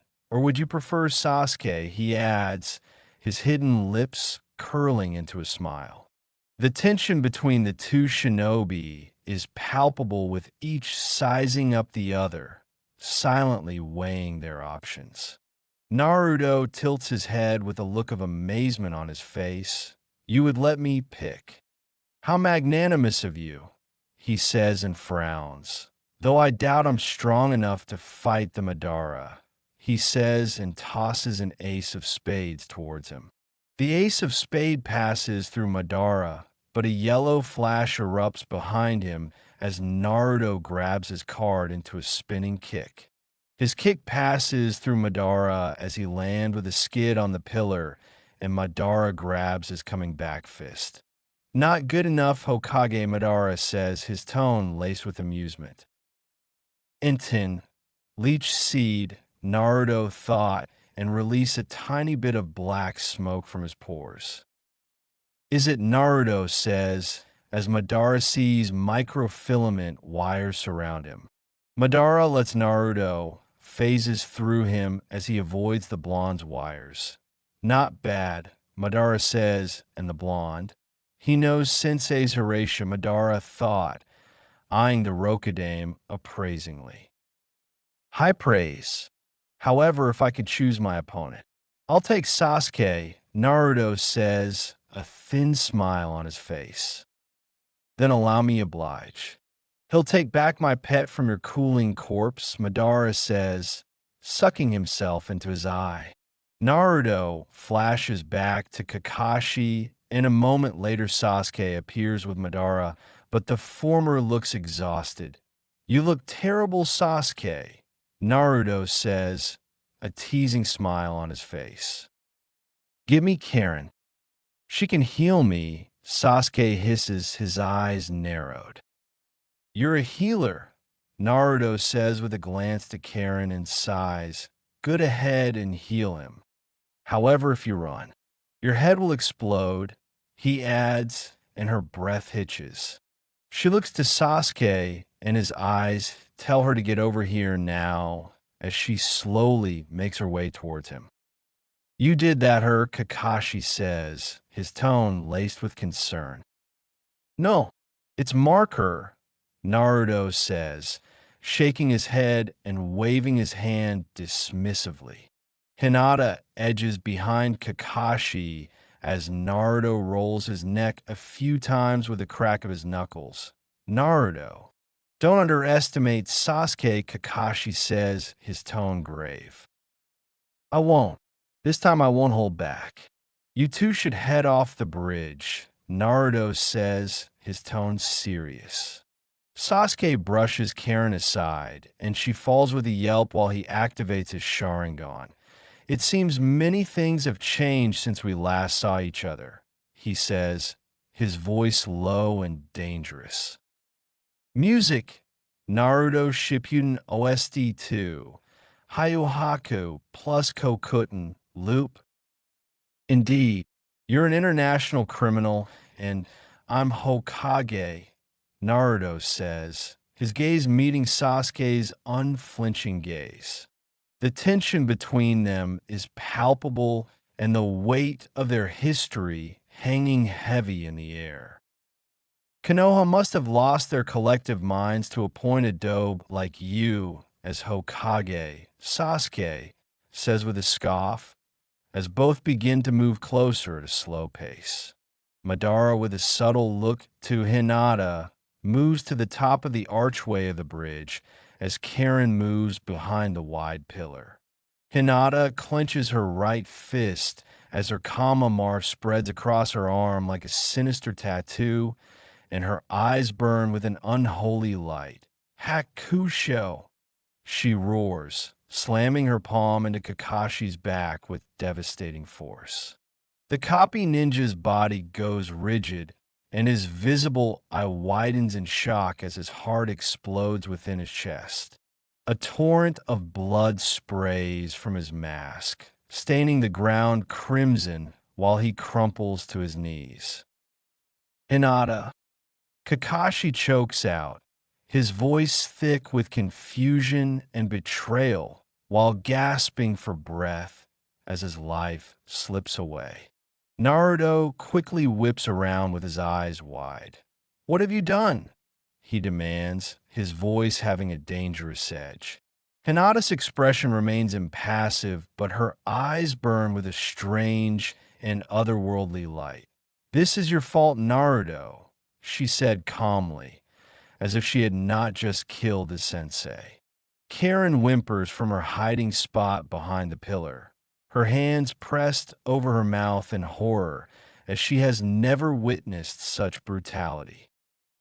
It seems you're all alone now, Dobe, Sasuke taunts, letting out a cruel laugh and his lips curling into a mocking smirk. Naruto clenches his left fist and releases a slow breath with his eyes on Kakashi. Is your answer because I chose Sakura over you? You would betray your clan and village, Naruto says, his voice laced with anger. Yes, you never understood me, Naruto. Neither did the village. You were always too busy chasing after Sasuke to notice the darkness festering within me. I confess my feeling, but you chose Sakura over me, Hinata says and tilts her head, her lavender eyes devoid of warmth. Madara suddenly appears next to Hinata and places a hand on her shoulder. Enough of this prattle. Sasuke, deal with the Jinchuriki, he says as both vanish to appears back on the archway on the bridge. With pleasure, Sasuke hisses, crouching into a battle stance and his Sharingan whirling, but also reflecting the malice within. Shadows conceal Naruto's face as his right hand rises to obscure the feral grin that is spread across his features. Sasuke, you first, them second, he says, his voice tinged with a sinister edge that sends a chill down Sasuke's spine. A flicker of unease flickers across Sasuke's expression, but he quickly regains his composure and his Sharingan spinning wildly. Bring it on, Dobe, he taunts, his fists tightening. With a blur of motion, a clone springs into existence behind Naruto before carefully lifting Kakashi's lifeless form and carrying it away from the bridge, out of harm's way. Didn't think the Hyuga had it in her. Though that marking that appeared, Kurama says, referring to Hinata's newfound strength.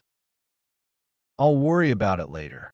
First at killing Uchiha time, Naruto thought, as the blonde moves forward while Sasuke done the same. The former teammates pick up speed and reach each other into a quick taijutsu battle, but it's clear that both differ in their fighting styles. Naruto uses his limitless stamina and brute force, while Sasuke uses his agility and quick reflexes to his advantage, but the blonde adds several feints to push some blows through. Sasuke skids back about a foot as Naruto closes in, but he activates his Susanu's purple rib before Naruto's fist connects. This is new, Naruto says, sees Sasuke's Mangekyo in the form of 3 intersecting ellipses. The blonde Hokage somersaults back to avoid the forming skeletal arm as Sasuke's Chidori forms in his hand. Chidori Senbon, Sasuke says, firing countless Senbon. Naruto backflips several times to avoid them into a weave of signs and inhale. Futon. Shinkijoku, he thought, firing several air bullets and neutralizing Sasuke's Senbon. The run can use the Susanoo, but it's still incomplete. Madara used a full body version with armor, Kurama says, referring to Sasuke's skeletal manifestation. Used to, meaning, Naruto thought, narrowly avoiding Sasuke's purple spectral arm. When you touched the fake, I felt it. He's not Madara, Kurama clarifies in his mind. Naruto weaves signs once again with an inhale, futon, shinku, taijika, he thought, firing an even larger air bullet to blow Sasuke back with a skid. I never pegged you as wind user Dobe, Sasuke says, his Sharingan eyes narrowing. I'm full of tricks, Naruto says and takes a serious look You can come back, Sasuke, he adds, a hardened expression on his face. Not on your life. Konoha ordered Itachi to slaughter my clan, Sasuke shouts, as the Susanu's arm gains skin and an upper body with a horned skull having glowing yellow eyes. Itachi told you the truth. Konoha's elders did order the Uchiha massacre, and all three will pay for it, Naruto says, drawing in a little natural energy in the lull. Even after knowing this, you expect me to go back, Sasuke shouts, shooting forward into a leap and bringing down his Titan's fists. The bridge spiderwebs in a section as Naruto avoids it into a toss of his cards, and they explode on impact. Senpo, Otama Rasengan, Naruto thought, forming the large Rasengan above Sasuke. The Uchiha traitor's left eye bleeds. Amaterasu, Sasuke declares, setting the Rasengan ablaze with black flames. Naruto releases his attack and narrowly avoids the flames as he lands with a skid, but sees Sasuke is winded, Susanoo and Amaterasu. Both must be taxing on him, Naruto thought, a small smirk tugging at lips. You can put him down with your Raisin Shuriken, Kurama says, his voice echoing. I could, but where's the fun in that? Naruto says and shoots forward into a slight inhale after several signs. Futon. Shinkaha, he thought, creating several wind blades with a sly grin. Sasuke blocks with his Susanoo creating a heavy dust-up, and he rushes through the dust cloud, drawing his Chikudo, and Naruto meets him, but slides under his swing. Looking winded, Sasuke. Want to give up? Naruto says, a hint of mocking in his tone.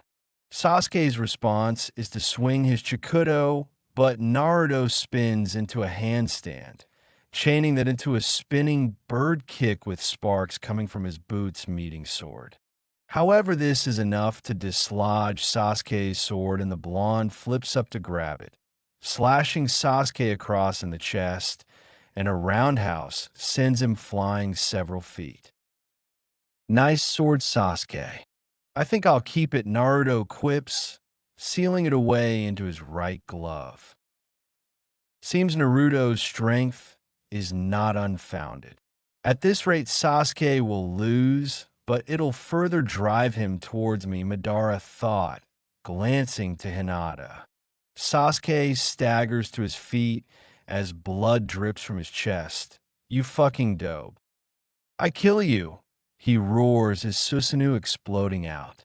Karen gasps in horror at the darkness of Sasuke's chakra, while his Susanoo gains armor over its malevolent form. Resembling a long-nosed Tengu with a pair of Magatama earrings and jagged teeth, but also a bow on its left arm. The right arm has two forearms from the elbow and an arrow forming. He's evolved his Susanoo through his hate for Naruto.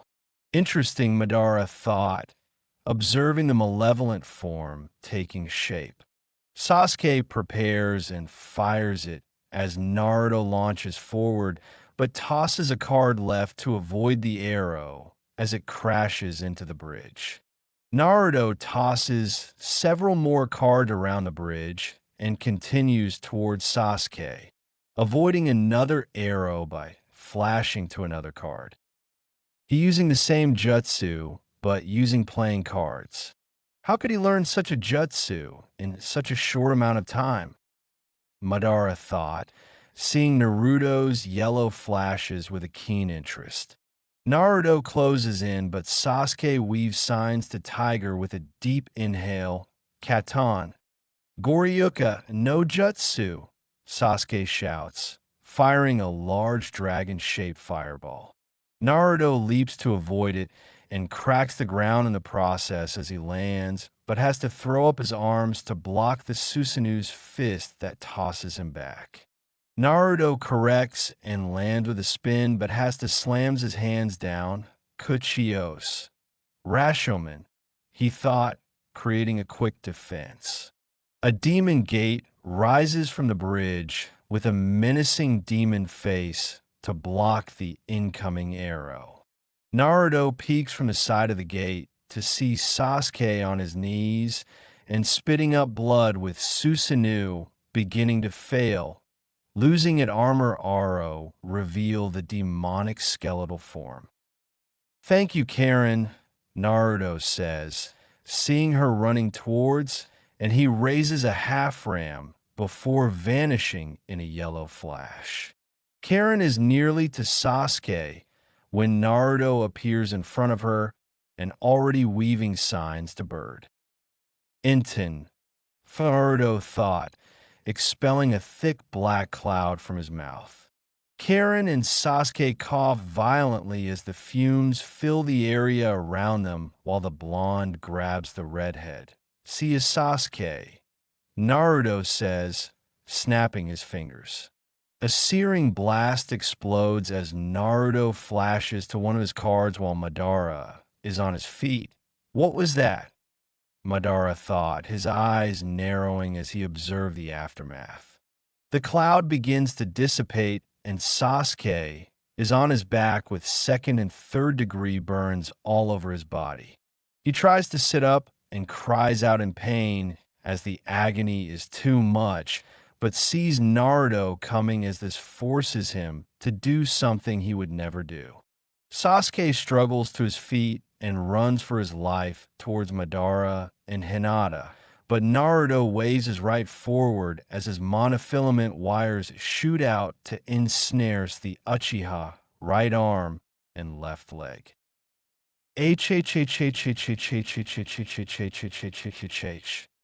Sasuke screams while both his limbs were severed, the wires slicing through flesh and bone with ease as Naruto makes a fist. "Now this is a shame," Naruto, Kurama, and Madara thought in unison.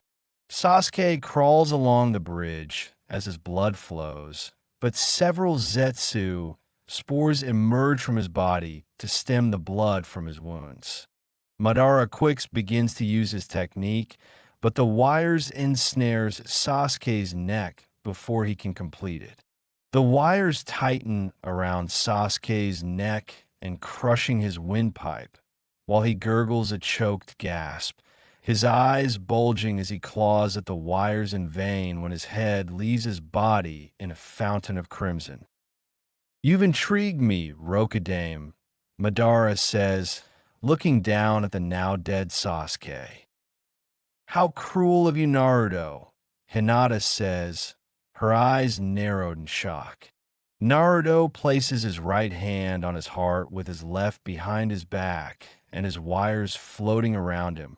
"High praise from the ghost of the Uchiha," he says, his voice filled with cruel amusement.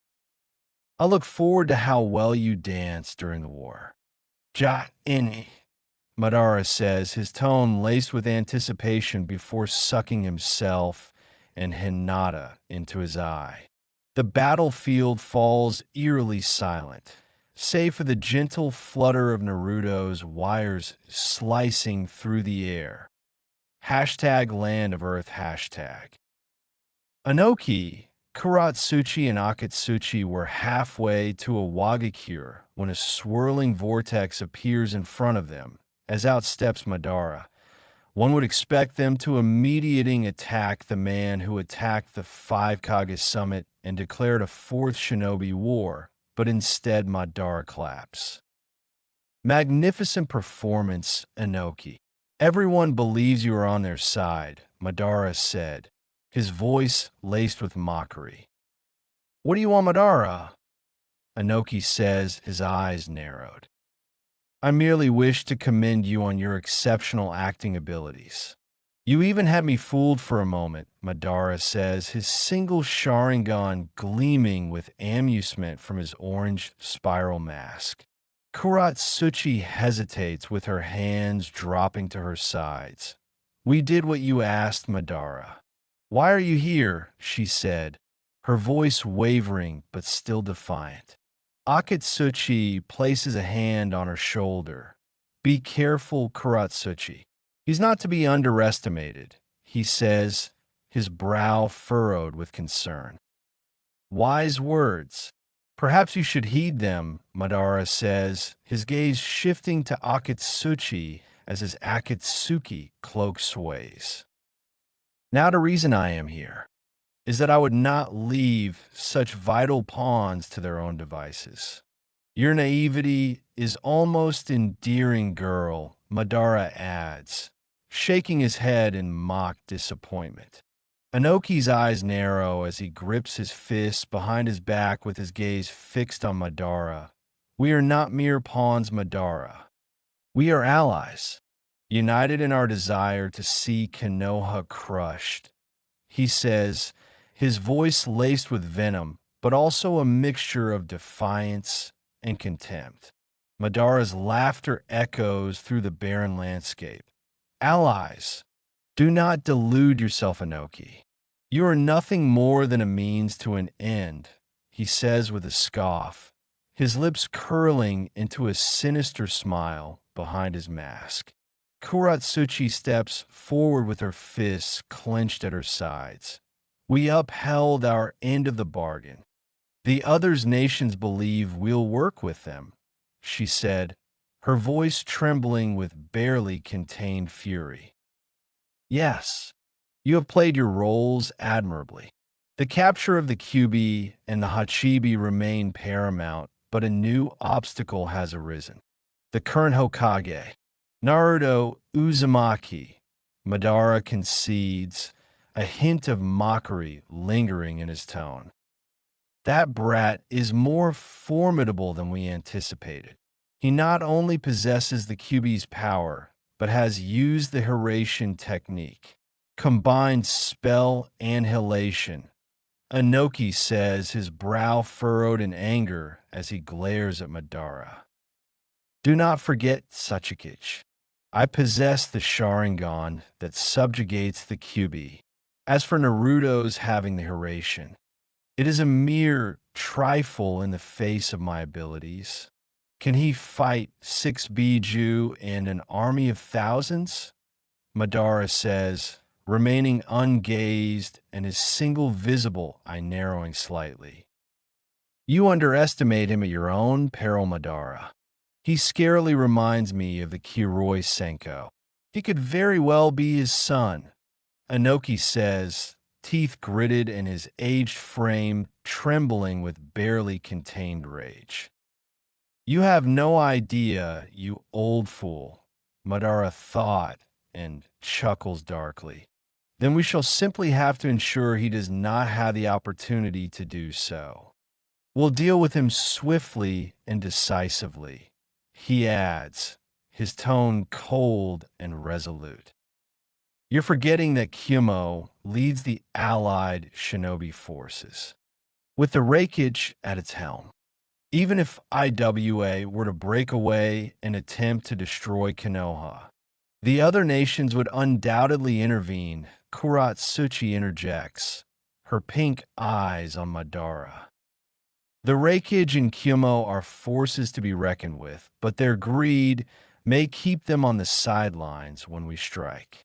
EI is also a pragmatist. He will watch and counter only if it serves Kyumo's interests. Kiri is still recovering from the aftermath of the bloodline purges. And Suna is the weakest of the great villages, Madara says, his eyes gleaming in the shadow of his mask. You place too much faith in the Hokage's pragmatism, Madara. His own brother is the Hachibi Jinchuriki. If we move against Naruto, the Hokage will undoubtedly see it as a precursor to our attempts to capture the Hachibi as well.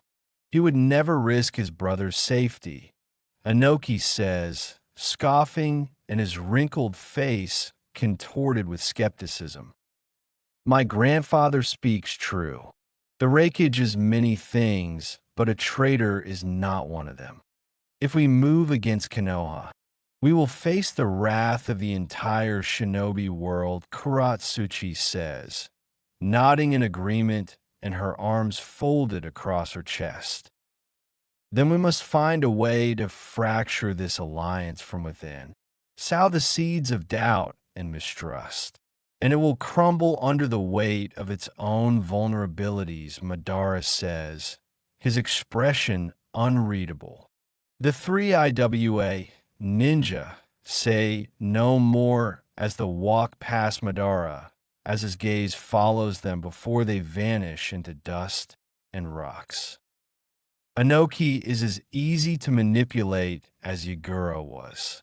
His hatred for Konoha blinds him, making him an easy pawn in our game. Madara muses a hint of contempt in his tone. A slight disturbance in the earth catches his attention and Black Zetsu emerges from the ground beside him. "What did you do regarding the Hyuga girl?" Madara inquires, his tone flat and wasting no time. "I placed a portion of my being within her body. It allows me to manipulate her thoughts and actions. Her hatred for Naruto will make her a valuable asset, especially now that Sasuke is gone," Black Zetsu says, their expression twisting into a sinister grin. "Excellent. With the Hyuga girl under our control, we can use her as a tool against Konoha. Her family's Kekkei Genkai will prove useful in our quest. The world shall be remade through infinite Tsukuyomi, and none shall stand in our way," Madara says, his eye gleaming with malicious intent as both vanish. "Shin bureku, remo ni contento. Remo ni contento. Shin bureku." Karen's gaze smoldered with barely restrained irritation as she glares at Naruto with her arms crossed over her chest. "Why are you sleeping in the same room as me?" she demands, her tone laced with annoyance. Naruto is sitting near the window with a cigarette in his mouth and his eyes closed. "To keep you from running away," he says, his tone low and deliberate. Sasuke's death has been weighing heavily on the redhead's mind, and she has tried to escape twice, but Naruto finds her easily enough. "Fine, but don't get touchy," Karen snaps, wearing just a sports bra and shorts. Naruto blows a stream of smoke. "Of course," he says, tone almost mocking and tapping his ashes. Naruto takes a drag as he thinks about Kakashi's death and Hinata's betrayal. But right now another thing is on his mind as his eyes bleed electric blue. About 2 hours pass, and Karen is sound asleep on her side as Naruto lays with his electric blue eyes open, before he slowly turns on his side as not to wake Karen. He gently moves his arm under the redhead to cup her left breast, while his right hand moves into her shorts. Naruto begins to gently fondle Karen's breast, while his right begins rubbing her nether lips. Karen's breathing becomes a little heavier, and tiny moans escape her lips as Naruto moves towards her bare neck. "Mwah!" Karen moans in her sleep as Naruto bites down and infects her. Naruto drinks Karen's virgin blood, and it is sweeter than most, like it is full of life. Naruto unlatches and pulls his right arm from Karen's shorts to bite his right wrist, moving it to Karen's mouth as her eyes flutter open. The moment the blood touches Karen's mouth, did she grip it tightly to drink it with vigor, her red eyes bleeding into electric blue as her canines lengthen and the numerous bites mark on her body vanish. Naruto removes his wrist from Karen, and the girl whimpers like a small child losing a toy. "I want more," Karen whispers, a hint of desperation in her tone, and Naruto turns her on her back. "Of course you do," Naruto says, removing his shirt. Naruto pulls Karen up to his neck and cuts a thin line on his neck with a line of blood forming as Karen licks her lips. Go on. Bite me, Naruto coos, seeing her eyes transfixed. Karen bares her fangs with a small hiss and bites the wound to drink more, fully embracing her new normal as Naruto groans softly. Karen drinks her fill and quickly reverses their positions into a passionate kiss, with their tongue duel becoming more intense by the second. After about 2 minutes later, both break from each other, and it allows Karen to regain her sanity. What is going? Is this a dream? Karen says, her voice heavy and trembling. If it was, would you wake up from it? Naruto says, his thumb tracing the curve of her jaw. No, Karen says, kissing Naruto once. She moves to attack Naruto's collarbone with tiny kisses and bites, setting off all the right nerve endings, but Naruto reverses their positions again and settles on top of her. Naruto begins kissing Karen once again, but slowly begins to move down as her lips and tongue pass over the redhead's sensitive areola as Karen gasps gain octaves. You're so sensitive, Naruto coos, trailing kisses down her body until he reaches her glistening folds. He flicks his tongue against her sensitive bud and elicits a sharp gasp from Karen's lips. Sweet merciful Cammy, Karen moans as his skillful tongue delves deeper, tasting her love juices. Waves of pleasure crash over her, and she arches her back while fingers tangle in Naruto's golden locks. Naruto hums in appreciation, and the vibrations send delicious tremors through her core. He laps at her insistently and savoring her tangy essence. Karen cries out with her thighs quivering against his shoulders as she teeters on the edge of ecstasy. Naruto sends Karen tumbling over the precipice with one final flick of his talented tongue. Her world goes white as the most intense orgasm she'd ever experienced rips through her. Her back bows as nails rake across Naruto's scalp as she rides out the tremors of her release. Karen sees Naruto's face once again as their lips seal and tongues dance while the redhead tastes herself on someone else's lips. She feels Naruto's manhood slide up her thigh, prompting her to lift that leg slightly to increase the pressure. That's the way. Given Naruto coos, biting her in the neck and nearly triggering another mini orgasm. Karen shudders beneath him with her core clenching in need.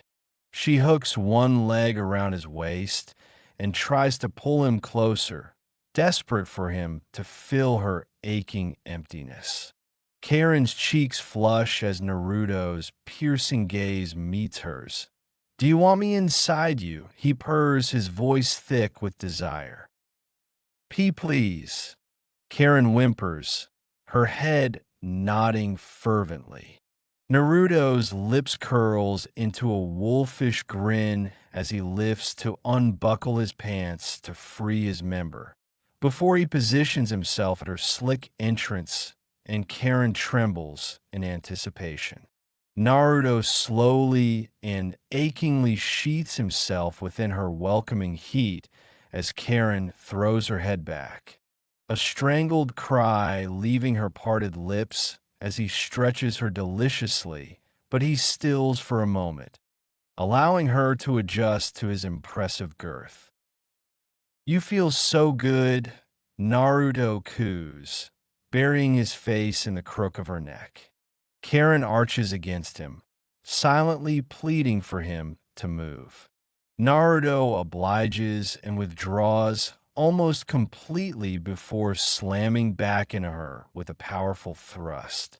Karen cries out as her fingernails rake down his back as he sets a punishing pace.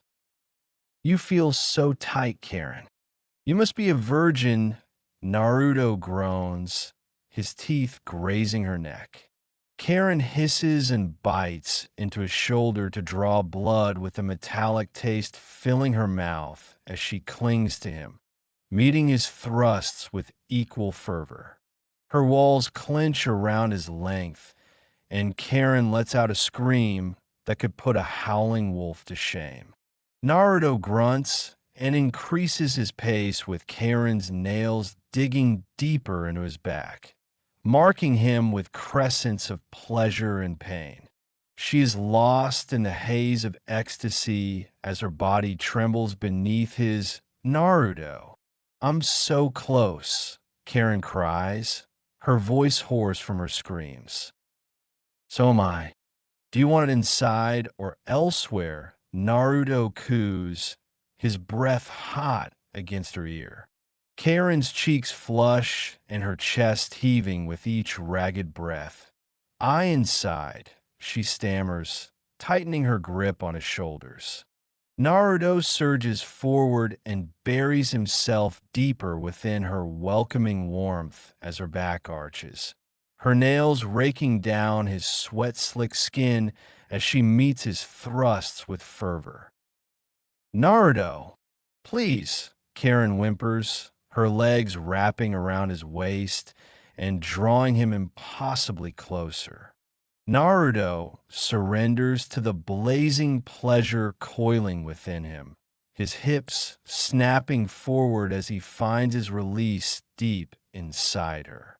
Karen cries out as her inner walls clenching around his pulsing length, milking every last drop from him, and trembles beneath him, overwhelmed by the intensity of her climax. Wait until you get to have group activities, Naruto says, but Karen has passed out in sexual coma. Shin bureku, remoni contento oba. Remoni contento oba. Shin bureku. Naruto and Karen were on the road back to Konoha with Blonde having a cigarette in his mouth, but his thoughts were back on Kakashi's death and how to torture Hinata for killing him. Karen's eyes were fixed on the path ahead, but her mind is still processing the events of the previous night. She turns to Naruto after a long silence. So, I'm immortal now, Karen asks, her voice tinged with a mixture of curiosity and uncertainty. That's right. During our intimate moment, I turned you into a vampire, Naruto said, his lips curving into a slight smile. Karen's red eyes widen with her hand instinctively rising to her neck. A vampire? But how? She breathes, her voice laced with disbelief. I've lived a very long time, moving from body to body when needed. It's a curse, one would say, but also a gift that I bestowed upon you. Naruto muses, blowing a stream of smoke. Karen's brow furrows deeper with her mind, racing to comprehend the implications of his words. A gift? She echoes, uncertainty lacing her tone. Yes, I've given you the gift of eternity and a chance to gain a family, Naruto affirms, his fingers gently brushing against her cheek. Karen's breath catches in her throat as she searches his eyes, seeking the truth in his words. The gravity of his revelation weighs heavily upon her, but deep within her heart as a flicker of hope ignited. A family. Forever, Karen murmurs, her gaze softening as she leans into his touch. Naruto's lips curves into a warm smile, and his eyes alight with a promise. Yes. You'll never be alone again, Karen. I've given you the family you deserve, he echoes, his voice rich with conviction. They continue their way back to Fire Country and Konoha, but a figure suddenly emerged from the shadows of the trees, slithering towards them with an unsettling grace. They wore a maroon cloak with a hood designed to resemble a serpent's head, having white, red and yellow markings that resemble eyes. Naruto, Karen says, her newly heightened senses going haywire as every fiber of her being is screaming a warning. The hooded figure comes to a halt before them, and a sibilant chuckle escapes from beneath the cowl. Hello, Naruto-kun. The voice hisses. The hood lifts to reveal the serpentine features of Kabuto. A long but white snake slithers from under his cloak to act like a tail, as his Kabuto's eyes are yellow with slitted pupils and Orochimaru's characteristic purple markings. A rumbling laugh erupts from Naruto's chest, and his eyes alight with amusement. Kabuto. I should have known you'd slither your way into my path once again, he drawls, his tone laced with mocking familiarity. Kabuto's lips curve into a twisted smile, and his eyes narrow behind the glint of his glasses. Always the charmer Naruto-kun. And who is this lovely creature you've brought with you? He purrs, his gaze flickering towards Karen. She's off limits, Kabuto, Naruto warns, his voice low and laced with a subtle threat. Karen is tense next to him and instinctively steps closer to Naruto, her fingers curling around the fabric of his sleeve. Kabuto's smile widens and reveals a glimpse of sharpened teeth. Oh, but where's the fun in that? Surely you can spare a taste. He purrs, his tongue flicking out to wet his lips. Naruto lets out a low chuckle as he cracks his middle left finger with his thumb. I'm glad you're here, Kabuto. I've been needing to work off some personal issues. And you'll make the perfect stress relief, he said, his tone laced with a hint of amusement. Kabuto's eyebrows arch mockingly. Sasuke won't return your love, Naruto-kun. He taunts, his lips curling into a sneer.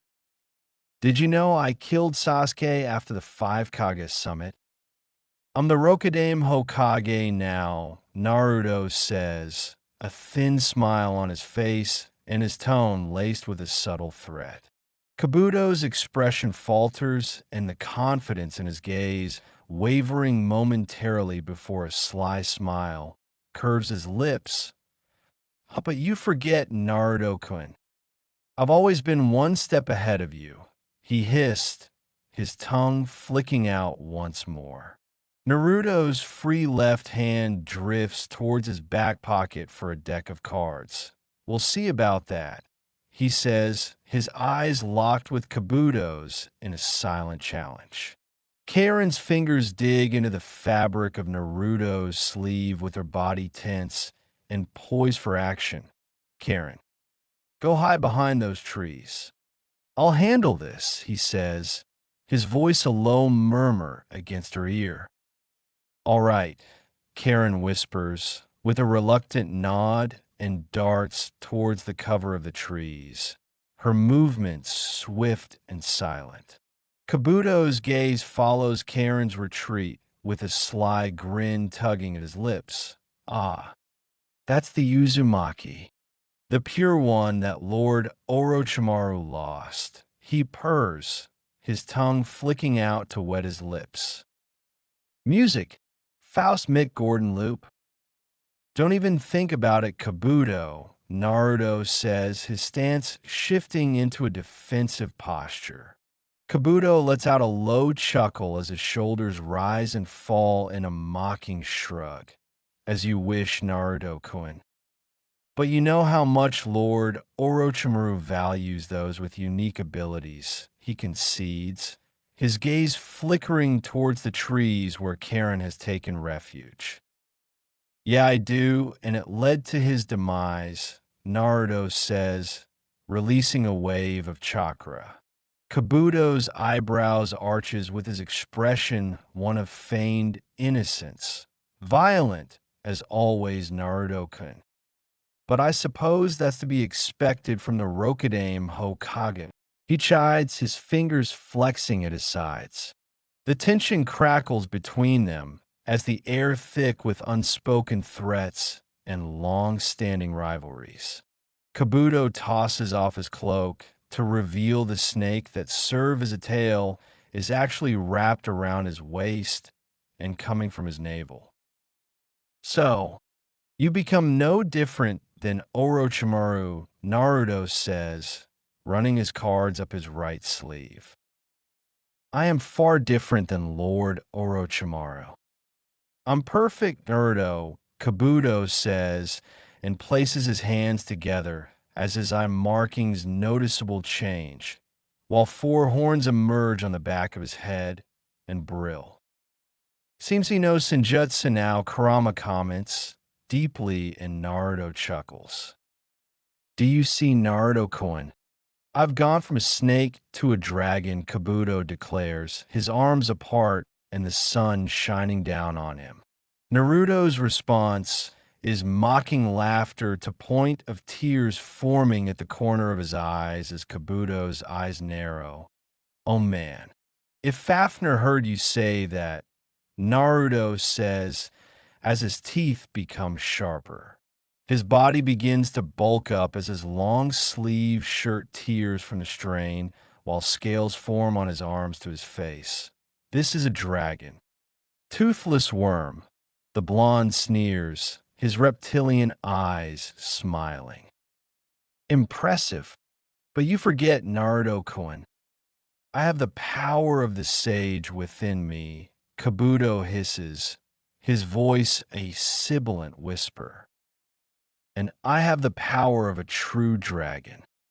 Let's see which is stronger, Naruto retorts, holding 10 cards in his fingers. The two adversaries stare each other down as their chakra clashes in the air. Naruto's draconian features seem to ripple with power, while Kabuto's serpentine form undulated with sinister grace. Kabuto sends his snakes forth, and Naruto back leaps, but tosses his cards to sever to two heads, and the other explode into the remaining one. Naruto launches himself and appears in front of Kabuto with fist clenched to punch forward, but Kabuto breaks apart into snakes as the blonde skids, though the snakes turn to liquid. You can't hide from me, Naruto shouts, tossing a card to his right, and it explodes but leaves only scorched earth. I don't need to really, Naruto-kun. Do you like how I'm melted? I've done research on the Hozuki's Suka no Jutsu. I told you. I am a perfect being now, Kabuto says, after exploding from the ground and forcing Naruto to dodge. Kabuto quickly weaves signs to bird as a film of skin covers his eyes. Senpo. Hokage no Jutsu, he thought, expelling a dragon-like entity from their mouth that carries an orb in its left front claw. The dragon tightly coils itself around the orb as it releases a blinding light and deafening sound by making even the air oscillate. Arg! It's like my whole body could be torn apart and the light, Karen thought. Her eyes snapped shut and her hands over her ears. Kabuto sees Naruto covering his ears and gnashing his teeth in pain. Unlike Naruto, a snake's cornea can block out light, and the Suka no Jutsu liquefies my organs to dampen the sound and vibrations. Meaning only I can move, he thought, opening his mouth wide, but his breath hitches. Naruto unleashes a countersonic roar, destroys Kabuto's jutsu, and sends the new snake-like sage flying back. Don't underestimate a real dragon, Kabuto, Naruto says, blood coming from his ears and eyes, but it recedes into his body. Kabuto narrows his eyes with his mind racing as he observes the peculiar phenomenon. Is it the Kyuubi, Kabuto thought, but licks his lips. I won't, Naruto-kun, but I know my jutsu has done damage, he sneers, his confidence unshaken. Kabuto weaves signs to Ox and slams his hands down. Senpo, Muki Tensei, he thought, as the ground underneath him seems to come to life and pierce Naruto from all sides, but the blonde had thrown a card up as he flashed to it. Senpo, Ryu no Iki, Naruto thought, spewing a scorching blast of fire. Kabuto nimbly avoids the fiery blast as the ground returns to normal. Impressive, Naruto-kun. I will enjoy having you inside me, he says, his eyes gleaming with sadistic glee. Phrasing, Naruto and Kurama thought, as the blonde lands with his focus unwavered by Kabuto's taunts. Kabuto uses a ram sign as Naruto's eyes narrow at the sight of the upper half of Sakan rising from the snake coming from Kabuto's navel. Do you like it, Naruto-kun? It's called Dinyan-ei, meaning any cells I've integrated into my body become my own thanks in part to Sakan's Kekkei Genkai, Kabuto says, as Sakan becomes Kimimaro to create a bone flute, but then morphs into Tayuya. Kabuto grasps Tayuya's clone and gets her to cast her Jinjutsu that immobilizes Naruto, but Kurama frees him. Not bad, Kabuto. Your little jutsu makes you no different than me, Naruto says, and this confuses Kabuto. What? Kabuto questions, his brow furrowed in confusion. You see, my kin and I can do something similar, Naruto says, but a wide smile forms on the blonde's face. But tell me, Kabuto, do you know why you appear before me? He adds, shadows beginning to hide his face. Don't play games with me, Naruto-kun. You're stalling for time, but it won't work, Kabuto says, scoffing while lovingly stroking Tayuya's hair. Naruto chuckles as his eyes flicker with demonic mischief. On the contrary, it's you who doesn't understand the game we're playing. You see, this whole time, you've been dancing to my tune, he says, his eyes beginning to bleed into an electric blue. That doesn't look like the QB Kabuto thought, but goes on guard as Naruto slams his hand together. Inten, parasitic leech, Naruto shouts, fingers interlaced. Kabuto's eyes widen as an invisible force seizes control of his body, rendering him immobile, but a scream tears from his throat as his right arm snaps backwards at the elbow with a sickening crunch. Agony lances through him, but before he could catch his breath, his left leg twisted violently and folds forward at an unnatural angle to drop him to the ground. Naruto's Dragon Sage mode begins to recede as his body returns to normal. You see, Kabuto, you've been a puppet on my strings all along. Dancing to the tune I orchestrated, Naruto said, his voice laced with a dark amusement.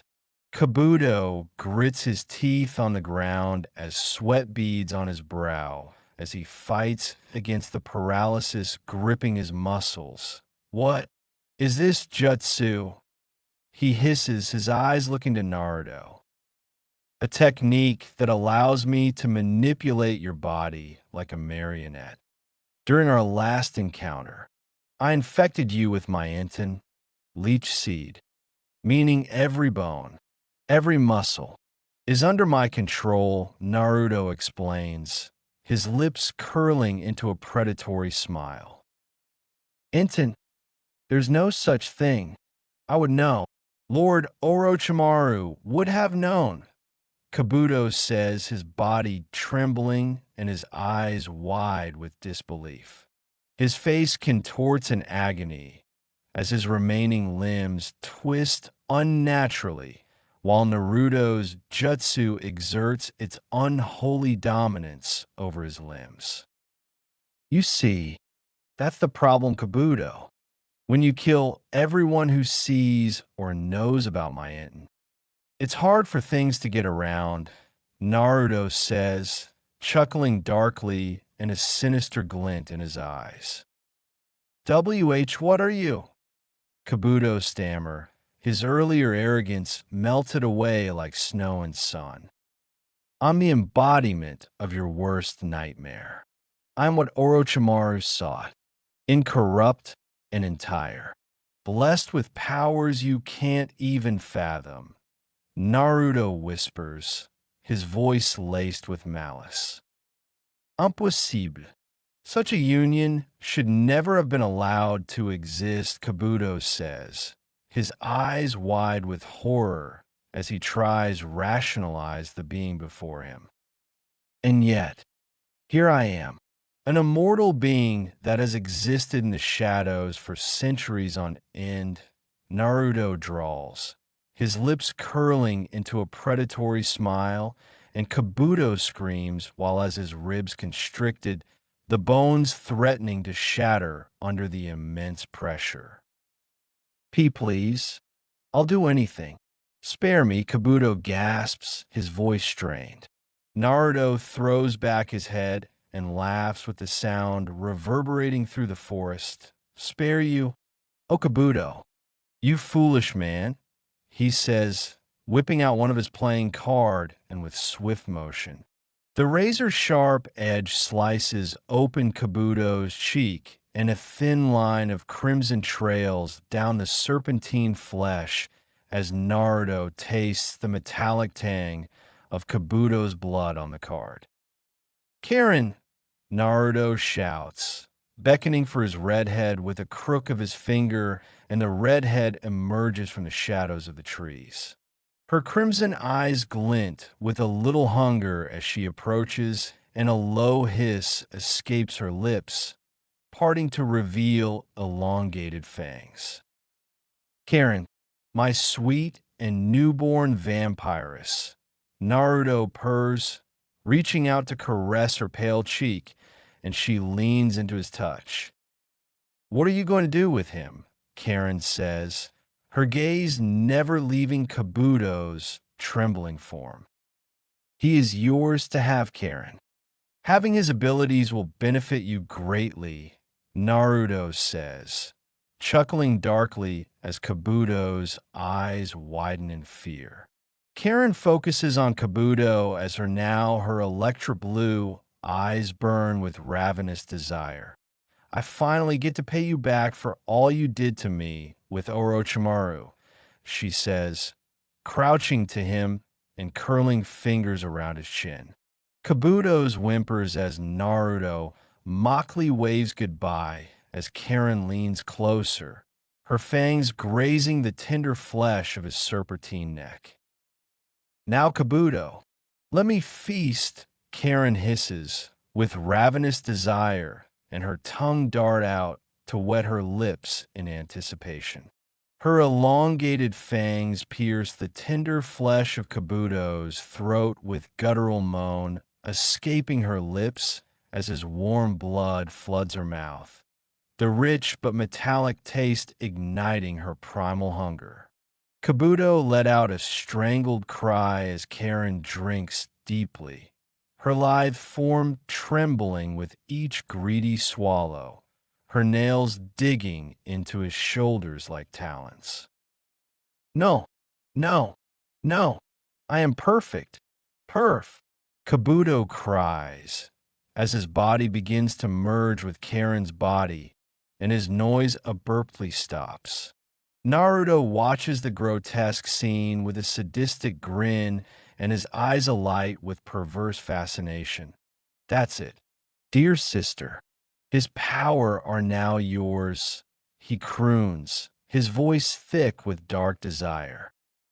Exquisite, Karen murmurs, her eyes heavy-lidded with satiation. Naruto bites into his finger and weaves signs. Kuchios no Jutsu. He shouts, slamming his hand down, and summons Kana. Naruto pats her head softly, and Kana makes a content sound, Can you change into your dragon form? He asks, softly, and Kana nods. Naruto picks up Karen like a bride, and she leans into him as Kana glows, expanding to the a 10 tall and a feathered white dragon with blue eyes. Let's go home, Naruto says and hops on Kana's back as she takes flight to head back to Konoha. Song ends. Shin Bureku. A day or so later, Naruto and Karen arrive back in Konoha around sunset as the blonde sees Izumo and Kotetsu in the guard shack. Hokage-sama. Izumo says, but sees the blonde Hokage is alone, where Kakashi and Hinata. He adds, his brow furrowing. Something happened. Have Ambu to summon Hayashi Hyuga to my office. Also, the clan heads and their heirs assemble in the council room. Lastly, take her to Anko. Tell her to be gentle, Naruto says, his eyes serious and his jaw tight. Hokage-sama. What about? Kotetsu says, but Naruto raises his hand. Just do as I say. Naruto cuts him off, his tone brooking no argument. Izumo and Kotetsu exchange a wary glance, but nod and recognizes the gravity of the situation. Kotetsu takes Karen to TNI as Izumo sends the messages to the Umbu while Naruto vanishes and heads the Hokage, Tsunade. Come to my office, he thought, his tone laced with agency. What's wrong? Tsunade says, concern in her tone. It's better to hear it face to face, Naruto thought, his tone grave. He reaches his office and removes the scroll that contains Kakashi's body, but also the one with Sasuke's body as he sits in his chair before Tsunade. Shizune and Sakura arrive, but all three can feel the anger coming from him. Naruto, what happened? Tsunade says, her honey brown eyes gleaming, but eyes the scrolls on the desk. The 5 Kage summit. There was incident, namely Sasuke attacked with 4 others, Naruto says, fury lacing his voice. Sasuke attacked the summit. Is he insane? Why would he do something so reckless? Sakura says with her emerald eyes wide in disbelief. It gets worse. Madara Uchiha revealed himself to the Kage and declared the start of the 4th Shinobi World War. He aims to capture the remaining Bijou and cast an infinite Tsukuyomi on the world. Naruto continues grimly. Tsunade and the others' eyes flash with alarm. The infinite Tsukuyomi. That's you unthinkable, she says, her delicate fingers tracing the contours of her lips. The Kage and Iron Country have agreed to form a shinobi alliance to combat this threat, Naruto said and leans back in chair. But there's more. After the summit, as I was making our way back here, Madara appeared alongside Sasuke with the latter intent on trying and failing to kill me. However, before that happened, Hinata betrayed us. She killed Kakashi-sensei from behind. He continues, his expression darkening like a gathering storm cloud. Sakura's eyes widen in horror. Hinata! She killed Kakashi-sensei. But why would she whispers, her hand flying to her mouth. That little bitch, Shizune hisses, her eyes flashing electric blue for a moment. Indeed, I fought Sasuke and killed him, but Hinata left with the person claiming to be Madara. According to Kurama, he is a fake, Naruto said, slipping a cigarette in a mouth and lights it with a long drag. This is grave news indeed. One of us has betrayed us in a 4th Shinobi War, Tsunade says, her brow furrowed deeply. But to kill Kakashi, Hinata was always so kind and gentle. What could have caused such a drastic change? Could she have been turned against her, Will Sakura says, touching the scroll. I don't know, but I'm going to question Hayashi. I need to get to the bottom of this. Tsunade and Sakura, I want you to autopsy Kakashi's body, but also remove their Sharingan eyes from him. And Sasuke, Naruto said, tapping his ashes, and the three women nod with Tsunade taking the scrolls. Are we taking Sharingan for ourselves? Tsunade says, a slight smirk. I'll need to be official concerning them. Naruto says, a sigh escaping his lips with some smoke. What about Koharu and Hamura? Shizune says, showing her fangs a little. I'll figure it out. Now go before Hayashi gets here. Naruto says, and two vanish in a swirl of leaves as a firm knock echoes through the room.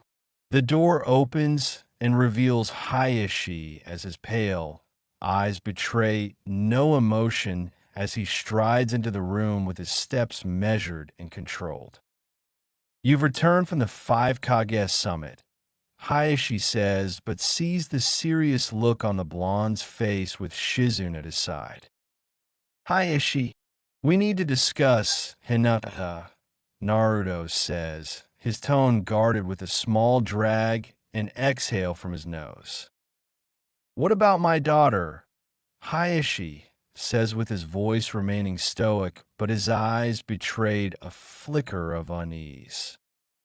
Has Hinata been acting strange lately? Any unusual behavior or changes you've noticed? Naruto presses, his brow creasing in another drag. Hayashi's lips thin and he clasps his hands behind his back. She has been somewhat different. Hinata has always been a gentle soul. But lately, she's become more assertive. More in line with the traditional Hyuga way, he starts but pauses and considers his words carefully. Hinata has expressed her disappointment in your decision to pursue Sakura Haruno instead of her. She believes you've made an unwise choice, he adds, his tone tinged with a hint of pride. Naruto puts out his cigarette with another exhale of smoke from his nose, the rigid code of honor and duty of the Hyuga. She did say you were right about me, he muses and sighs. I made a choice. I love Sakura, and Sakura loves me. Hinata can't force me to date her, Naruto says, his expression impassive. But there is the CRA. Hinata could accept being one of a group. If it meant having you despite my misgivings, Hayashi says, his tone level. I won't discuss the CRA with you, because your daughter has betrayed Konoha and killed my sensei. Naruto says, his voice laced with barely contained fury, and Hayashi's stoic expression falters. A hush falls over the room, and the air thick with tension while Hayashi's pale eyes widen. What? That's impossible. Hinata would never do such a thing, he says, his composure momentarily shaken. Yet I saw it with my own eyes. She struck Kakashi-sensei down from behind like a coward. Naruto counters, his jaw set firmly. Hayashi's brow furrows deeply and his lips press into a thin line. This is unthinkable. Hinata has always been gentle and kind-hearted. For her to commit such an act of betrayal, he says and trails off, his usually stoic demeanor cracking under the weight of the revelation. I wouldn't lie about something like this, Hayashi. I know what I saw, Naruto says. His voice was low but edged with a restrained anger that simmers beneath the surface. Hayashi's shoulders sags and his eyes downcast as he grapples with the information.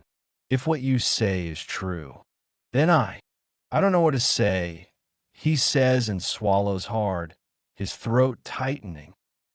I will discuss this with the council, but I also intend to request that Hinata be placed in the bingo book, Naruto said, his voice firm and resolute. Hayashi's eyes widen and his face pales as the implications of Naruto's words sink in. The bingo book? But that would effectively mark her as a rogue ninja. A traitor to the village, he repeats, his voice strained. That's exactly what she is, Hayashi. She betrayed Konoha and murdered my sensei in cold blood. I can't let that go unpunished, Naruto says, his expression hardening.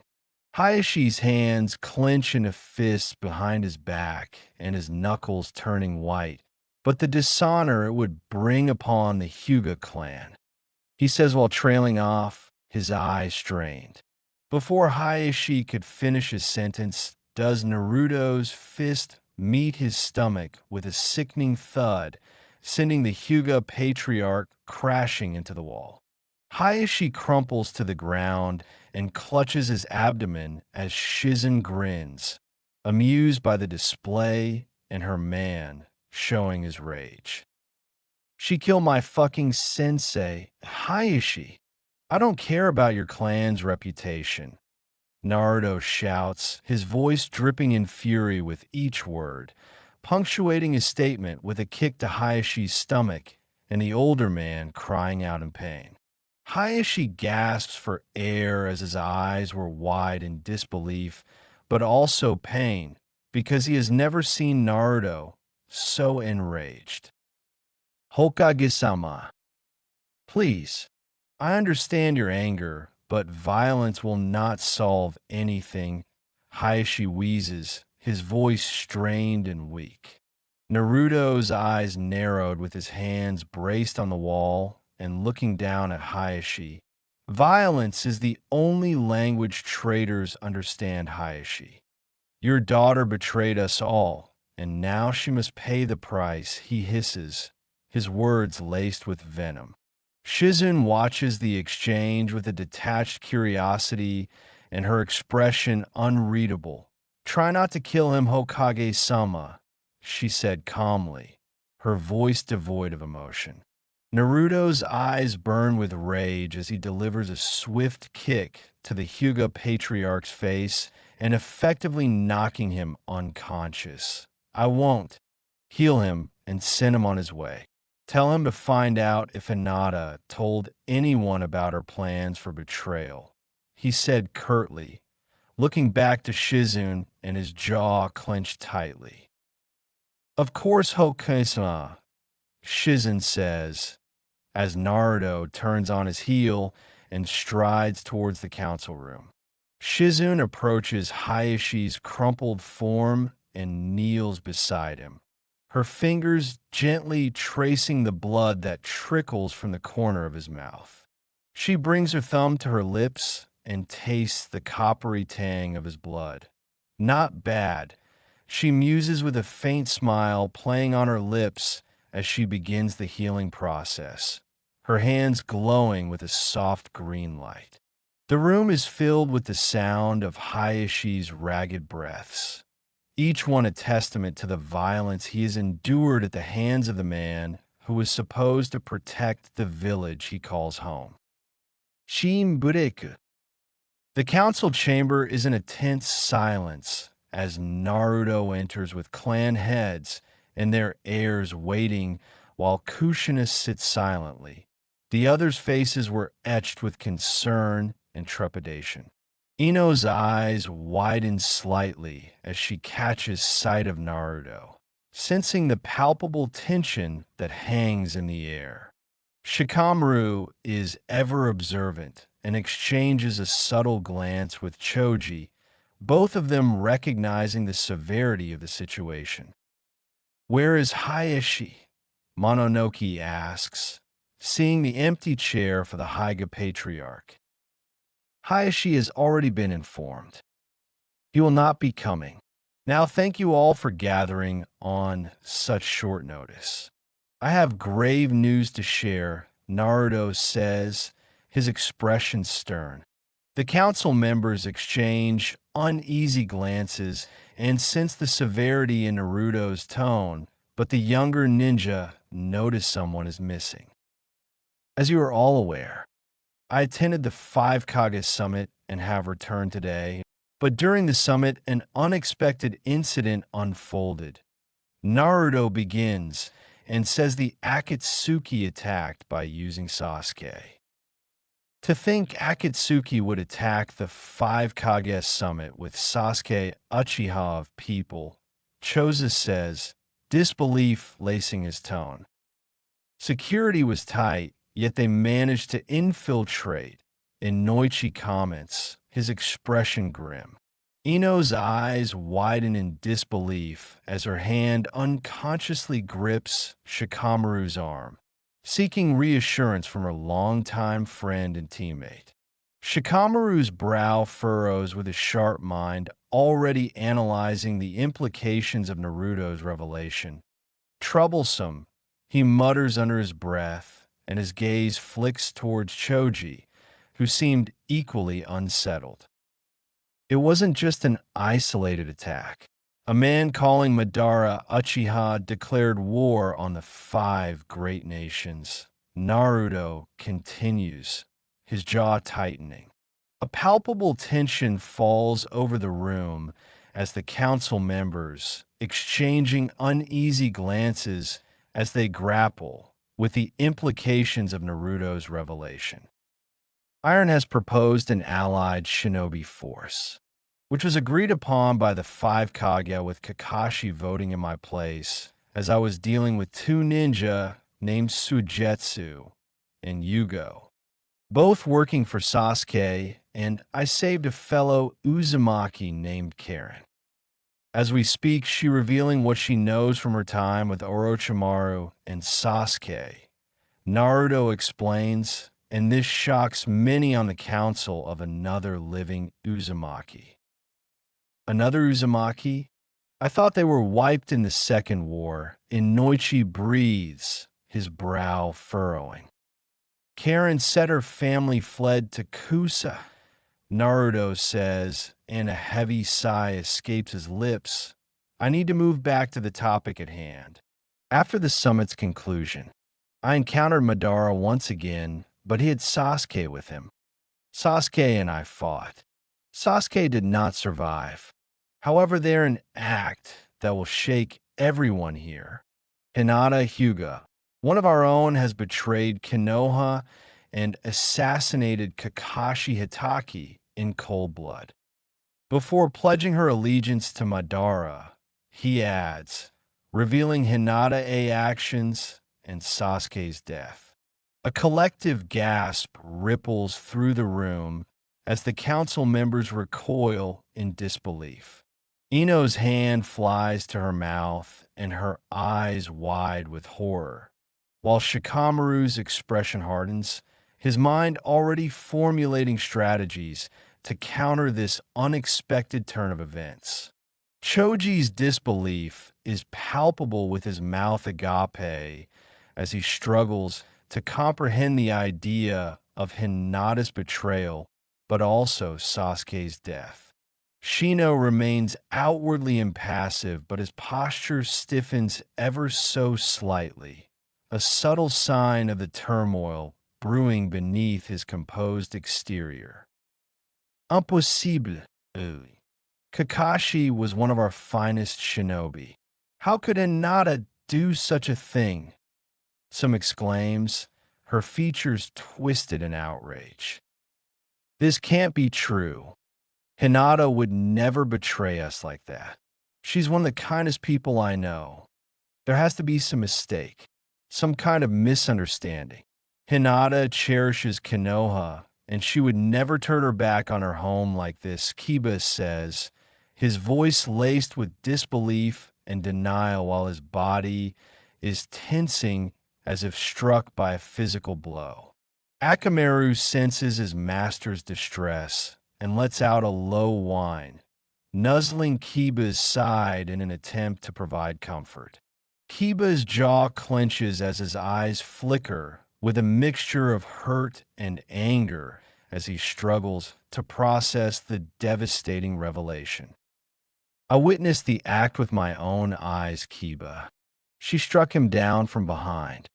Without warning or provocation, Naruto said, his voice heavy with faux sadness and anger. The council chamber descends into a tumult of disbelieving murmurs and heated whispers as the council members struggle to come to terms with these shocking revelations. Silence. Let us hear the full account before we jump to any conclusions, Shikaku says as his commanding voice cut through the din and restoring order. Inoichi, can you project my memories of things? Naruto says, and the Mind Walker nods, rising from his seat. Inoichi weaves a series of hand seals and places his hand on Naruto's head as a shimmering projection fills the council chamber, revealing Naruto's memories as if they were unfolding before their very eyes.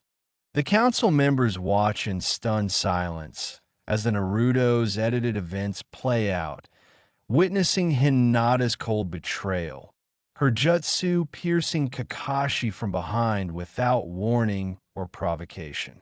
Gasps of horror echo through the chamber as the once loyal Kunoichi aligns herself with Madara, her eyes burning with a twisted resolve. As you have seen, Madara has somehow convinced Hinata to betray her home, Naruto said, his voice strained with faux emotion. The council members were reeling from the weight of what they have witnessed, while silence hangs heavily in the air and the gravity of the situation weighing heavily upon them all. Hinata's actions are a grievous betrayal that cannot be overlooked. Her assassination of Kakashi and her allegiance to Madara warrants her inclusion in the bingo book, marking her as a dangerous rogue shinobi. Naruto declares, his expression serious. This is insane. Hinata would never betray us. Not in a million years, Kiba says, slamming his fist onto the table as his eyes burn with a mixture of rage and denial. Kiba, we witnessed the events unfold with our own eyes. As painful as it may be, we cannot deny the truth before us, Shino says, placing a hand on Kiba's shoulder and his voice calm yet firm. As much as it pains me to say it, but Hokage-sama is right. Hinata's actions demand that she be branded a rogue ninja and dealt with accordingly, Tsun says, her jaw set in a grim line. I never would have believed Hinata capable of such treachery, but the evidence is clear. We must take decisive action to protect our village and our comrades, Choza says, his expression solemn and brow furrowed. My daughter, what is your stance on this matter? Inoichi says while looking to Ino, his eyes filled with a mixture of sorrow and determination. Ino swallows hard and her eyes glistening with unshed tears. I don't want to believe it, but I can't deny what I saw. Hinata, she trails off, her voice catching in her throat.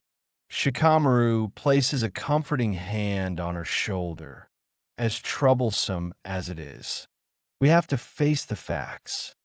Hinata has chosen her path, and we must protect our own, he says, his expression somber. I understand the weight of this choice. Hinata was once a dear friend, and the thought of her betrayal cuts me deeply. But we cannot allow sentiment to cloud our judgment for the sake of Konoha. We must take a stand. As the Hokage, I will put the matter to a vote among the clan heads and their heirs. Those in favor of entering Hinata Hyuga's name into the bingo book. Raise your hands, Naruto says, playing his part. One by one, the council members raise their hands, their expressions a mixture of sorrow and determination. Kiba remains stubbornly defiant, with his fist still clenched on the table, but even he could not deny the overwhelming evidence against his former teammate. So be it. Hinata Hyuga is hereby branded a rogue ninja, wanted for treason against Konoha and the allied shinobi forces. Her name will be entered into the bingo book, and all shinobi are authorized to neutralize her on sight. Naruto says, his voice ringing with finality. Now, war is upon us as well, and we need to be prepared. Shikaku and Shikamaru will draw up strategies and coordinate with other countries. Have Jonin, Chunin, and Jinin that are not aiding in reconstruction to up their training. The academy will switch to wartime curriculums, Naruto says, his voice carrying the weight of his authority. Will we need academy graduates fighting?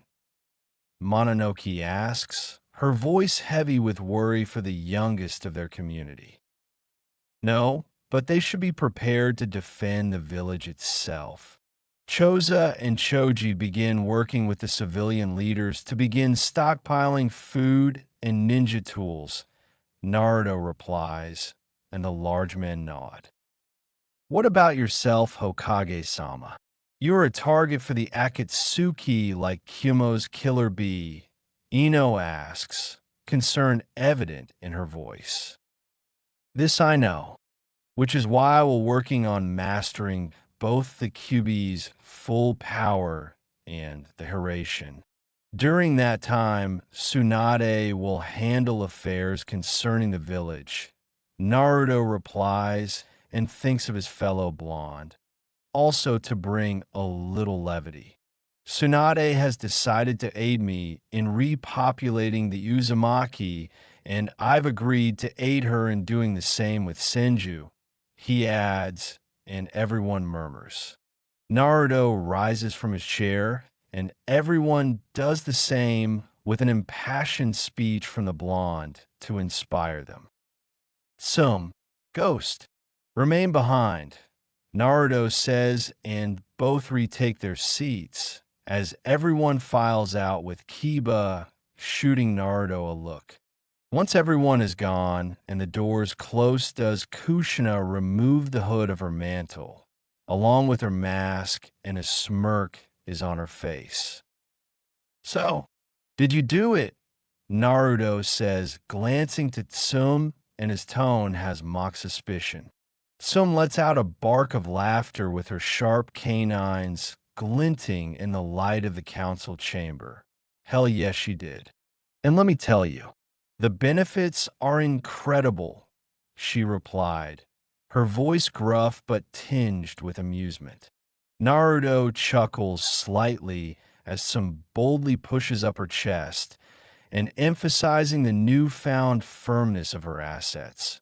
My girls are back to being as perky as they were in my youth, she said with a wolfish grin.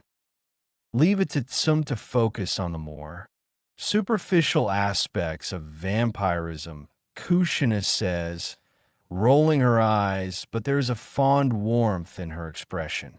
Naruto couldn't help but laugh as the tension from the earlier council meeting melts away.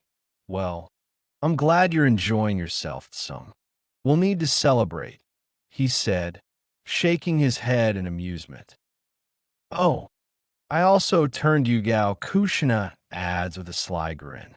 Umbu Nico appears as if on cue from the ceiling with her cat mask in place, but removes to show her beautiful face with warm brown eyes. I live to serve Hokage-sama, Yugao said, inclining her head respectfully. Please just call me Naruto, Naruto says, admiring her ethereal beauty. My lord, When do you wish to deal with Hamura and Koharu? Kushina said, her voice taking on a more serious tone.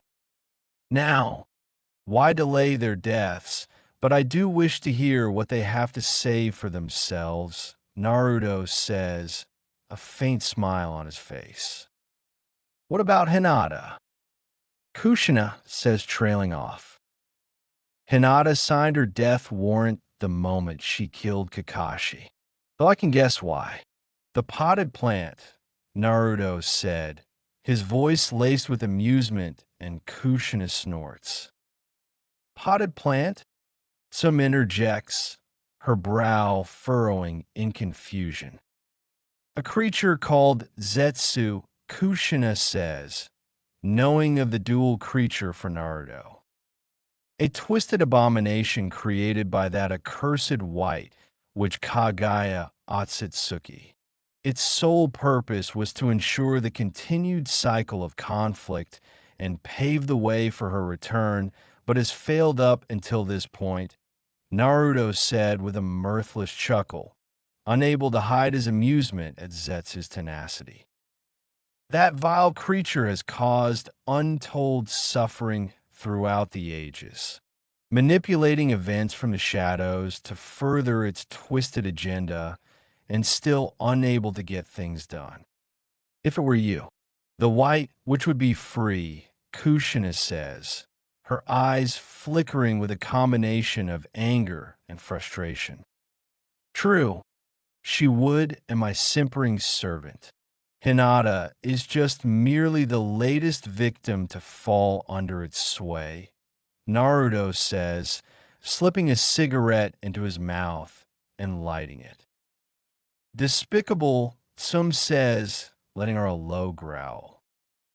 We cannot allow Zetsu's machinations to continue unchecked, Yugao says, her expression remaining impassive and tone firm.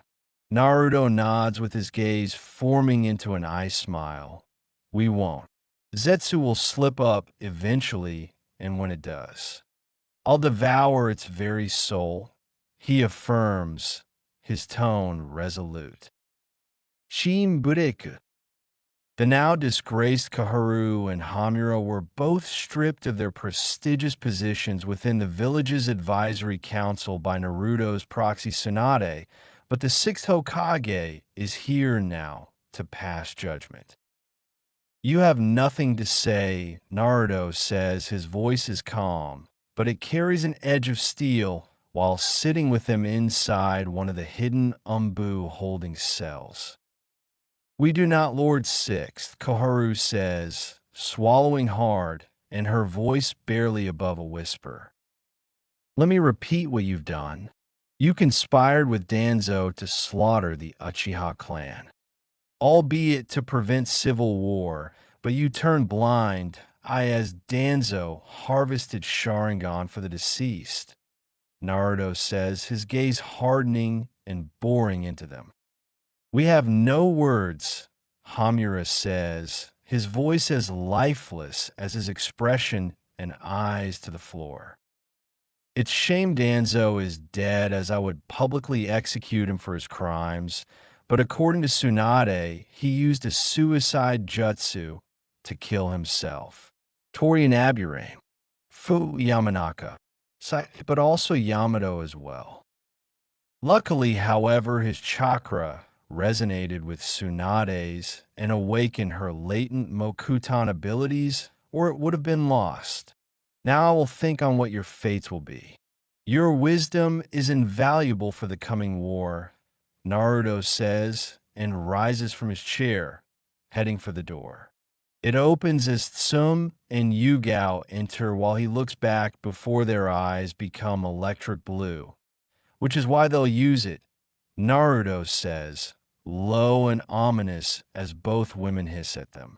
Naruto steps out to Kushina with a roll of his neck, as both could hear the elders screaming, "Take them hunting," he says, and Kushina nods, kissing his cheek. Naruto vanishes with a puff of black smoke and appears on the roof of the Hokage Tower as his cigarette smoke is wreathed around him. Naruto, where are you? Sakura says in his mind. On the roof of the Hokage Tower Love, Naruto thought, expelling some smoke but puts out his cigarette on his tongue. Soon Sakura appears in a swirl of leaves and approaches as Naruto holds open his arms for her to embrace him, resting her head in the crook of his neck. You're not blaming yourself, are you? Naruto asks with his laced in concern, his fingers trailing through her silken locks. A little, if we had Hinata join us, due to the CRA. Perhaps Kakashi-sensei would be alive, Sakura whispers, her voice muffled against his skin and sniffling a little. Naruto lifts her chin to look into emerald orbs. You should not blame yourself. Hinata made her choice. She would rather betray everything than to see us happy, he says, resting his forehead on her beautiful big forehead with their breaths beginning to merge. I want to honor him by taking his Sharingan, Sakura says, a determined look in her eye. I'll split Sasuke's with Tsunade and start wearing half masks like him too, Naruto says, and Sakura stifles the laughs. You'll need to read Ika too, Sakura says, her fingers tracing the contours of his face. I own the rights to the series. I'll keep it going with a new series about this vampire named Mitsuomi Kiryu and his quest to make a vampire harem. Naruto muses and Sakura slaps his chest playfully.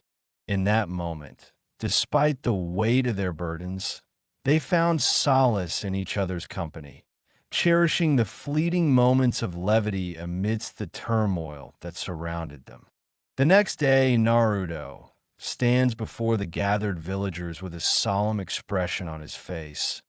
It is with a heavy heart that I inform you all of the death of our beloved Kakashi Hitaki, he says and pauses, allowing the weight of his words to sink in as a collective gasp echoes through the crowd. Kakashi was a true hero, a man who embodied the will of fire that burns within us all. His sacrifice will not be forgotten, Naruto says, as gaze sweeps over the assembled shinobi, lingering on the tear-stained faces of those who have served under Kakashi's tutelage. Guy's shoulders shake with barely suppressed sobs as Naruto's undead heart goes out to the man. Kakashi was more than just a comrade. He was a brother to me. Guy chokes out, his voice thick with emotion. We will hold a service in his honor, and his name will be added to the memorial stone, where it will stand as a testament to his unwavering dedication to our village, Naruto declares, and many clap softly in tribute to the fallen copy ninja. There's more I must share with you all. Hinata Hyuga has betrayed us, choosing to side with our enemies, and is the one who assassinated Kakashi, Naruto says, his gaze hardening. Gasps of disbelief ripple through the crowd, and Naruto holds up a hand. Her actions are a stain on the Hyuga clan's honor, but we must not let her treachery divide us. In these trying times, we must stand united, stronger than ever before. The path ahead may be shrouded in darkness, but the will of fire will guide us through the night, Naruto explains, silencing them. As the villagers dispersed, some with tears in their eyes, others with steely determination etched onto their faces. In the days that followed, a solemn memorial service was held, attended by shinobi from all ranks and walks of life. Kakashi's name is etched into the memorial stone, joining the countless others who had given their lives in service of the village. I'm sure you have questions, Naruto says, acknowledging the tension in the air. Hanabi stands opposite him in his office, and she looks pale, her eyes rimmed with red, a stark contrast to the stoic expression on Niji's features.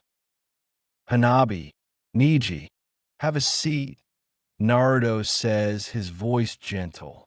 Hanabi sinks into one of the chairs with her hands trembling as she clasps them together. Niji remains standing with his back ramrod straight, a silent pillar of strength for his younger cousin.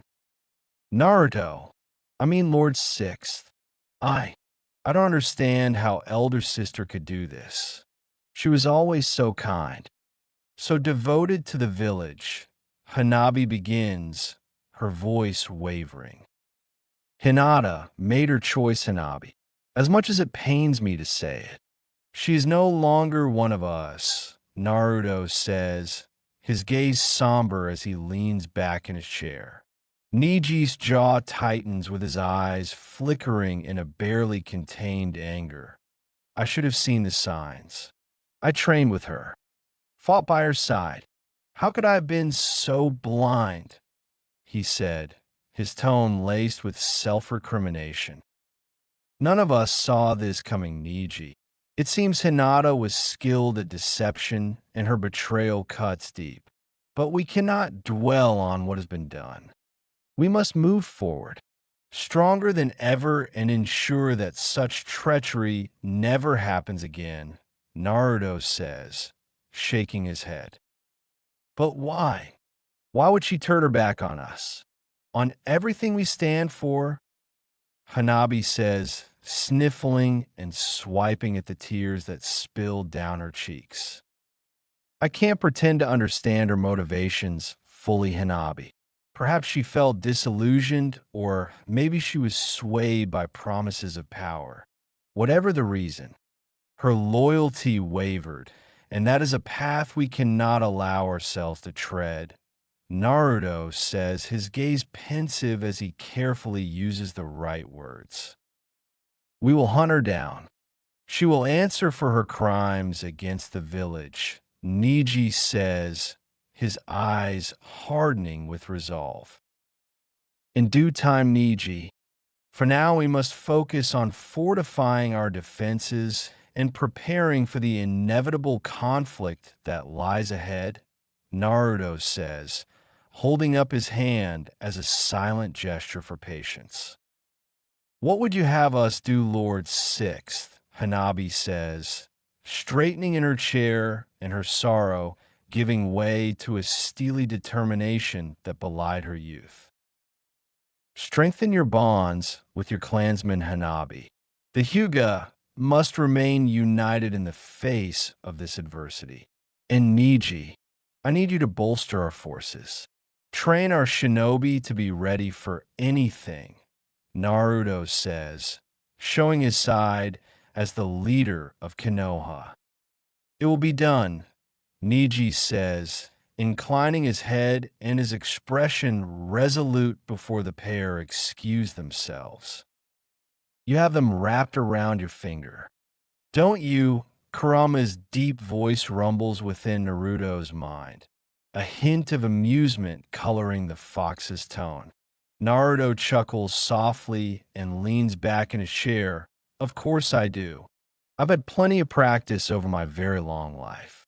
You know, I was a general once, rallying troops and inspiring loyalty, he replies, a wistful smile playing upon his lips.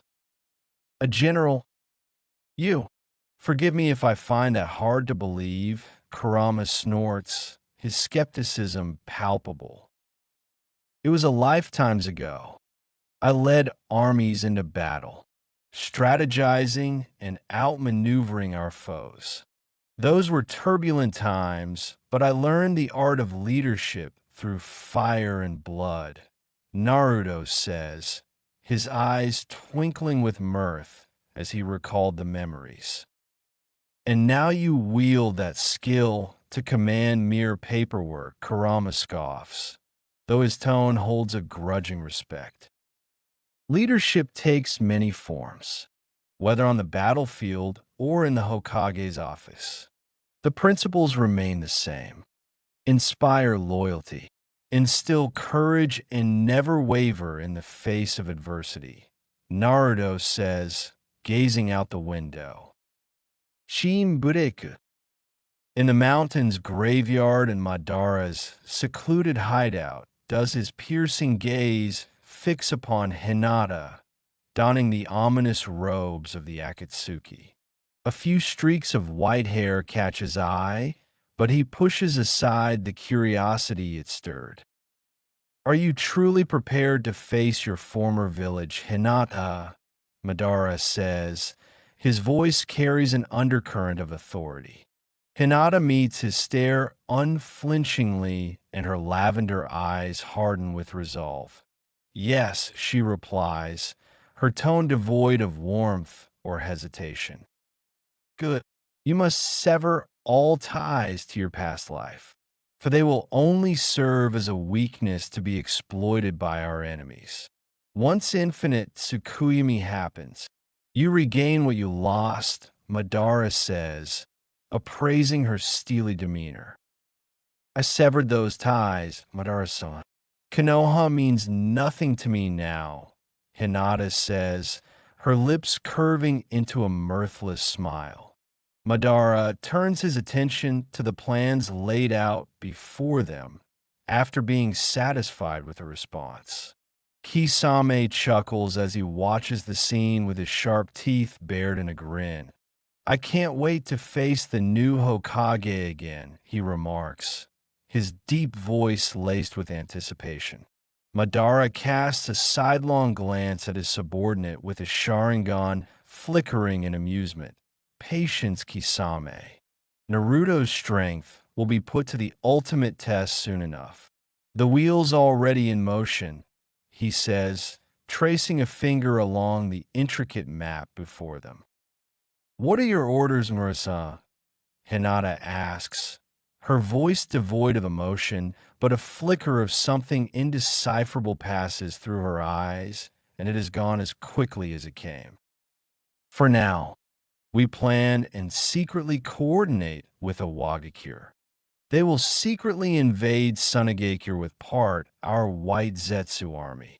Konoha will have to focus on that, Madara says, as his fingers trace the map's contours and his expression contemplative.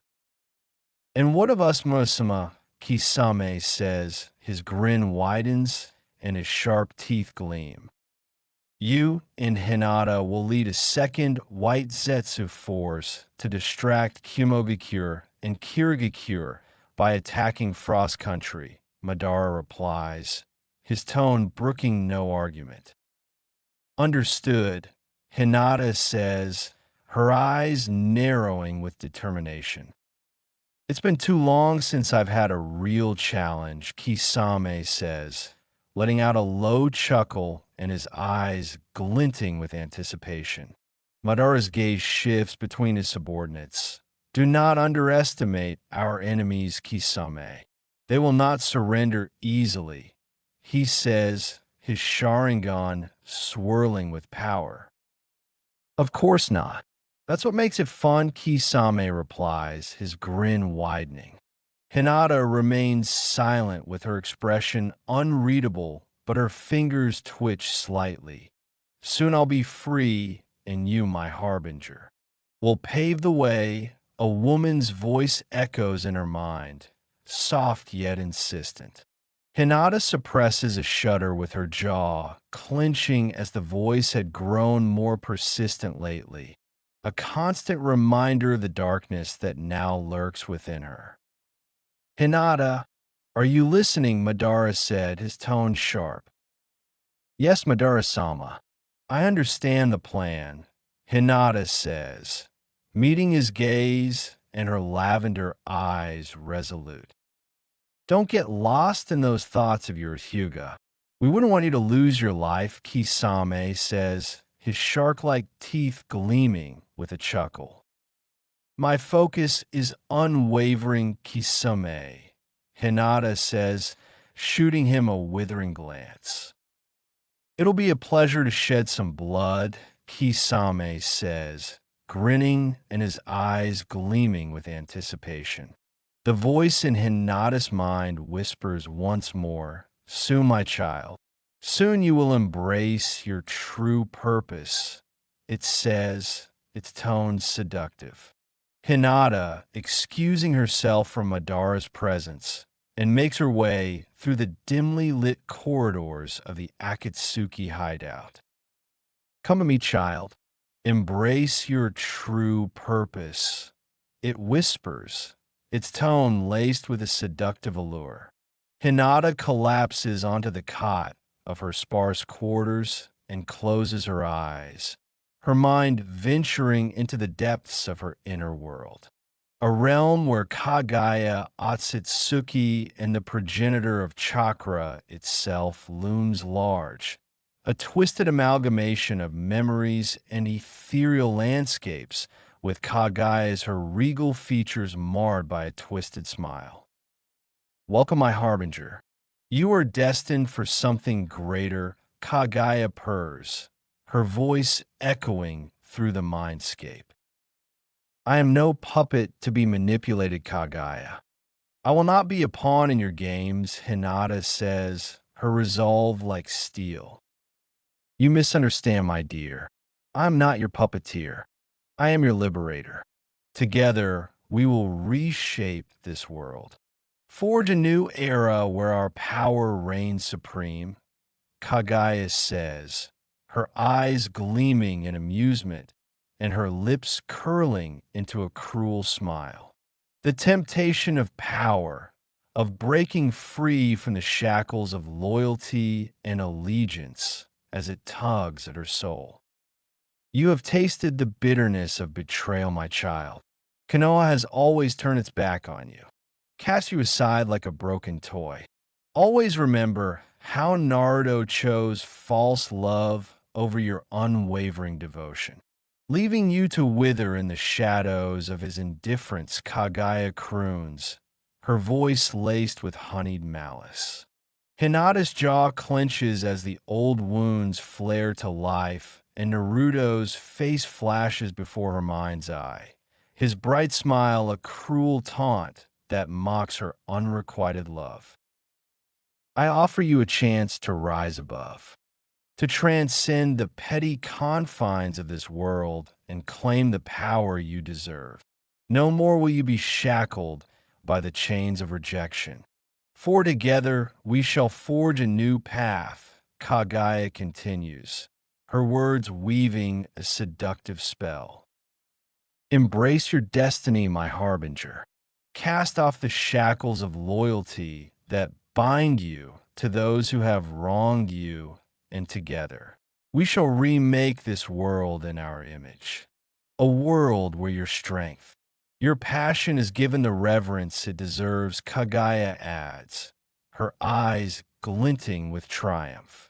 Hinata's mind flashes with more memories, the scorn of her clansmen, the dismissive glances of her peers, the crushing weight of disappointment.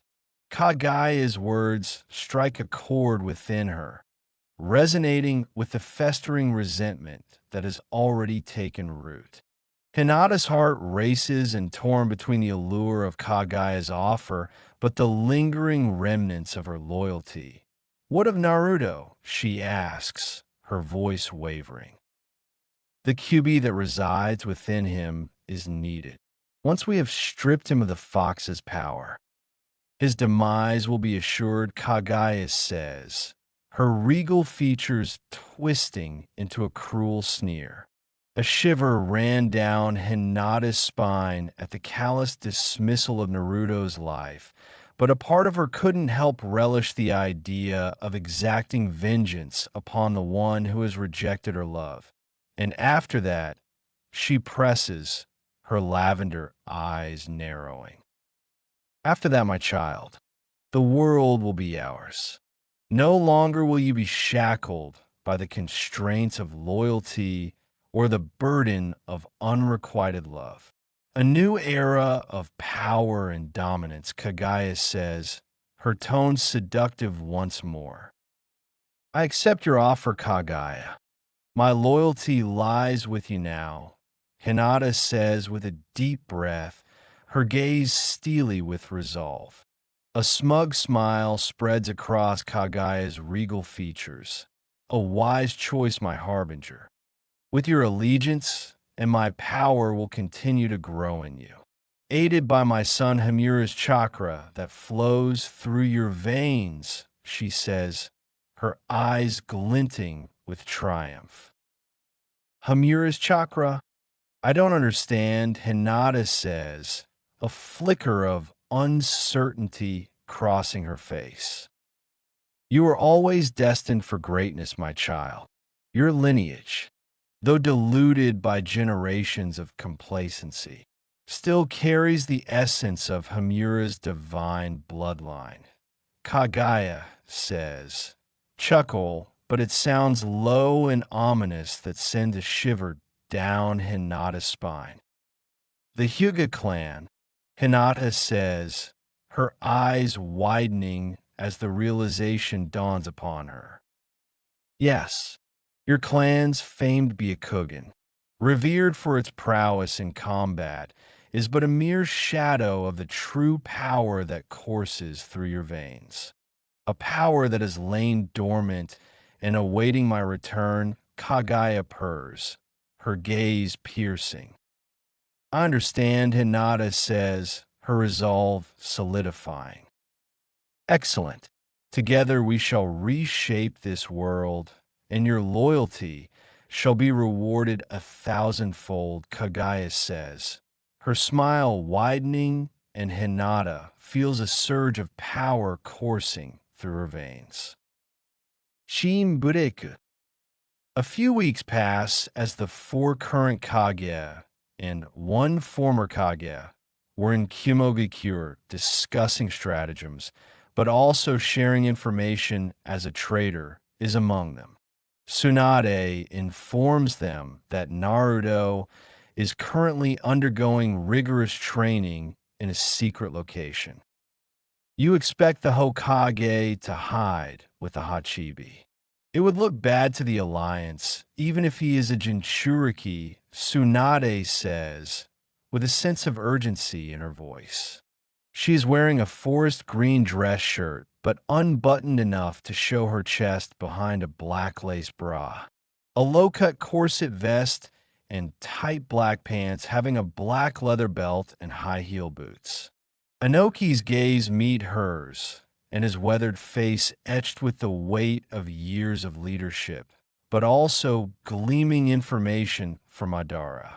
A mocking glint flickers in his eyes as he rasps, something that was discussed during the summit.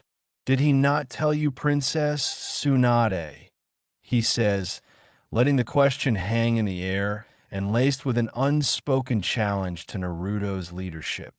The other Kage exchange furtive glances, their bodies tense as coiled springs, ready to unleash their formidable powers at the slightest provocation.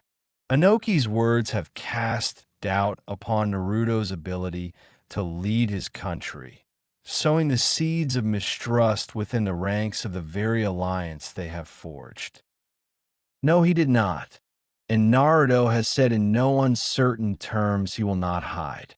Lord Kazekage, you know full well he won't, Tsunade says, her full lips pursing into a tight line, but her fingers drum against the table in a staccato rhythm that betrays her agitation at the notion of her man being belittled. This I know, but the 5 great nations have joined together to protect him and Killer Bee. Gaara says, his voice calm, yet firm and reflecting his determination to stand by Naruto. The Kazekage's unwavering loyalty is etched on his face, a testament to the bond forged between the 2 Jinchuriki. If there can be no consensus, there will be no victory, Mifune adds with a solemn nod, emphasizing the gravity of their collaboration. The samurai leader's words carried the weight of a harsh truth they all knew too well. I reluctantly agree, Lady Tsunade, Shikaku says, standing behind her with a strategic mind calculating the risks and benefits of their next move. Then ask him yourself, Tsunade says with resolve, pulling a King of Hearts card from her dress shirt pocket. She channels chakra into it and tosses it into the table as a yellow flash appears in form of Naruto in loose black pants and a long-sleeved shirt, his fists wrapped tightly in tape. Is something wrong? Naruto asks, hopping off the table and his intense blue eyes scanning the room. The air is thick with tension, and he could sense the gravity of the situation they find themselves in. I questioned your choice to fight alongside the Alliance. Explain yourself. Anoki says, his gaze narrowed. The Kage wish for you to hide yourself away with the Hachibi Jinchuriki to prevent Madara from finding you, Tsunade says, the grave tone of her voice reflecting the seriousness of the threat they were all facing. Naruto looks each of the Kage in the eye as he moves towards the wall behind Tsunade. If I weren't Hokage, I would agree to it. I refuse to let others die for me when I can defend myself, Naruto says, his jaw set in determination and his gaze hardened. Bold words, but you're putting the entire alliance at risk with your presence, Anoki scoffs, trying to sow discourse among them. Naruto is a Jinchuriki like I was, but we are stronger together. And our bond forged the foundation of this alliance. To doubt him is to doubt our united front, Gaara states calmly, yet with an undercurrent of steel in his voice. Madara could turn the boy against us with his nefarious techniques. How can we trust that he won't become a liability? Anoki says, his eyes narrowed and his wrinkled features twisting into a scowl. A heavy silence descends upon the room, and the tension is palpable as the Kage exchanged uneasy glances. Anoki raises a valid point. The Hokage's presence could jeopardize the entire alliance, Ei says, his deep baritone reverberating through the chamber. Tsunade's honey-brown eyes blaze with protective fury and her fists clenched at her sides, but before she could unleash a blistering retort. Naruto moves towards the wall with his footfalls echoing in the stillness and plants his fist against the wall, his gaze on the remaining four Kage. Forgive me, Lord Raikage, Naruto said, before a resounding crack stretches nearly to the ceiling. Gaara's impassive facade slips momentarily and his pale green eyes widen ever so slightly at the display of raw power. Anoki scoffs audibly on the other hand, and his wrinkled features twisting into a contemptuous scowl, though a flicker of unease flickered in his wizened gaze and will inform Madara of things. Mei leans forward with her full lips curving into an appreciative smile as she openly admires Naruto's strength. Ei remains stoic, but his muscular frame tenses imperceptibly, a testament to the control he exerts over his own formidable abilities. This is something I've been working on called the Futi no Kiwami, created by the Uzumaki clan, Naruto says, and looks to Ei. If you wish to hide your brother, that is fine. Also, to alleviate your concerns, I will stay at your side, Lord Raikage, as Supreme Commander. If things take a turn for the worse, I will get involved, he adds, a faint smile on his face. That is fine, Hokage, Ei says, a begrudging respect evident in his tone despite the bravado. Then I leave things in Tsunade's more than capable hands, Naruto says, and placing a gentle kiss the blonde on the cheek, before disappearing in a yellow flash. Oh, my Lady Tsunade, are you and the Hokage? May insinuates, a playful twinkle in her eye and mischievous smile. Tsunade's eyes narrows, and for a moment did entertain the thought of smashing Naruto's face in the next time she sees him, but quickly regains her composure. Let us discuss the forces we can muster. The Leaf can contribute 10,000 shinobi, including our elite Umbu and Jonin, Tsunade said, her tone businesslike. Mist will provide 8,000 skilled shinobi, including our newest generation of swordsmen. Mace says, her playful expression now replaced by a more serious demeanor. The Sand will contribute an equal number of 4,000 shinobi, Gaara says, his voice steady and unwavering. The Stone may be small, but we will contribute 5,000 of our finest warriors, including our newest generation of our Explosion Corps. Anoki comments, his aged eyes sharp and calculating, but logging the numbers to inform Madara. The Cloud will provide 19,000 shinobi, including our renowned Lightning Corps. Ei says after everyone looks to him, but he meets their gazes with a fierce determination. The Land of Iron will commit 25,000 of our finest samurai to this alliance. Our warriors are battle-hardened and will not falter in the face of adversity, Mifune says, his tone calm and measured. With our combined forces, we must decide on a strategic staging ground. I propose we gather our troops in the Land of Lightning, perhaps near the border with the Land of Frost. It will provide us with a secluded base of operations and a defensible position, Tsunade continues, her voice carrying the weight of her leadership experience. The Land of Lightning is well suited for such a gathering. We have fortified outposts and ample resources to support an army of this size, Ei states, his expression stern but nodding agreement. It would also place us in close proximity to several suspected Akatsuki hideouts. We could dispatch specialized teams to root them out and gather intelligence, Gaara says, his calm demeanor belying the strategic mind whirring beneath the surface. A wise suggestion, Lord Kazekage. My village's Explosion Corps would be well suited for such missions, their expertise in demolition and stealth proving invaluable, Anoki says, stroking his beard contemplatively.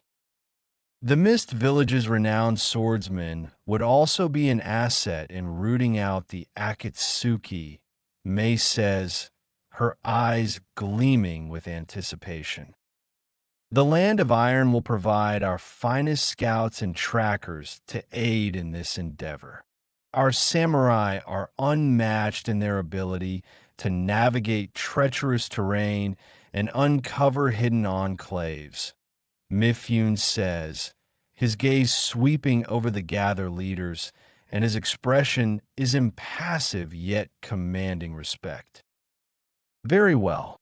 We shall our forces begin making their way here to the Land of Lightning and establish our base of operations. From there, we will launch a coordinated assault on the Akatsuki strongholds, cutting off their resources and intelligence networks. Tsunade says, a sense of determination settling over the group. The meeting is adjourned by Ei, and Tsunade gathers her things while turning to Shikaku. I'm leaving you in charge here, Shikaku. Coordinate with the other villages and oversee the preparations, she says, trusting the seasoned Jonin commander. Of course, Lady Tsunade. I'll ensure everything is ready for our assault on the Akatsuki, and please keep Lord Sixth appraised, Shikaku says, his expression serious, and Tsunade inclines her head. Lady Tsunade, if you have a moment, I'd like to discuss a private matter with you, Mei says, a coy smile playing on her lips as she approaches the blonde former Kage. Tsunade arches an eyebrow and intrigued by Mei's request. Very well, Tsunade said, motioning for Mei to lead the way. What is it you wish to discuss, Lady Mizukage? Tsunade says, shutting the door of an adjacent room after they enter. Lady Tsunade, I was wondering if the esteemed Rokudame Hokage would entertain the idea of a more substantial alliance between Konoha and Kirigakure. Beyond the current partnership, Mei says, her lips curling into a coy smile. Tsunade's brow furrows as she ponders Mei's proposal, her mind weighing the potential benefits and drawbacks. An intriguing suggestion, Lady Mizukage, but such a delicate matter would require extensive discussions. Preferably face-to-face with Naruto himself, Tsunade says after a moment. I see. Then perhaps I should accompany you back to Konoha, so we can broach the subject with Lord Naruto directly, Mei said, her eyes sparkling with amusement. Tsunade cups her chin in contemplation and considering the implications of hosting the Mizukage in their rebuilding village. While it could solidify their alliance, but it might also raise concerns among the other villages. Very well, Lady Mizukage. I see no harm in extending such an invitation. Naruto would value your counsel, and this could be an opportunity to strengthen our bonds, Tsunade says, her expression resolute. Excellent. I shall make the necessary arrangements on my end, and we can depart for Konoha together, Mei says, her eyes gleaming with satisfaction. Mei gives Tsunade a graceful nod and heads towards her hips swaying with each step and glances over her shoulder to give Tsunade a sultry smile that hints at promises yet unspoken. Tsunade lets out a heavy sigh as the door closes and her honey brown eyes flash an electric blue. I wonder how good she'll taste, she thought, licking her fangs slowly and a predatory gleam in her gaze. Shimbureku. Meanwhile, in Konoha, in a training ground one, Naruto grunts with exertion as he performs a set of push-ups. Sakura is perched on his back, adding weight to his exercise routine while his muscles ripples beneath his skin as he pushes himself to his limits. Come on, Naruto. If you can't handle me, how are you going to handle the Akatsuki? Sakura encourages, her voice a mixture of playfulness and determination. Don't worry, Sakura. I've got plenty of stamina left, Naruto says and lets out a breathy chuckle, his eyes locked on the ground before him. Sakura's heterochromic gaze of her a vibrant emerald green and the other a piercing onyx courtesy of her newly acquired Sharingan as she studies his movements. She marvels at the control and precision with which he executes each push-up, not a single wasted motion. You know, I never imagined I'd be training with the Hokage himself, Sakura muses, her fingers absent-mindedly tracing the contours of his back. Well, I'm quite content to training with a possible First Lady of Konoha, Naruto says, his lips curving into a sly grin. He launches them into the air with a sudden burst of energy, flipping gracefully before landing in a crouch position. Sakura slides off his back, her eyes sparkling with admiration and affection. Show off, Sakura teases, playfully poking his side. Naruto rises to his feet as his gaze locks with hers, and intensity in his azure orbs to send a thrill through her. You know you love it, he murmurs, reaching out to tuck a stray lock of pink hair behind her ear.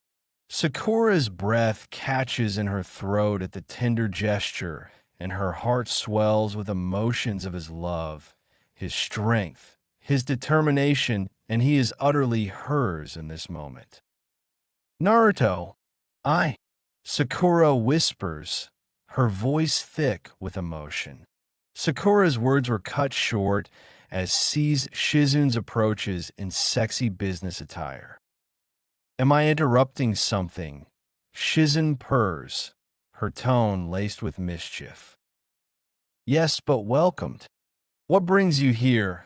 Naruto says, unfazed by Shizune's teasing and his arm snaking around Sakura's waist in a casual yet possessive gesture. Tsunade sent a message through her summons. She's bringing the Mizukage to Konoha to discuss an alliance. Beyond the current allied shinobi alliance, Shizune explains, her expression now sober. That's unexpected, Naruto says, his brow furrowed.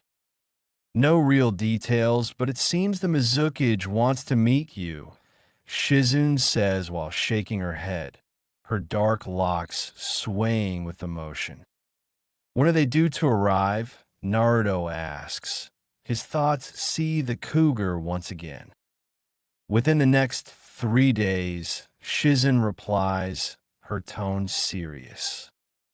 Well, we'll need to make the Mizukage has the best accommodation we can provide, Naruto says, and thinking of putting her up in the Hokage mansion, though.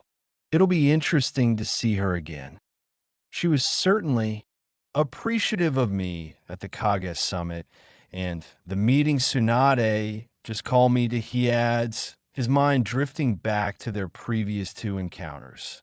Sakura's brow furrows as her grip on Naruto's hand tightens ever so slightly. Appreciative? She echoes, a touch of skepticism coloring her tone. Come now, Sakura. Don't tell me you're jealous. You are sharing me, Naruto teases, his azure eyes dancing with mirth. Sakura huffs with her cheeks flushing slightly. Jealous? Of that waterlogged hussy? Hardly, she retorts, though the playful glint in her heterochromic gaze belied her words. Shizune watches their banter with amusement, and her fangs peeking out in a sly grin. Well, if you 2 lovebirds are done bickering, we should probably head back to the Hokage's office and prepare for the Mizukage arrival, she interjects, a sly smirk on her lips. Lead the way, Shizune, Naruto says, his expression amused. Sakura's gaze lingers on Naruto with a thoughtful look in her eyes. Say, if the Mizukage tries to make a move on you during her visit, would you consider making her one of us? She begins, her tone deceptively casual. Sakura dear, are you suggesting what I think you're suggesting? Naruto asks, his voice a mixture of surprise and intrigue. Sakura's sly smile widens as she leans closer to Naruto, and her eyes sparkling with mischief. Well, you did say you building a harem, didn't you? She purrs, trailing a finger along his toned chest. That's as interesting, Naruto says, and an impish smile forms on Sakura's lips. The Mizukage would look good with fangs, and I bet she'll like remaining young.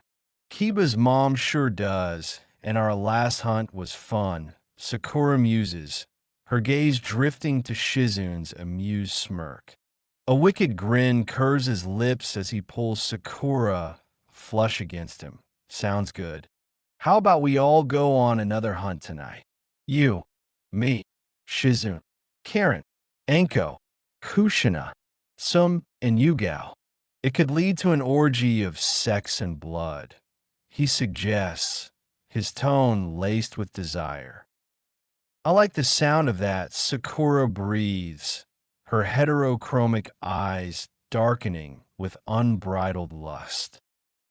Well, well, looks like things are about to get interesting. Shizen purrs, her gaze raking over their forms with shameless appreciation. The night comes and cloaks the land in darkness with a veil of secrecy that shroud the activities of many. Naruto, Sakura, Shizune, Karen, Anko, Kushina, Tsum, and Yugao move as one, their predatory grace cutting through the shadows like knives. They soon descend upon a bandit camp just over the border of Fire Country. Screams rent the air as they tear through the unsuspecting bandits, their fangs sinking into yielding flesh with savage delight. Monster! A burly bandit shouts before Naruto's fingers dig into his throat and he drinks deeply from the gushing wound. Sakura dances with lethal precision as her fists shatter bone and tear through muscle as she opens veins for her questing fangs. Kushina and Anko move as a seamless unit, their bodies intertwined in a macabre dance of death, their lips stained crimson from their grisly feast. Sum howls with feral glee nearby, her claws rending flesh and bone as she revels in the chaos. Karen and Yugao's movements were fluid and graceful, weaving intricate patterns of destruction, their strikes swift and precise, leaving a trail of desiccated corpses in their wake. Scream for me, Shizen cries, her eyes glowing with unholy power and her lips curve in a feral grin as she too revels in the carnage. The bandits have their numbers but stand no chance against the vampire's onslaught.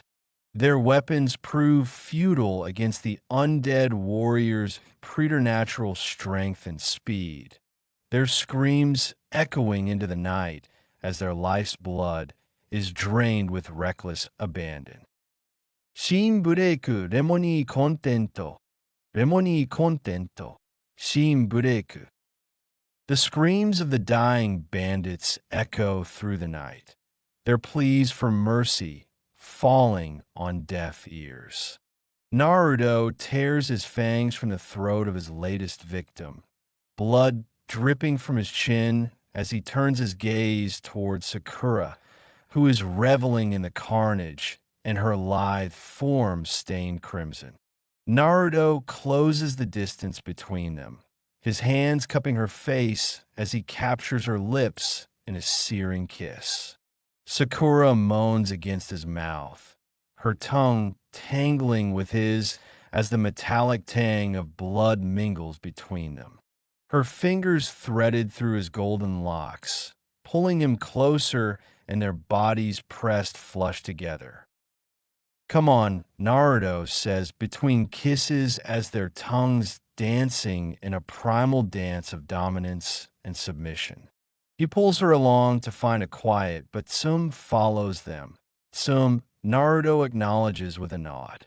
Tsum's eyes glint with mischief as she saunters towards them, and her lips curves in a feral grin.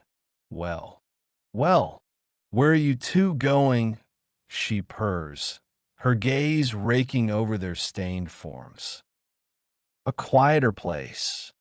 Perhaps you'd like to join us, Sakura says, her fingers trailing along Naruto's chest in a sensual gesture and her heterochromic eyes alight with challenge. Tsum's grin widens and her fangs glistening in the moonlight now. Don't go making promises you can't keep, she teases, her voice husky with desire. Who says we can't keep them? Naruto says, his lips curving in a roguish smirk, and beckons for both to follow. They follow Naruto towards a secluded tent at the edge of the camp. The tent is lavishly furnished in a stark contrast to the carnage unfolding outside. Naruto's gaze sweeps over the opulent surroundings with his lips curving in a feral grin. Looks like our prey has a taste for the finer things, he muses, his voice a low rumble. Indeed, Sakura murmurs, her heterochromic eyes glinting with hunger. Tsum begins to unzip her Jonin vest, allowing it to fall open and reveal the tantalizing curves beneath. Kushina told me you were a stallion in bed. Tsum purrs. Her dark eyes smolder with desire as she rakes her gaze over Naruto's chiseled form. Sakura giggles and presses a teasing kiss to Naruto's whiskered cheek. He is, if I wasn't a vampire, my legs would be too weak to walk after one of our sessions, she murmurs, her voice rich with affection and desire. Naruto's arm snakes around Sakura's waist and pulling her flush against him as he meets Tsum's heated gaze with a roguish smirk. Care to find out for yourself? He challenges, his azure eyes dancing with mischief and unbridled lust. Don't mind if I do, Tsum rumbles, her tongue darting out and wetting her crimson-stained lips as she prowls closer, her movements liquid and predatory. She grasps Naruto's wrist and pulls him towards the nearby cot. Let me see it, Tsum purrs, her fingers deftly working at the buckle of Naruto's pants as she kneels before him.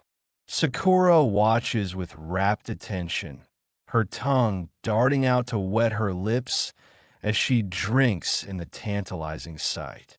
Tsum drops Naruto's pants and frees his straining arousal from its confines as Naruto sits down on the cot, her tongue darting out and tracing the rigid length with torturous slowness.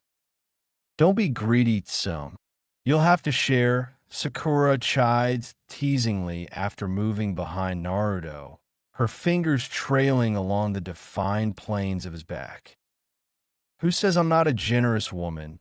Tsum counters, her fangs gleaming, and Sakura giggles. Naruto's fingers threads through Tsum's wild mane, and his grip tightening as he savors the exquisite sensations.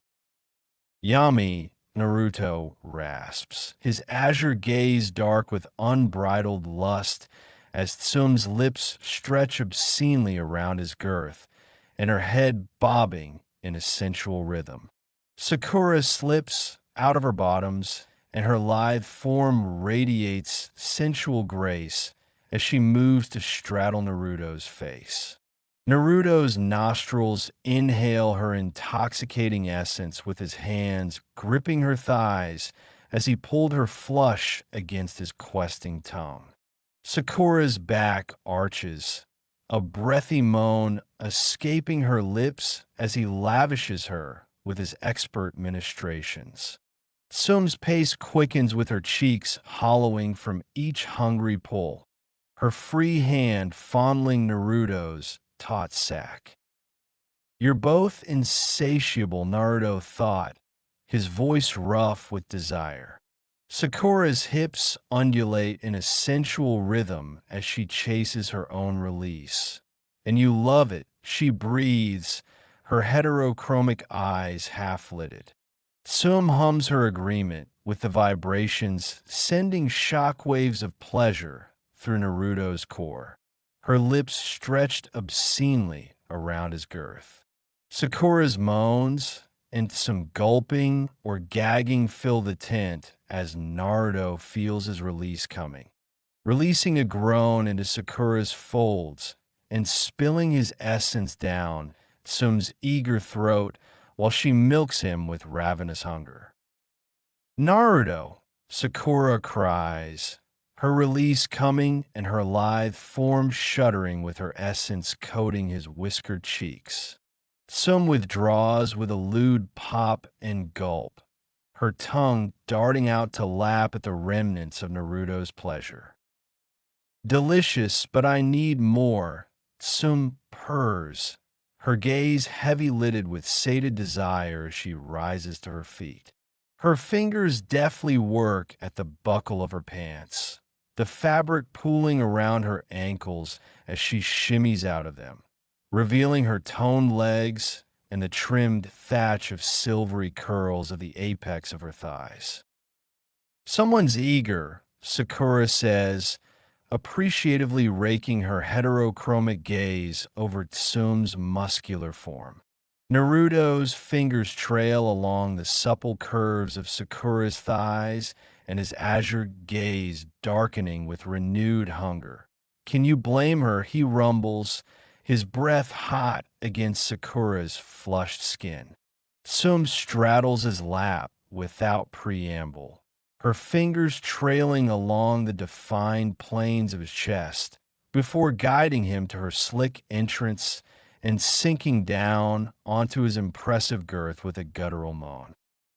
My husband could never hope to match you, Tsum purrs, her voice rich with unbridled desire and her walls stretching deliciously to accommodate his size as she begins to ride him with abandon. Her hips undulates in a sensual rhythm, her breasts swaying with each movement as she chases her own pleasure with reckless abandon. Naruto's fingers dig into the firm flesh of Tsum's hips and his lips parting in a guttural groan as she envelopes him in her velvet heat. His gaze flicks to Sakura, darkening with unbridled lust as he witnesses the pink-haired vixen's questing touches along Tsum's form. Don't hog her all to yourself, Naruto rasps, his voice rough with desire as Sakura moves to capture his lips in a searing kiss and his tongue delving into the recesses of her mouth with hungry urgency. Sakura moans against his lips with her right hand threading through his golden locks and left hand between her legs as she revels in the heady sensations. Tsum's pace quickens, her inner walls rippling deliciously around Naruto's impressive length as she chases her own release with reckless abandon. You feel so fucking good. Fuck, I'm so close already. Tsum breathes, her nails raking along Naruto's toned chest as she rides him with wild abandon. Naruto guides her movements as he meets her thrust for thrust, his own release coiling tightly within once him, and soon spills his essence deep within her welcoming depths, his hips bucking as she milks him for every drop once again. Tsum's release soon follows her body shuddering as she cries out her ecstasy, her walls fluttering around Naruto's pulsing length. She collapses against him, her breath ragged and her skin flush with the afterglow of her pleasure. Well, so this is where you three went, a voice says, cutting through the afterglow. Naruto, Sakura, and Tsum look to see Shizen, Kushina, Anko, Karen, and Yugao standing at the entrance of the tent, their eyes glinting with a mixture of amusement and hunger. We were beginning to think you were holding out on us, Shizen purrs, her tongue darting out to wet her lips. Kushina steps forward with her crimson tresses cascading over her shoulders like liquid fire. My, you certainly know how to have fun without us, my master, she teases, her voice rich with mirth. Sakura's cheeks flush, but her heterochromic gaze remains defiant, We were simply getting things started, she retorts, her fingers trailing along Naruto's chiseled chest in a possessive gesture. Care to join us? Naruto offers, meeting the newcomer's heated gazes with his voice a husky rumble, laced in sensual promise. Anko's eyes sparkle with mischief as she prowls closer, and her sinful form radiating predatory grace. Don't mind if we do, she purrs, her fingers deftly working to shrug off her trench coat. Karen and Yugao exchanges a heated look, and their lips curve in matching smiles as they move to join Anko, stripping off their clothes in their wake. It's only fair we get a turn, Karen breathes, her crimson tresses spilling over her shoulders as she presses a teasing kiss to Naruto's lips. Yugao's fingers tangle in Sakura's cherry blossom tresses, her lips capturing the pinquette in a searing kiss as she presses her lithe form against her from behind. Kushina watches the unfolding scene with rapt fascination and her violet eyes darkening with unbridled desire. Aren't you all a sight to behold? She murmurs, her fingers deftly working at the fastenings of her umbu gear. Shizen licks her lips with her gaze raking over the tangle of limbs and heated caresses. I'd say we have our work cut out for us, she muses, her tone laced with anticipation, loosening her clothing equals S. Okami, yes, Yugao soon cries, her lithe form undulating in a sensual rhythm as she rides him and her breasts bouncing enticingly with each movement. Kushina and some lavish her swaying mounds with ravenous attention, their lips and tongues working in tandem to drive her wild with pleasure. Yugao's head lolls back with her lips parting in a breathless keen as she surrenders to the onslaught of sensations. And Naruto, harder, please, Yugao cries out, as his thick length stretches her deliciously with each powerful thrust. Naruto grips her hips and guides her movements as he complies with her plea, his own grunts of exertion mingling with her wanton cries. His azure gaze darkened with unbridled lust, drinking in the sight of Kushina and some worshipping Yugao's heaving bosom. Sakura and Shizen were nearby, but locked in a passionate embrace, their lithe forms intertwined as they scissor with reckless abandon. Sakura's fingers tangle in Shizen's raven tresses, her lips devouring the older woman's in a searing kiss as their slick folds ground together in a delicious friction. You taste divine, Sakura rasps against Shizen's lips, her heterochromic gaze dark with desire as she drinks in the sight of the dark-haired beauty's flushed skin and swollen lips. Shizen's response is a breathless moan and her hips undulating in a sensual rhythm as she chases her release. Not as good as you. My cherry blossom, she purrs, her fingers raking along Sakura's trembling thighs. Karen and Anko were lost in their own dance of carnal pleasure, their tongues tangling in a heated duel as they sample each other's essence with ravenous hunger. Fuck, you're insatiable, Karen breathes, her lips glistening with Anko's arousal as she momentarily breaks away, her chest heaving with exertion. Anko's lips curve into a wicked smirk as her eyes dance with mischief and unbridled desire. You know it, she purrs, her fingers trailing along the swell of Karen's breasts in a teasing caress. The tent is alive with the sounds of carnal indulgence, breathless moans, the slick slide of flesh against flesh, the rhythmic creaking of the wooden frame as their passions reaches fever pitch. It is a symphony of ecstasy, a celebration of unbridled lust and primal hunger that knew no bounds. Hashtag Land of Fire. Kanahegakure no Sato hashtag. The gates of Konoha come into view for Tsunade, but at her side are Mei and Chojuro as they walk with a purpose, their eyes fixed on the towering gates that guard Konoha. I can only imagine the destruction the Akatsuki's attack must have caused. How has the reconstruction been progressing? Mei remarks, her voice tinged with a hint of curiosity and concern. The village took a significant blow, but our resilience has seen us through the most challenging times. The reconstruction has been a monumental undertaking, but one that our people have embraced wholeheartedly, Tsunade says, her expression softening and understanding the weight of Mei's inquiry. They reach the gates as the guard snaps to attention and recognizing the esteemed visitor.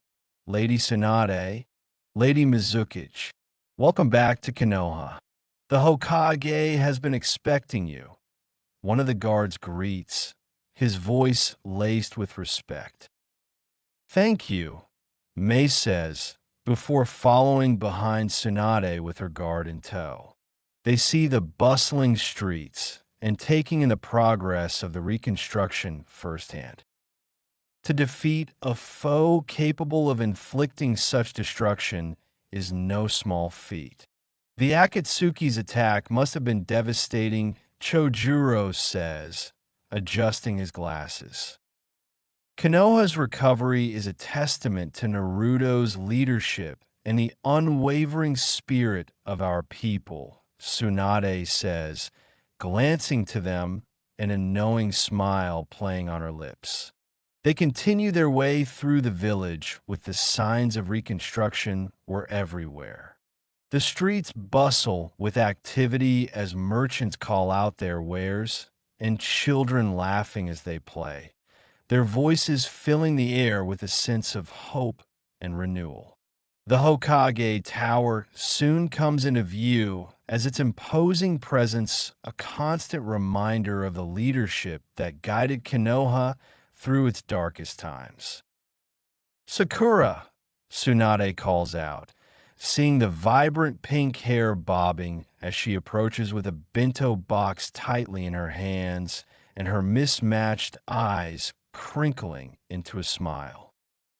Sure, Shell, Lady Mizukichi, it's an honor to welcome you both to Konoha, Sakura greets, offering a respectful bow to Mei. The pinkette falls in step with them to enter the Hokage Tower. Does Naruto really want to turn her? He doesn't need her, Sakura thought, sending a telepathic message. He wants powerful women. Don't be too jealous, Tsunade thought, glancing to her student. The four continue up the tower in silence, but Tsunade and Sakura could sense an air of anticipation, but also uncertainty surrounding their group. They reach Naruto's office, and Sakura knocks thrice as it echoes through the hallway.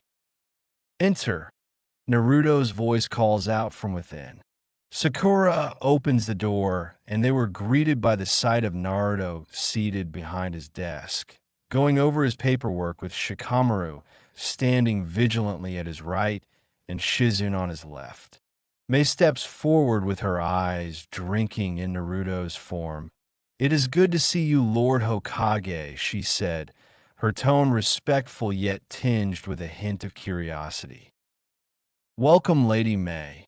I trust your journey was uneventful, Naruto says, inclining his head and acknowledging her greeting. Indeed, Lord Hokage.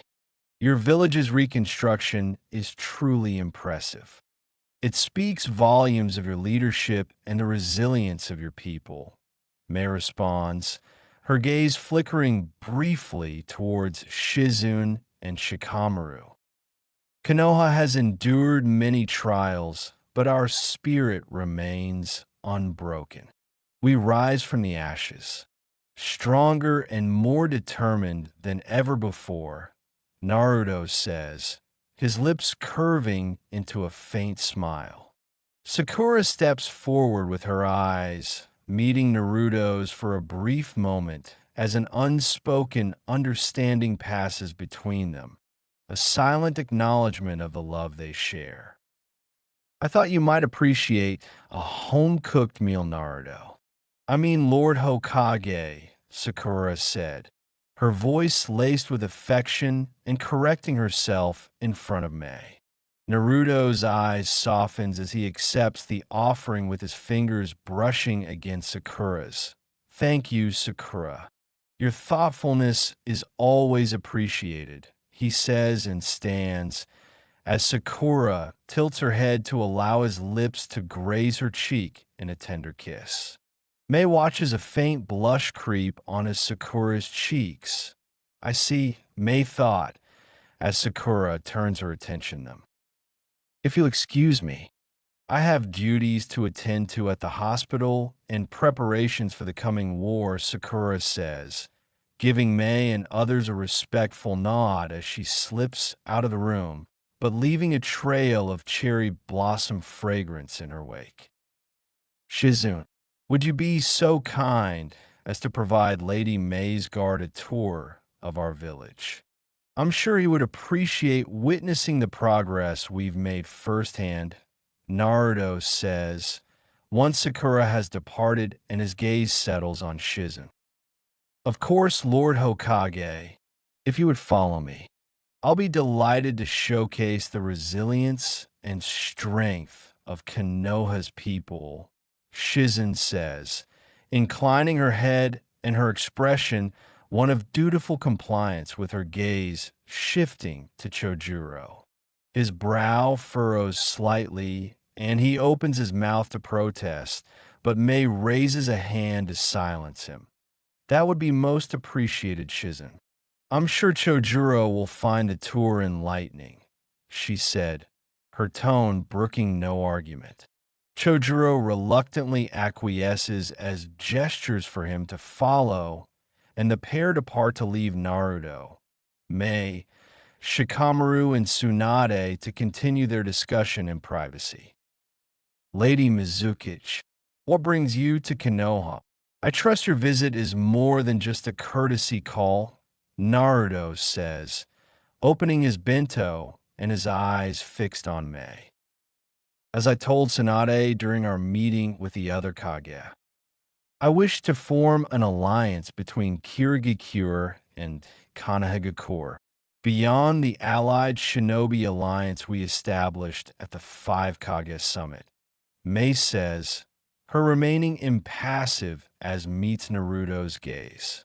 Shikamaru's brow furrows slightly, and he glances at Naruto, while Blonde is trying Sakura's cooking and silently seeking his input. An alliance between our villages would be a significant step. What are your terms, Lady May? We must ensure that this partnership benefits both our nations. Naruto muses, his fingers drumming lightly on the desk.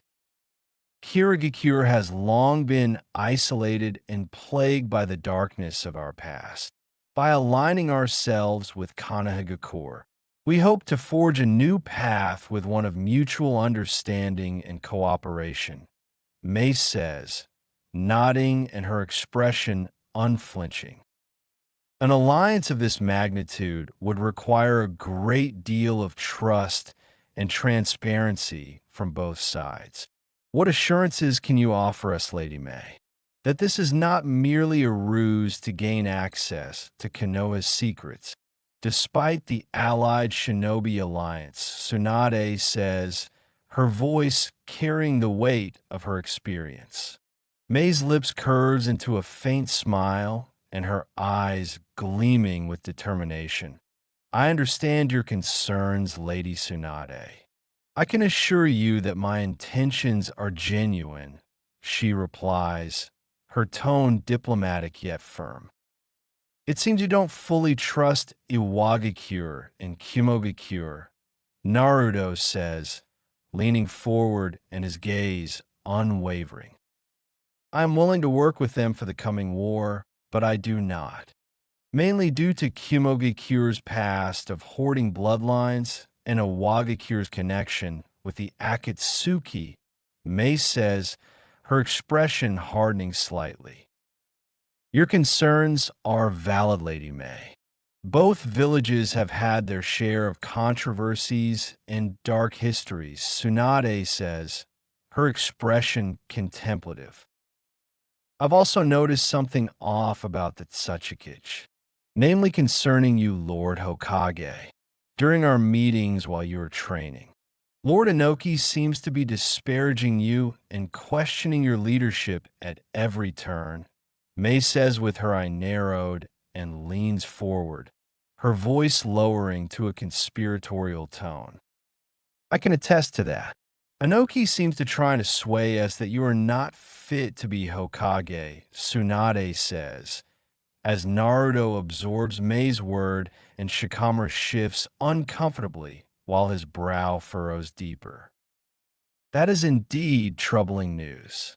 Iwagakure has harbored a long-standing dislike for Konoha, still stemming from the Third Shinobi World War and the legacy of the Kuroi Isenko. If the Tsuchikage doubts my ability to lead, it could strain our already tenuous relations, Naruto said, his voice tinged with a hint of anger. Tsunade's expression hardens as her years of experience lend her an acute sense of the delicate political balance between the villages. Inoki is an old man set in his ways. He may view your youth and unique circumstances as a weakness, rather than the strength they truly represent, she said, her tone measured. He made several pointed remarks about your condition, Lord Hokage, remarks that I found highly inappropriate. Given the context of our meeting, Mei says, her expression grim. Naruto's jaw tightens with a flicker of annoyance crossing his features. I see. It seems that Tsuchikage still harbors outdated prejudices against those like myself. I'll show him differently through my actions, he said, his tone clipped and leans back in his chair. Shikamaru shifts uneasily with his brow furrowed. Tread carefully, Naruto. The Tsuchikage may be old, but he's still a formidable opponent. Antagonizing him further could have severe consequences, he cautions, the blonde glancing to him. Shikamaru is right. We must approach this diplomatically. Inoki's prejudice stems from ignorance, and the best way to combat that is through patience and understanding, Tsunade says, nodding in agreement.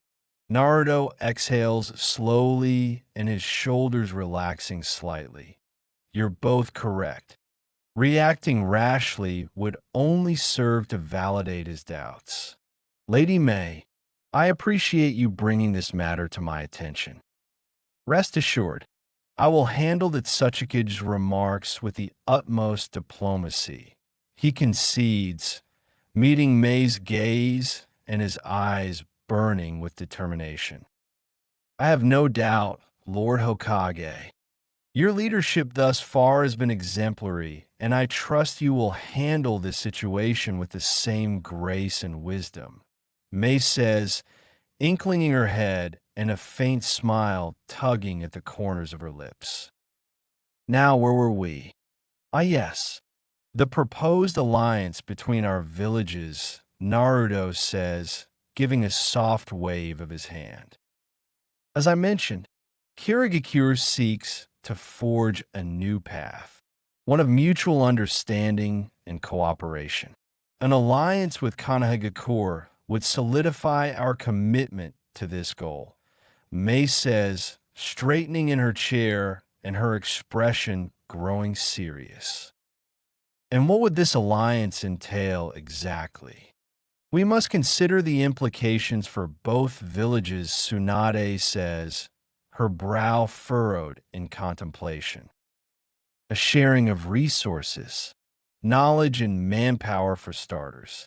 Our shinobi could train together, fostering a deeper understanding and camaraderie between our forces, Mace says, her gaze unwavering.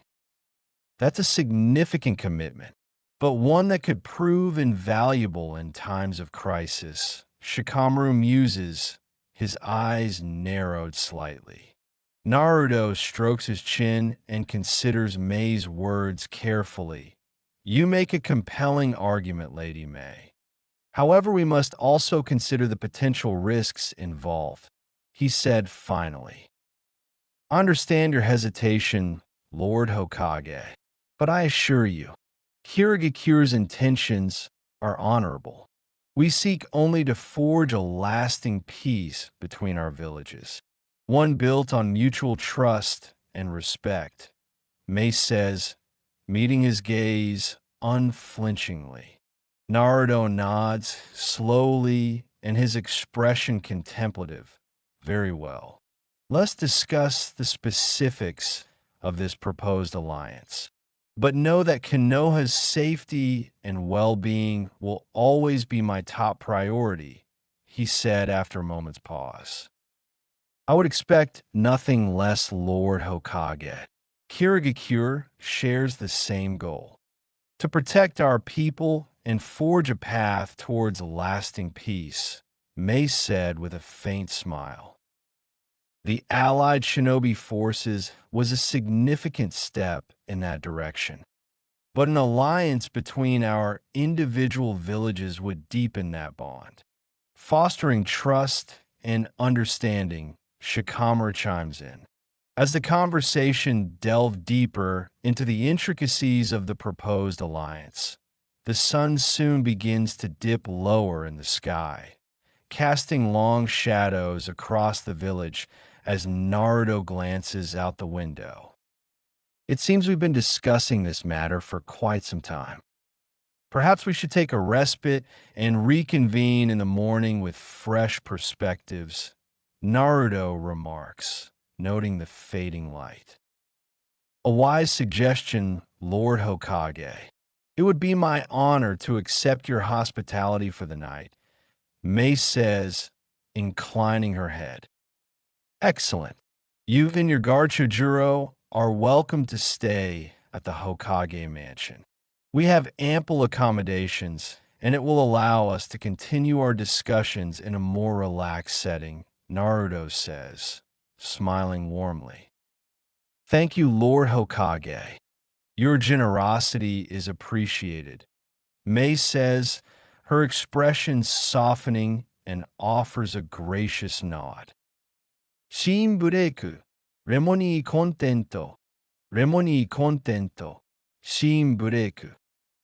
The night drapes a veil of tranquility over Konoha, but Mei slips out of her guest quarters, her footsteps silent against the polished floors of the Hokage mansion. Her robe hangs loosely around her slender form, the silk whispering with each movement and revealing tantalizing glimpses of the revealing negligee beneath. Mei's heart flutters with anticipation as she navigates the dimly lit corridors, her senses heightened and attuned to the faint sounds of the night. Her destination is clear, and it is Naruto's private chambers, where she hopes to seduce the young Kage, forging a bond that transcends mere political alliances. You'll have to forgive me, Lady Tsunade, but I need to taste your lover, Mei thought, drawing closer to his room. She pauses before his door with her fingers tracing the intricate carvings that adorn the polished wood, and she takes a deep but steadying breath. The door, to her surprise, is unlocked and slightly ajar. Mei slips inside with a mischievous smile playing on her lips and quietly closing the door behind her. Her gaze immediately falls upon Naruto's bed and a flush of desire courses through her veins. Mei sheds her robe without hesitation, allowing it to pool around her feet and revealing the sheer negligee that leaves little to the imagination. The gossamer fabric clings to her naked curves, accentuating the tantalizing swell of her breasts and the sensual lines of her body. Here goes, Mei thought, moving closer with her steps light and silent. Her eyes drink in the sight of Naruto's bare, chiseled chest rising and falling with each breath. However, her brow furrows slightly as she notices the absence of the 3 scars she had seen during the summit. A fleeting curiosity flicker through her mind, but it is quickly overshadowed by the heat of her desire. Mei licks her lips with anticipation coursing through her veins as she quietly climbs onto the bed and straddles Naruto's hips.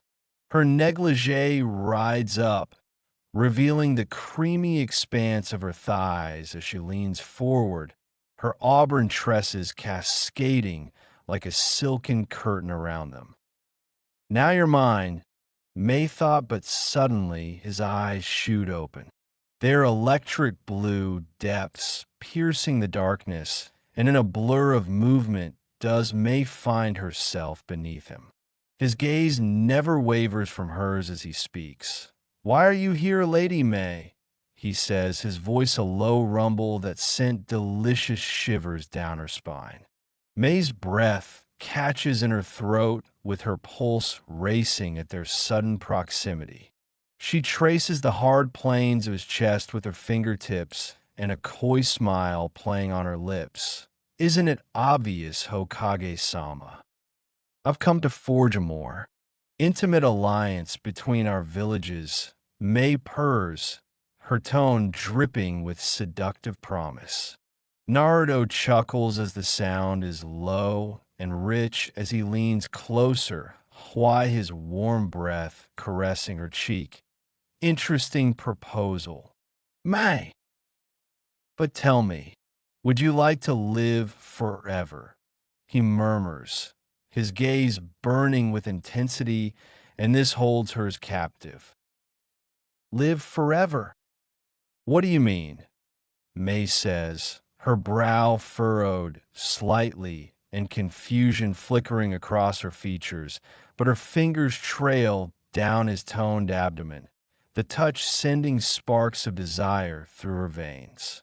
Naruto's gaze burns with an intensity that seems to penetrate her very soul, exactly as it sounds. "Say yes, and I'll make sure you live forever. Picture a Mei. You'll be beautiful forever. Never grow old. Never age. Never lose your beauty," he murmurs, his voice a low but seductive rumble. "Imagine the endless possibilities, the boundless pleasures we could indulge in, without the constraints of mortality," Naruto says, leaning closer and his lips brushing tantalizingly against the shell of her ear, sending delicious shivers racing down her spine. The idea of eternal youth, of preserving her sensual allure forever, is an intoxicating notion. And what would be the price of such an offer? "Naruto," Mei whispers, her lips a hair's breadth away from his. A low but rumbling chuckle escapes Naruto's lips, and the sound sends a delicious thrill coursing through her veins. "The price. Your undying loyalty. Your body. Your soul. They would all belong to me. Eternally," Naruto murmurs, his gaze intense and smoldering. "But in return, I would grant you pleasures beyond your wildest dreams.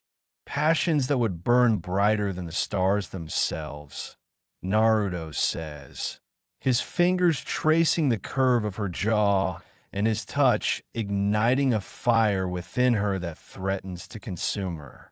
Mei's chest heaves with each ragged breath, and her emerald eyes darkening with desire. Yes, I accept your offer. I want to be beautiful forever, she breathed, her voice trembling with anticipation as the temptation is too much to resist. A feral grin spread across Naruto's lips, his eyes glinting with primal hunger as he grasps her chin and turns her head to expose the delicate curve of her neck. May gasps while her body tensing with a heady mix of anticipation and trepidation. Brace yourself, May. This will be intense. Naruto coos, his warm breath caressing her skin, and sinks his fangs into the tender flesh of her neck. May's world explodes into a kaleidoscope of sensations, and a searing pain lances through her, quickly giving way to an all-consuming ecstasy that sets her nerve endings ablaze. She arches against him, a strangled moan escaping her parted lips as waves of pleasure crash over her. Her toes curl, her fingers clutch at the sheets as the rapturous sensations consumes her. Oh God, May thought, as Naruto drinks deeply while she writhes and thrashes in the throes of ecstasy. Each pull of his lips against her skin sends shockwaves of bliss coursing through her veins, her body alight with a pleasure she has never known possible. Time seems to lose all meaning as May loses herself in the delirious haze of carnal rapture. The world around her fades, reduced to a swirl of colors and sensations with only the exquisite agony of Naruto's embrace anchoring her to reality. Naruto slowly releases his fangs from the tender flesh of her neck after what seems like an eternity. May's body weakly trembles with the aftershocks of pleasure, her chest heaving as she gasps for air. Now, Naruto says, lifting her effortlessly and her limp form cradling against his powerful frame. Rivulets of crimson trail down his chin, staining his lips a deep scarlet as he slices open the toned flesh above his nipple, his blood welling up in a steady stream. Drink, May, Naruto murmurs in a hoarse whisper. May's emerald eyes flicker with a primal hunger, her gaze fixated on the tantalizing crimson droplets that adorns his chiseled chest. She presses her lips to the wound without hesitation, her tongue darting out to lap at the rich, metallic essence that flows from him. The taste is unlike anything she has ever experienced, a heady and intoxicating elixir that ignites a searing fire within her veins. She drinks deeply, her slender fingers digging into the hard planes of his back as waves of pure ecstasy crash over her. Naruto clutches her head, his fingers tangling in her auburn tresses as he holds her against him. A low but rumbling growl escapes his lips, his body tensing as she drinks from him. What's happening to me? May thought as her senses heighten, every nerve ending alive and crackling with pleasure as every trace of age fades from her body. May reluctantly pulls away as her lips are stained a deep crimson, but her gaze meets Naruto's, her now electric blue eyes burning with a shared hunger. Her mouth parts to reveal the sharp fangs that now adorn her own with a hunger-filled hiss escapes. A primal, animalistic urge courses through her veins, igniting a fire within her that demands to be sated. May surges forward and captures Naruto's lips in a searing kiss, her fingers wrapping around his neck to pull him closer as their bodies mold together. Their kisses were frenzied, fueled by an insatiable need that borders on desperation. Tongues danced and teeth clashed, the metallic taste of blood only serving to heighten the intensity of their passion. Mei's nails raked down Naruto's back, eliciting a hiss of pleasure from his parted lips. Easy girl, Naruto thought in her mind, flipping them over. His fingers traced the contours of her body, his touch igniting a trail of fire in their wake. You're mine now, Mei, Naruto growls, his voice a low but guttural rumble that sends delicious shivers racing down her spine. Mei arches her back and her body writhing beneath his as she fights to retain some semblance of control. And you are my Naruto. I'll never let you go.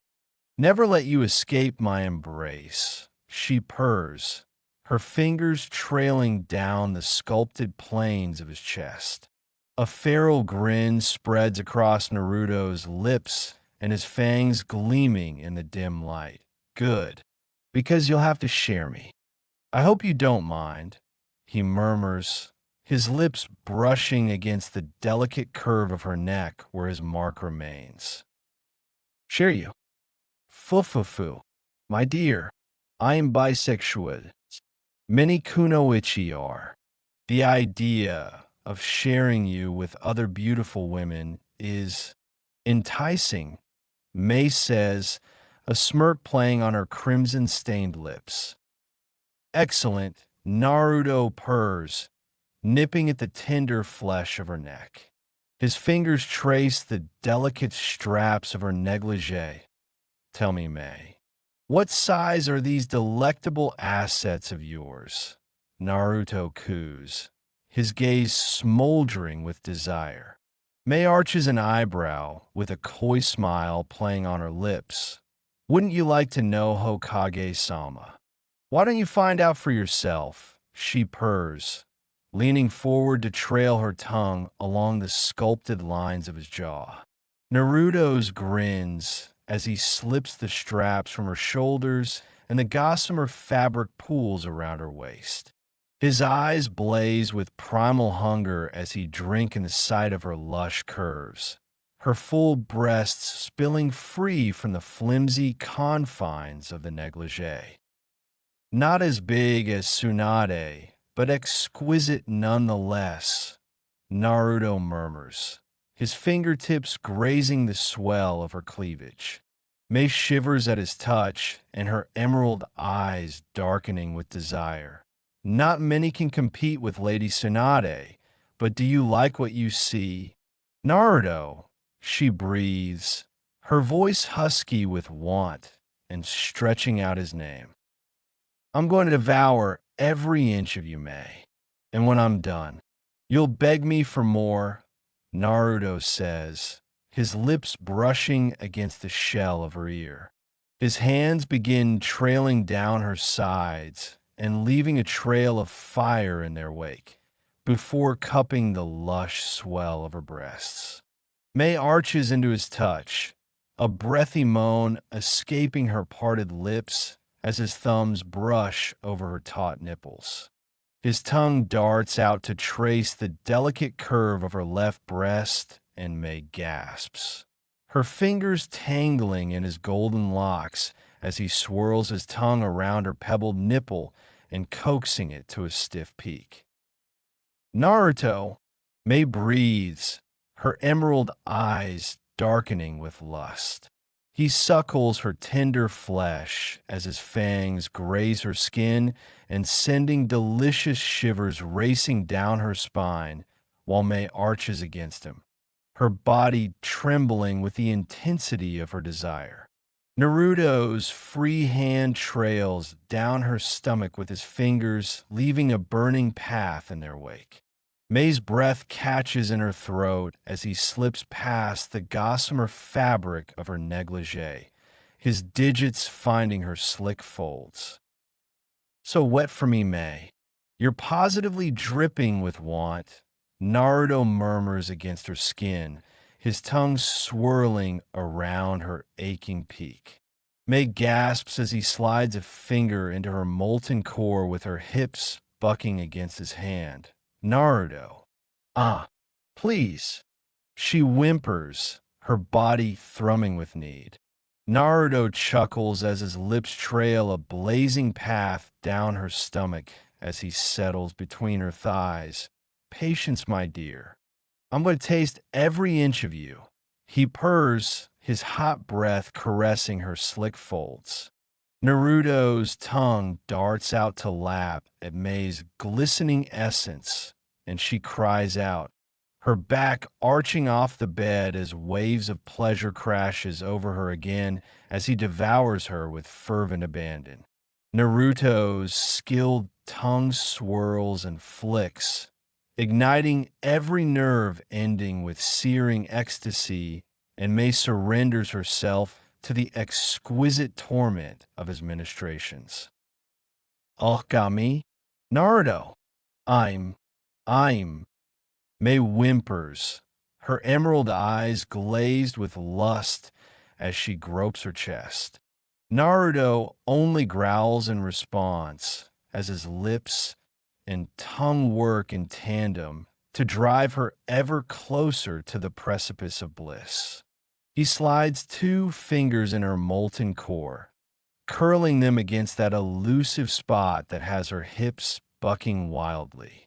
Mei's cries escalates as her inner walls flutter and clench around his invading digits. With a keening wail, does her entire body convulse from waves of rapture crash over her. Naruto drinks deeply of her essence and savoring the tangy nectar that floods his senses. Naruto crawls up her lithe form with his lips trailing blazing kisses along her sweat-slicked skin as her orgasm subsides. He captures her lips in a searing kiss, his tongue plunging into her mouth and allowing her to taste herself on his lips. Mei moans into his kiss, and her fingers tangling in his golden locks as she tasted her own heady essence. The flavor is mingled with the rich, metallic tang of Naruto's blood, and it is intoxicating, igniting a renewed hunger within her. You taste divine, Mei, but I'm far from done with you, Naruto growls, his fangs grazing her bottom lip. Mei's emerald eyes sparkle with desire as she gazes up at him. However, it is my turn, she purrs, her lips curving into a seductive smile. She rolls them over to reverse their positions and pinning Naruto beneath her seductive form. Her auburn tresses cascades around them like a silken curtain as she trails kisses down his body, her tongue swirling around his nipples and eliciting a low growl from his parted lips. Mei's fingers hooks into the waistband of Naruto's PGS, tugging them down to free his straining arousal.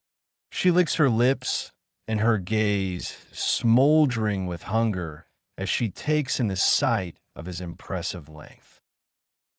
So big. I can't wait to taste you, Naruto, Mei murmurs, her fingers wrapping around his girth and giving it a gentle squeeze. Mei lowers her head and her tongue darts out to tease the engorged head of his shaft as she swirls her tongue around his sensitive flesh. Mei parts her lips, slowing and teasing him before taking him into her mouth, inch by glorious inch. Her cheeks hollow as she applies delicious suction, her emerald eyes locked onto his as she bobs her head in a sensual rhythm. Naruto groans as his hips buck involuntarily from Mei's skilled mouth works its magic. Her tongue swirl and flicks, her lips forming a tight seal around his throbbing length as she lavishes him with attention. Oh Mei, your mouth feels incredible, Naruto growls, his fingers tightening in her tresses. Mei hums in response with the vibrations, sending delicious shivers racing down Naruto's spine. She increases her pace with her head bobbing faster as she takes him deeper in her throat, the tip of his arousal brushing against the back of her mouth. Naruto's breaths comes in ragged pants with his muscles tensing as he fights against the mounting tide of pleasure threatening to consume him. May, I'm, I'm close. He groans, his voice strained. May doubles her efforts with a wicked gleam in her eye and her cheeks hollowing as she applied more suction, coaxing him closer and closer to the edge of oblivion. Here it comes, Naruto thought to himself, his essence erupting in hot spurts down Mei's throat. Mei swallows every drop, her emerald eyes locked onto his as she milks him dry. When the last tremor subsides, does she release him from her mouth with a wet pop, licking her lips, a low swallow, and savoring the taste of his essence. Mm. You taste divine, Naruto. Young men always do. Mei purrs, her voice husky with desire. My body may be young, Mei, but my soul is ancient, older than you can fathom. Now, are you ready to feel it inside you? Naruto says, his eyes gleaming with primal hunger as he gazes at her. Mei shivers as her core clenches with a need at his words. Yes, Naruto. Take me, claim me, make me yours, she breathes, raking her fingers down his chest. Naruto's eyes gleam with primal hunger and his gaze roving over her lithe form in undisguised want. How do you want it, Mei? On your back, atop me, or perhaps you'd like me to rut you like a dog in heat. He rumbles, his fingers tracing the delicate curve of her hip. A wicked grin curved Mei's lips as she rolls onto her stomach, her hips swaying enticingly as she lifts her shapely rear into the air. Like this, Naruto, take me hard and deep. Make me howl your name. Mei purrs, glancing over her shoulder and emerald eyes smoldering with lust. Naruto chuckles, and the sound runs deep in his chest as he drinks in the tantalizing sight before him. He knee walks closer, and his hands grip her hips as he teases her slick folds with the head of his throbbing arousal. Mei gasps as her back arches from feeling the delicious friction against her sensitive flesh. Naruto, please, put it inside me, she whimpers, her fingers clutching at the sheets. As you wish, Naruto says, surging forward and buries himself to the hilt in her molten core. Mei cries out as her inner walls stretch deliciously to accommodate his impressive girth, her body quivering with the intensity of their joining. Naruto's fingers dig into her hips and his grip bruising her as he begins to move. He withdraws almost completely before slamming back into her, setting a brutal pace that has Mei's cries escalating with each powerful thrust. So tight, Mei. So hot and wet. Gripping me like a vice, Naruto rumbles, his hips pistoning against her shapely rear with a few slaps to her butt cheeks. Mei could only whimper in response with her words reduced to incoherent moans and face buried in a pillow as Naruto ravages her from behind. Naruto's pace is relentless, his powerful strokes driving him deeper and deeper into her quivering depths. Mei's cries echo through the room, her nails raking furrows into the sheets as wave after wave of searing pleasure crash over her. Naruto, I'm. Mei keens, her body trembling as she teeters on the edge of oblivion. Come for me, Mei. Let me feel you shatter around me. Naruto rumbles, his hand smacking her but a few times. His words and the delicious friction of his thrusts proves too much for Mei, and with a strangled cry, her inner walls convulsing around Naruto's thick length as rapture consumes her. Naruto releases guttural hiss as his hips snap against her with renewed vigor as he chases his own release. Mei's cries escalates into keening wails and her body racked with tremors as she loses herself in a haze of ecstasy that borders on delirium. Naruto stiffens as his release crashing over him in searing waves and his essence floods Mei's depths, marking her from within as he claims her, body and soul. Oh yes, Naruto croons as they collapse in a tangle of sweat-slicked limbs, their chests heaving as they fought to catch their breath. Naruto gathers Mei into his arms with his lips trailing lazy kisses along the curve of her neck and shoulder. Mine, forever and always Mei, Naruto murmurs, his voice a low and possessive rumble. Mei melts into his embrace with her fingers reacting back through his golden locks as she basks in the afterglow of their passionate joining. I am yours, Naruto. Forever, she breathes, her emerald eyes shining with adoration. Shin bureku, remoni contento oba, remoni contento oba, shin bureku.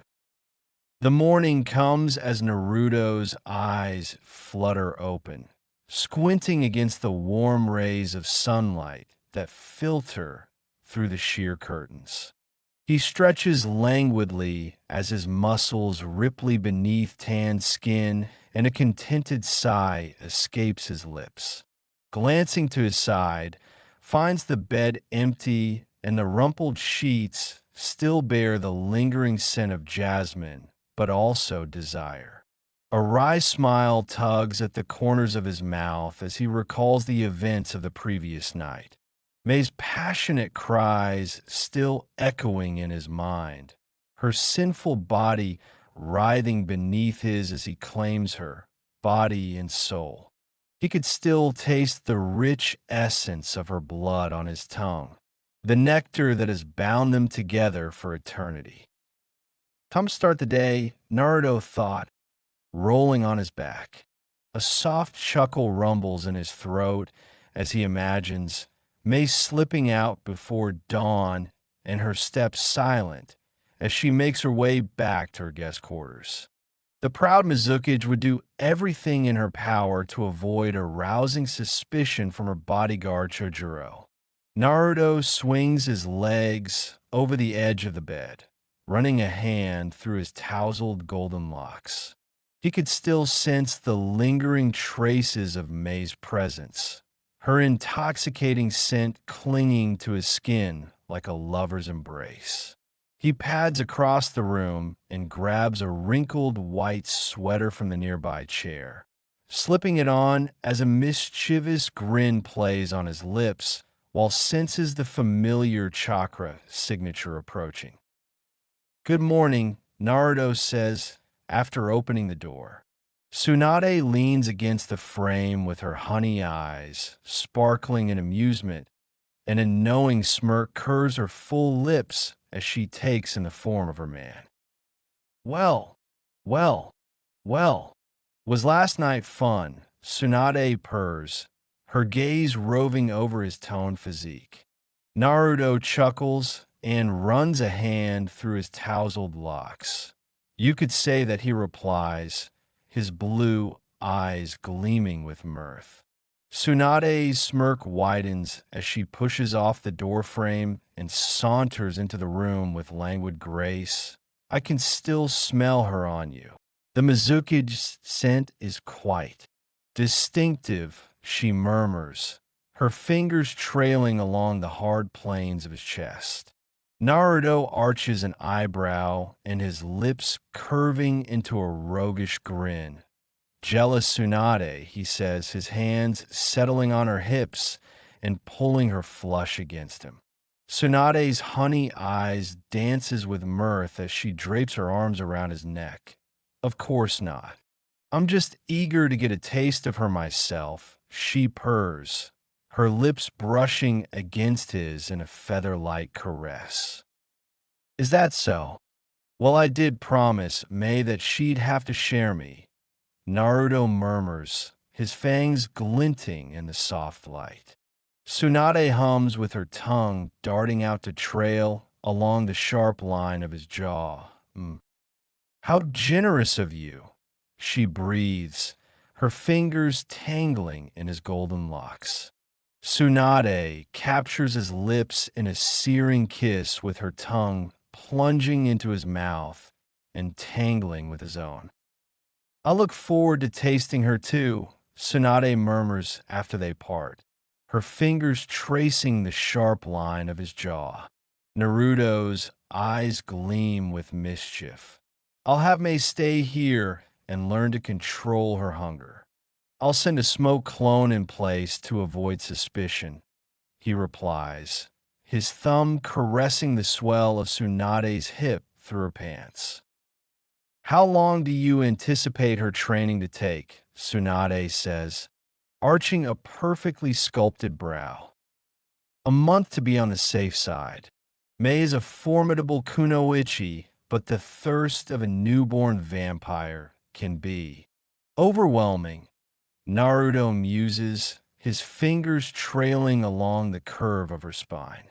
Tsunade hums an agreement, and her lips curving into a sultry smile. I'm still struggling. The hunger is all-consuming, a relentless ache that burns through your veins like liquid fire. Good thing for the bandit camps, she murmurs, her fingers toying with the fine hairs at the nape of his neck. It'll pass, and you'll master it in no time. Like I know you will, Naruto says, his gaze darkening with desire. Flattery will get you everywhere, Naruto, Tsunade breathes, her fingers trailing along the hard planes of his chest. A mischievous glint dances in her honey eyes as she leaned in closer. But perhaps we should continue this later. You need to shower and head to the office, she says, her full lips brushing against the shell of his ear. Always the responsible one, Tsunade. But you're right as usual. I'll handle the day's affairs, and you can appraise the situation with May, Naruto murmurs, his thumb caressing the swell of her hip.